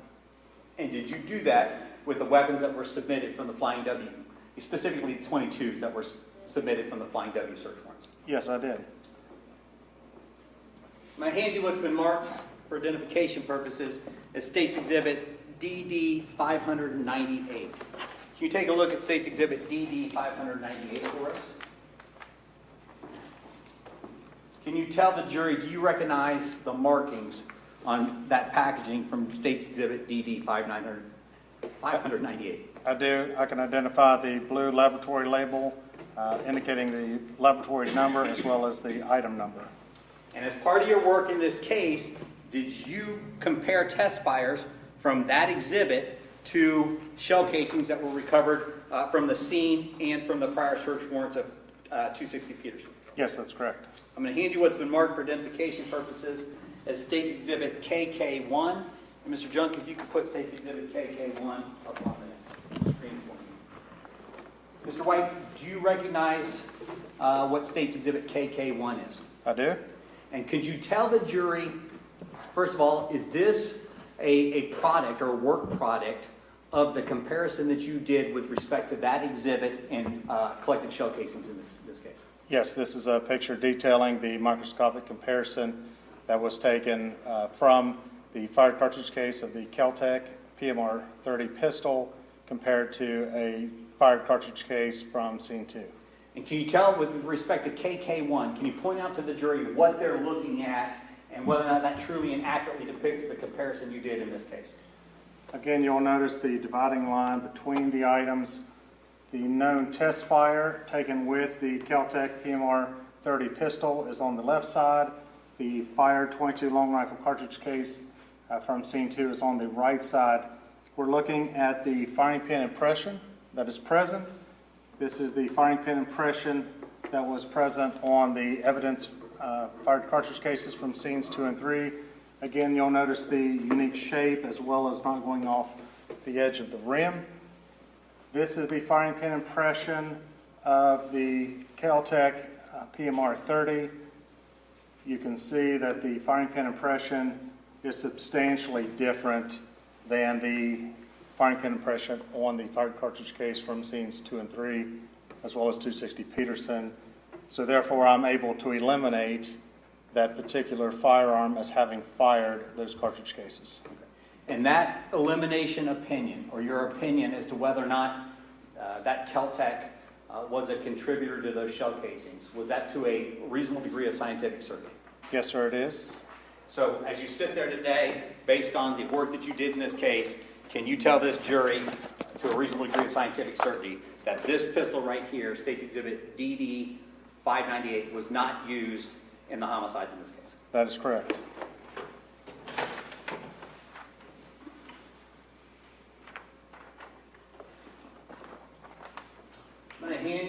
marked for identification purposes. It's State's Exhibit DD602. State's Exhibit DD602. Do you recognize the markings on that item? I do. Can you tell the jury what that is, please? Again, I can identify the blue label placed onto the packaging with the laboratory number and the item number of the firearm. And did you, well, first of all, tell us what that item is. This particular item is a Walther Smith & Wesson Model M&P P22 pistol. And as part of your work in this case, did you compare that exhibit or that pistol right there with shell casings that were recovered from both the scene and the search warrants at 260 Peterson? I did. I'm going to hand you what's been marked for identification purposes, State's Exhibit KK2. And Mr. Junk, could you give us KK2 on the screen, please? Do you recognize State's Exhibit KK2? I do. Can you tell the jury what they're looking at with respect to this exhibit? You're looking at a microscopic comparison of the test-fired cartridge case taken from the Walther Smith & Wesson Model M&P 22 pistol. On the left side, on the right side, again, is the evidence fired 22 long rifle cartridge case. You're looking at the firing pin impression. You'll notice the firing pin impression is substantially different from the evidence, but also of note, this firing pin impression did not extend off the edge of the rim, similar to that. However, the shape of the firing pin impression was completely different. This firearm was a Walther Smith & Wesson, meaning it was a trademark name. They used Smith & Wesson, but Walther was the manufacturer. So this was also part of my research, that this, again, was unusual, that it did not extend off the end of the firing pin impression, which made me think it's possible it could be another Walther firearm. And to a reasonable degree of scientific certainty, were you able to exclude that Smith & Wesson Model M&P pistol as having been the gun that fired the shell casings found at the scene and at 260 Peterson? Yes, based off the firing pin impression, the difference in the shape of the firing pin impression, I'm able to exclude this firearm as having fired the fired cartridge cases left at the scenes.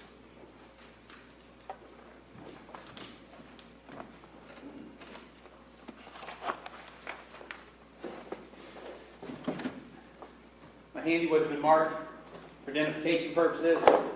It's State's Exhibit DD638. State's Exhibit DD638. Do you recognize the markings on that item? I do. And can you tell the jury what they're looking at with respect to that exhibit? This particular exhibit is a KSA Model Cricket rifle. I'm going to hand you what's been marked for identification purposes. State's Exhibit KK3. Mr. Junk, can I get KK3 on the screen, please? Can you tell the jury what they're looking at with respect to State's Exhibit KK3? This particular example is the microscopic comparison of the test fires taken with the submitted rifle compared again to the evidence cartridge cases. You'll notice the firing pin impression on the evidence rifle is circular in shape versus the evidence fired cartridge case. Based off that substantial difference in the shape of the firing pin impression, I'm able to exclude that firearm. And is that exclusion to a reasonable degree of scientific certainty? It is.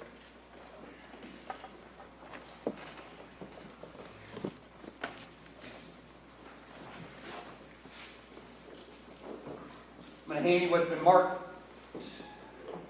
for identification purposes as State's Exhibit DD634.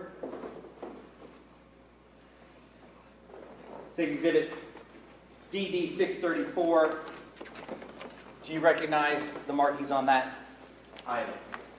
Yes, sir, I do. Again, blue laboratory sticker on the end of the box indicating the case number, item number, firearm. Can you tell us what kind of firearm that is? This is a CZ Model 452 rifle, 22 long rifle. I'm going to hand you what's been marked for identification purposes as State's Exhibit KK4. Mr. Junk, can I get KK4 as well?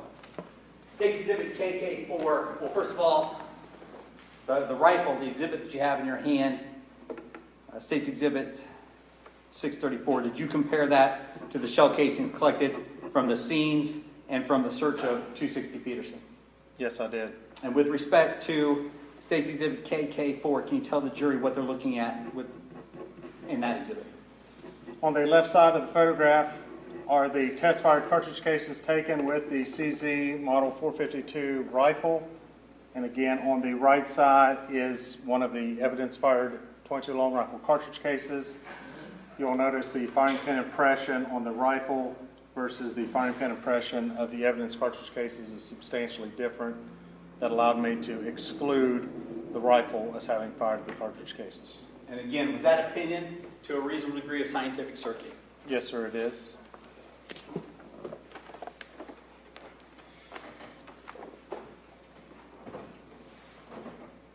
My handy was been marked for identification purposes as State's Exhibit DD 640. State's Exhibit DD 640. Do you recognize the markings on that item? Yes, sir, I do. And can you tell the jury what that is? Again, I can identify it by the laboratory sticker on the end of the box. This corresponds to a Remington Model 510 Target Master rifle. I'm going to hand you what's been marked for identification purposes as State's Exhibit KK5. State's Exhibit KK5, Mr. Junker, if I can get that. Can you tell the jury what they're looking at with respect to State's Exhibit KK5? This is a microscopic comparison of test fires taken with the Remington Model 510X Target Master rifle. Again, microscopically compared to the fired cartridge case left at the scene. Notice the firing pin impression, again, is substantially different in the shape of the firing pin impression, allowing me to be able to exclude the Remington rifle as having fired the .22 long rifle cartridge cases from the scenes. And is that exclusion or that opinion on that exclusion to a reasonable degree of scientific certainty? Yes, sir, it is. I'm going to hand you what's been marked for identification purposes as DD 636.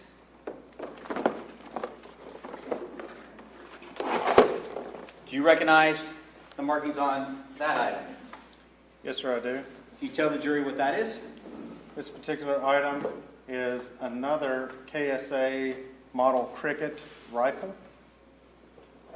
And again, did you compare test fires from that exhibit to shell casings collected at the scene? I did. I'm going to hand you what's been marked for identification purposes as State's Exhibit KK6. State's Exhibit KK6. Mr. Jones, can I get that? Can you tell the jury what they're looking at with respect to State's Exhibit KK6? We're looking at another microscopic comparison. The left side are test fires from the KSA model Cricket rifle. On the right side is the fired .22 long rifle cartridge case from the scene. Again, the test fired cartridge case firing pin impression is circular and completely different than the firing pin impression present at the scene. That allowed me to be able to exclude this KSA model Cricket rifle as having fired the .22 long rifle cartridge cases from the scenes. Is that opinion to a reasonable degree of scientific certainty? Yes, sir, it is.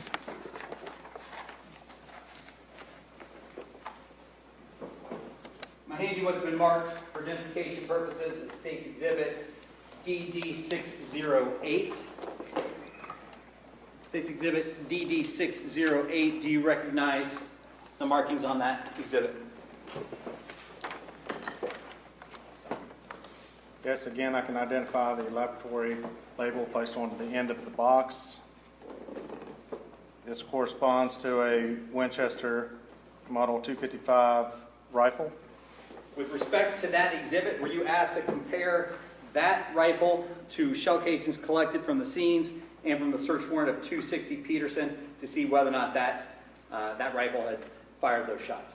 Yes, that's correct. I'm going to hand you what's been marked for identification purposes as State's Exhibit KK7. Mr. Junk, if I can get KK7. State's Exhibit KK7, can you tell the jury what they're looking at there? This particular picture is a microscopic comparison of test fires taken with the Winchester Model 255 rifle compared to the firing pin impression on the Fire 22 long rifle cartridge cases from the scenes. You'll notice the shape of the fine pin impression from the Winchester rifle is substantially different than the fine pin impression from the 22 long rifle cartridge cases from the scenes. That allowed me to be able to exclude this Winchester rifle as having fired any of the 22 long rifle cartridge cases. And was that opinion to a reasonable degree of scientific certainty? Yes, sir, that's correct.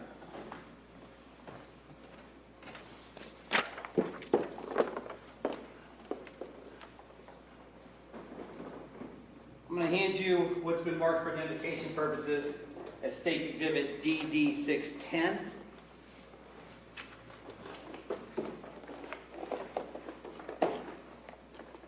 State's Exhibit DD610.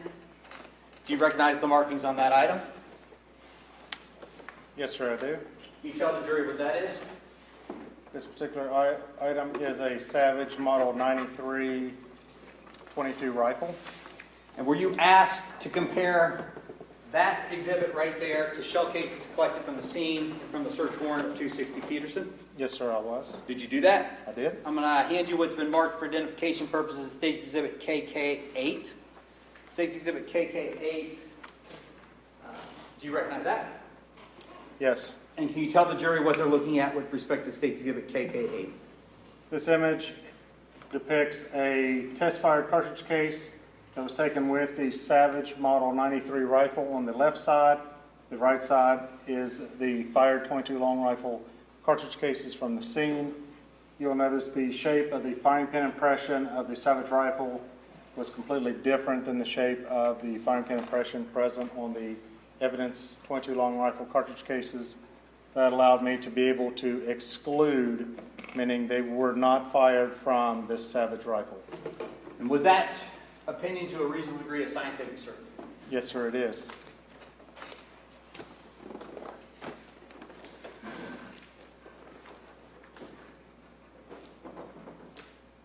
I'm going to hand you what's been marked for identification purposes as State's Exhibit DD604. State's Exhibit DD604. Do you recognize the markings on that item? Yes, I did. Can you tell the jury what that is, please? This is a Remington Model 522 Viper 22 rifle. And were you asked as part of your work in this case to compare that exhibit with shell casings collected from the scenes and 260 Peterson? Yes, I was. I'm going to hand you what's been marked for identification purposes, State's Exhibit KK9. State's Exhibit KK9, do you recognize that? Yes, I do. Can you tell the jury what State's Exhibit KK9 is? This is a microscopic comparison on the left of the known test fire taken with the Remington Model 522 Viper rifle. On the right side is the Fire 22 long rifle cartridge case from the scenes. And again, you will notice the shape of the fine pin impression is completely different from the fine pin impression on the 22 long rifle cartridge cases from the scenes. That allowed me to be able to exclude the Remington rifle as having fired any of the 22 long rifle cartridge cases. And was that exclusion or that opinion to a reasonable degree of scientific certainty? Yes, sir, it is. In addition to looking at the 22s, were you also asked to look at a rifle that was recovered that had the potential of firing a 30 caliber round? Yes, I was. I'm going to show you what's been marked for identification purposes at State's Exhibit DD628. Do you recognize State's Exhibit DD628? Yes, I do. And can you tell the jury what they're looking at with respect to State's Exhibit DD628? This particular item is a 1903 Springfield rifle chambered in .30-06. And did you look at that rifle and make any comparisons or draw any conclusions with respect to whether or not that rifle could have been responsible for shooting some of those 30 cal projectiles that were found at scene 1? Yes, when this particular firearm was submitted for examination, I test fired the firearm, And as part of the collection, when I collected the test-fired bullets that I took with this firearm, I noticed the rifling, the lands and grooves that were inside the barrel of the rifle. It contained 2 lands and grooves. The .30 caliber bullets from scene 1 contained 4 lands and grooves.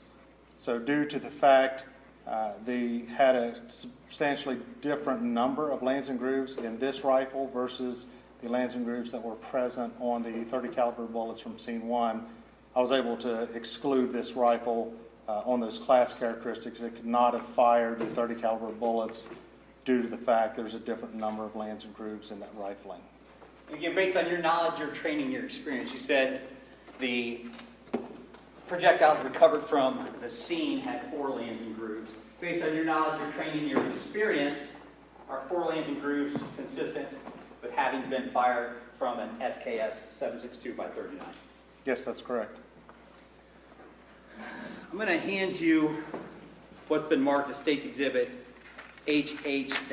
I want you to look at it, but don't say anything out loud about it. I'm just going to ask you some questions. Just take a second to review that item.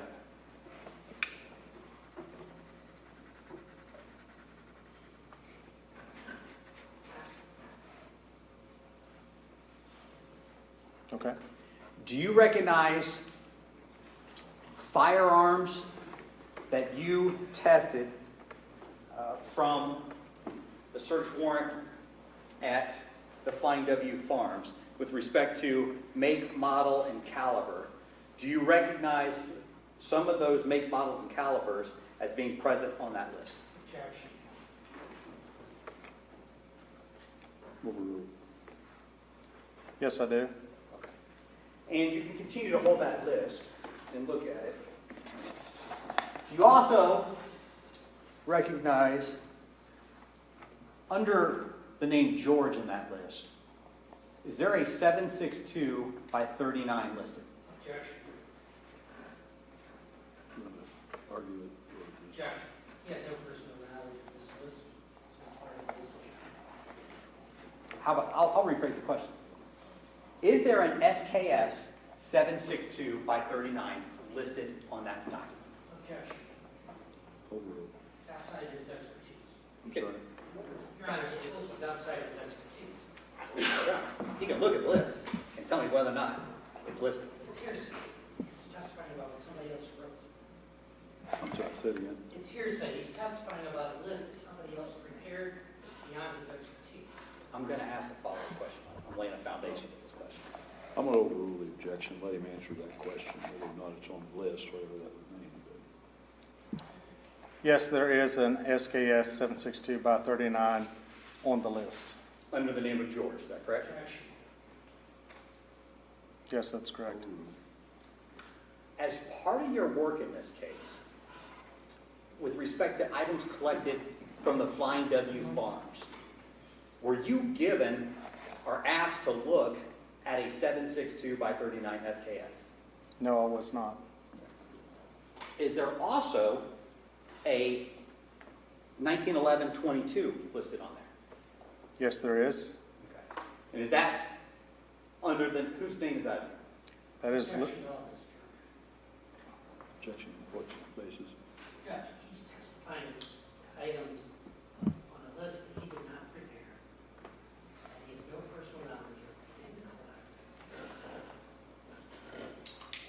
Is there counsel approaches?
With respect to the 1911-22, is it identified any more than 1911-22? It is identified as Colt 1911-22. And whose name is that under? Jake's.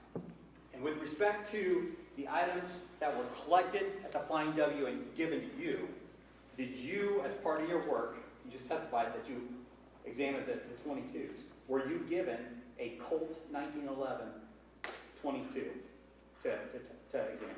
No, it was not. Is there also on that wrist a .40 caliber pistol? Yes, there is. And as part of your work, whose name is that listed under? George's. As part of your work in this case, examining evidence that was collected at the Flying W farm, did you, or were you given a .40 caliber that was recovered? No, it was not.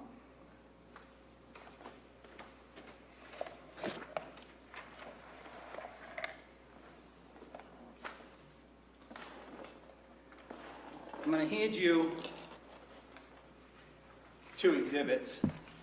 State's exhibit, let's start with State's Exhibit DD616. Again, do you recognize the BCI markings on State's Exhibit DD616?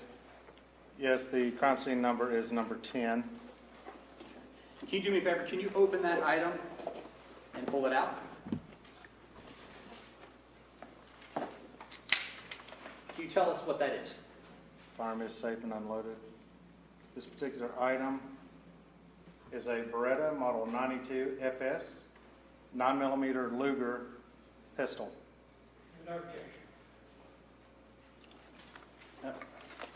I'm going to show you what's been marked for identification purposes as State's Exhibit DD618. Again, do you recognize BCI markings on 618? Yes, I do. DD618? Yes. And can you tell the jury, how do you recognize those markings? Identify the crime scene number of 11 on it. Open it up, and again, can you remove the item that's in there? Can you make it safe? And can you tell the jury what that is? This is another Beretta Model 92 FS 9mm Luger pistol. Does it appear to be the same make and model as State's Exhibit DD616? Yes, it is. I'm going to take that from you. And if you could, pull the pistol out of DD616, make it safe. Your Honor, can I have the witness come out? I wanted to show a couple differences in these. You ask him if he can leave the Yes. witness chair yet. If you could, come on down. And again, do these pistols appear to be the same make and model? Yes, they are. Do you recognize as you look at them differences in the barrel? Yes, I do. Can you tell the jury what are the differences in the barrel associated with those two items? This particular barrel is not threaded, whereas this barrel is threaded. And what does that mean, threaded versus non-threaded? If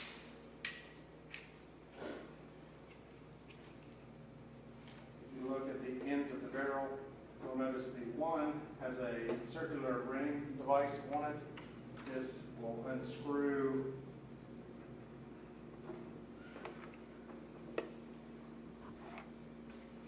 and you'll be able to see the threads that are on the end of the barrel, as opposed to the other pistol is smooth. The end of the barrel is smooth. There's no threads that are cut onto that. The threads cut onto the barrel are cut to allow the attachment of some type of muzzle device. Okay, and when you say muzzle device, what are you talking about? A muzzle device can be a compensator, for example, or a suppressor. A compensator is a small piece of metal that has ports on it that can redirect the gas to help reduce recoil of the firearm during firing, or a suppressor could be attached to it to decrease the sound of the fire. This particular rig device is a thread protector that goes over top of the threads when not in use to prevent damage from the threads occurring. And with respect to the threaded barrel, is that something that comes factory with that type of gun? Is it aftermarket, or can it be either? It can be either. It can come factory threaded or non-threaded. You can buy factory threaded barrels, and there's also aftermarket threaded barrels that you can purchase. have you replace.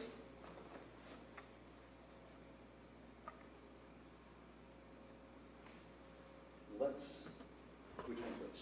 You know, let's look at the serial numbers before we put it back in the box. All right, I got 10. Check that serial number, make sure that it's the right one.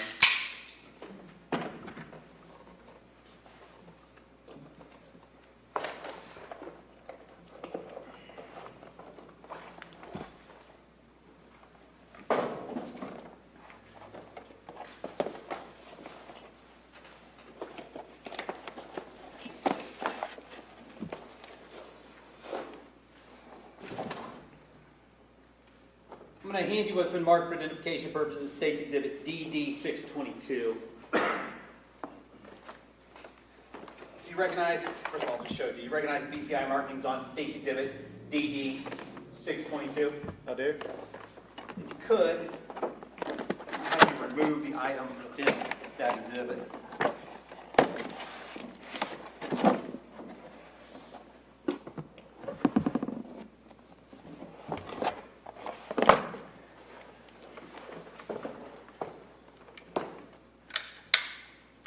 Take a look at that item. Again, are there any visible markings on that exhibit?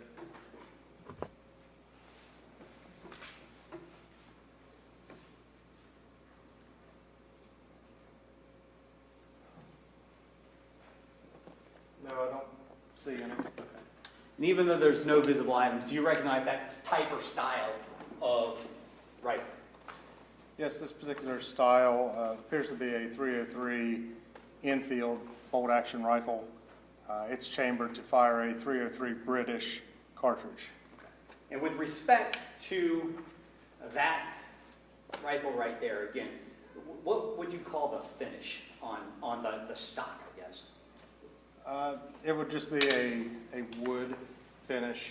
I don't know the exact type of wood, but it's just a natural wood finish. Okay. Would you consider that a satin black by chance? No, it is not. Is it black? No, it is not. Okay. And with respect to State's Exhibit HH2, I'm going to hand you that list again. Again, do you recognize, under the name George, Objection. Well, leading, is that what you're going to? I'll sustain. okay, I'll back it up and rephrase it. Do you see any Enfield 303s on there?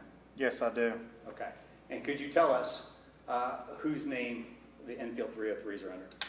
They're under George's name as well as Jake's name. And the ones under Jake's name, how are they described? Objection. Enfield Mark I 303 satin black and Enfield Mark II 303 black. Okay. And with respect to this weapon right here, does that meet either of those descriptions? No, it does not. Does this actually meet the description of the Enfield listed under George? The Enfield listed under George does not contain a color associated with it.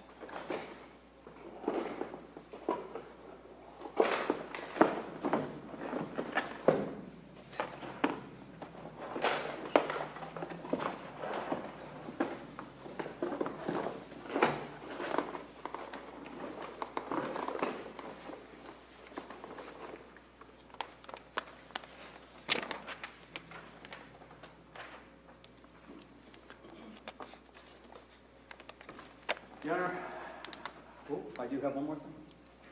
As part of your work in this case, did you create a report documenting the comparisons you did with the evidence from the Flying W?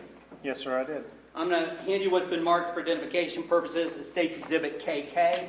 State's Exhibit KK. Can you tell the jury, do you recognize that? I do.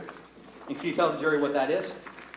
This is the final report issued involving the examination of the submitted firearms as well as the microscopic comparison of the test fires taken with those firearms to the Fire 22 long rifle cartridge cases from scenes 2 and 3, as well as 260 Peterson. As part of your duties there, or part of your work there at BCI, do you have a business duty to create and maintain those types of reports? Yes, sir, I do. And that exhibit right there, State's Exhibit KK, was that created and maintained in the ordinary course of your business there at BCI? Yes, sir, it was. Nothing further. Thank you, cross-examination.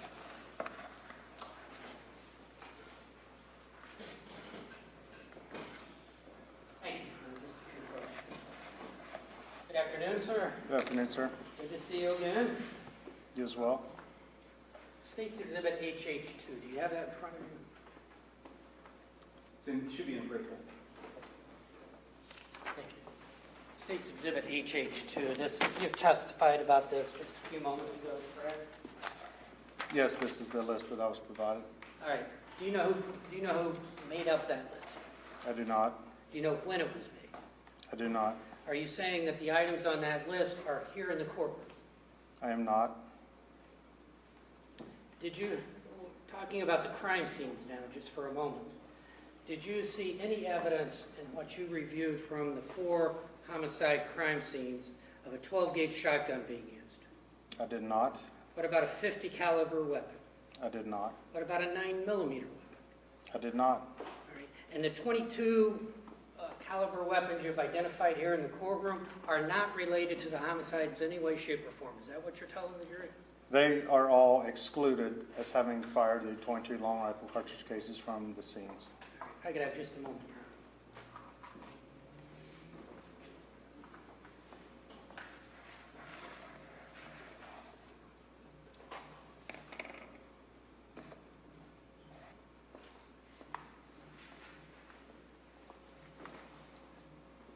A couple more questions, sir. Concerning the crime scenes, you did identify a 40 caliber weapon, correct? From the list, there's I'm a not talking 40 about the caliber list, I'm one. talking about the crime scenes. Yes, You were that is able to correct. identify a 40 caliber weapon was used, is that right? Yes, scenes 1 and 4. Right, and did you determine what type of gun was fired at those scenes? Yes, based off the characteristic on the fired 40 caliber cartridge cases and the 40 caliber bullets, they're consistent with having been fired from a Glock pistol. All right, and on this list, HH2,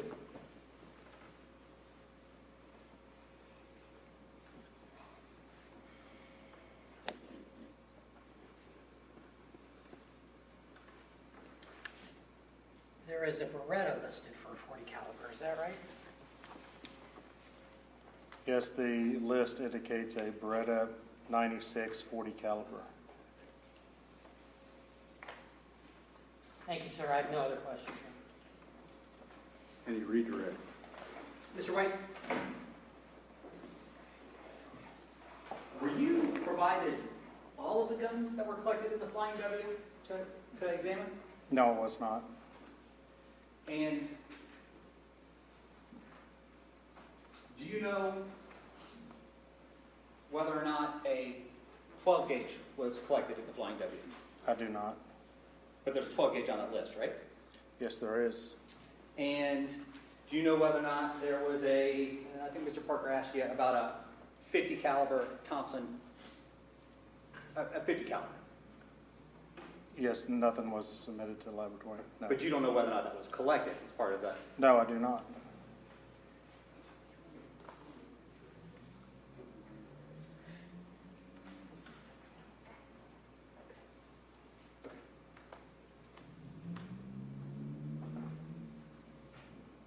Are there other guns, again, that were collected from the Flying W that you didn't look at? Yes, that's correct. Okay. Any further cross? Nothing further, thank you. All right, you may step down. Thank you.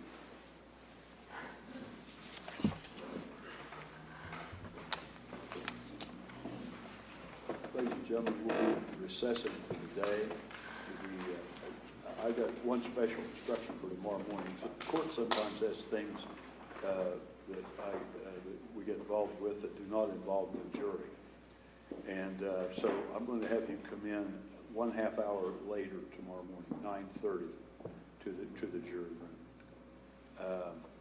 Rather than just have you wait down there, I'm going to have you come in 1/2 hour later. You'll be going home, and so it's very important you follow the instructions of the court. And that is, you're not to discuss this case among yourselves or with anyone else. You're not to permit anyone to discuss this case with you or to discuss this case in your presence. You're not to form or express an opinion concerning this case until it's finally submitted to you for deliberation and verdict. You are to do no research at all from any source at all concerning this case, either as to the facts or as to the law. You're not to view, read, or listen to any reports or accounts of this case from any source at all. And as I've said many times, that includes newspapers, radio, and television, but it also includes Facebook, other internet type sources, or social media type things. All those, you need to refrain from all of that. And of course, you're to have no contact with any participants in the case, including parties, counsel, and witnesses. Now, does counsel for either side have anything that you want to bring on the record here before we adjourn until tomorrow morning at 9:30? State has nothing, Your Honor. Nothing. All right. So with that, we are in adjournment. The jury will report at 9:30 to the jury room downstairs. Leave your notepads on your seat. Take where your badges. As I indicated before, I will need counsel here at 8.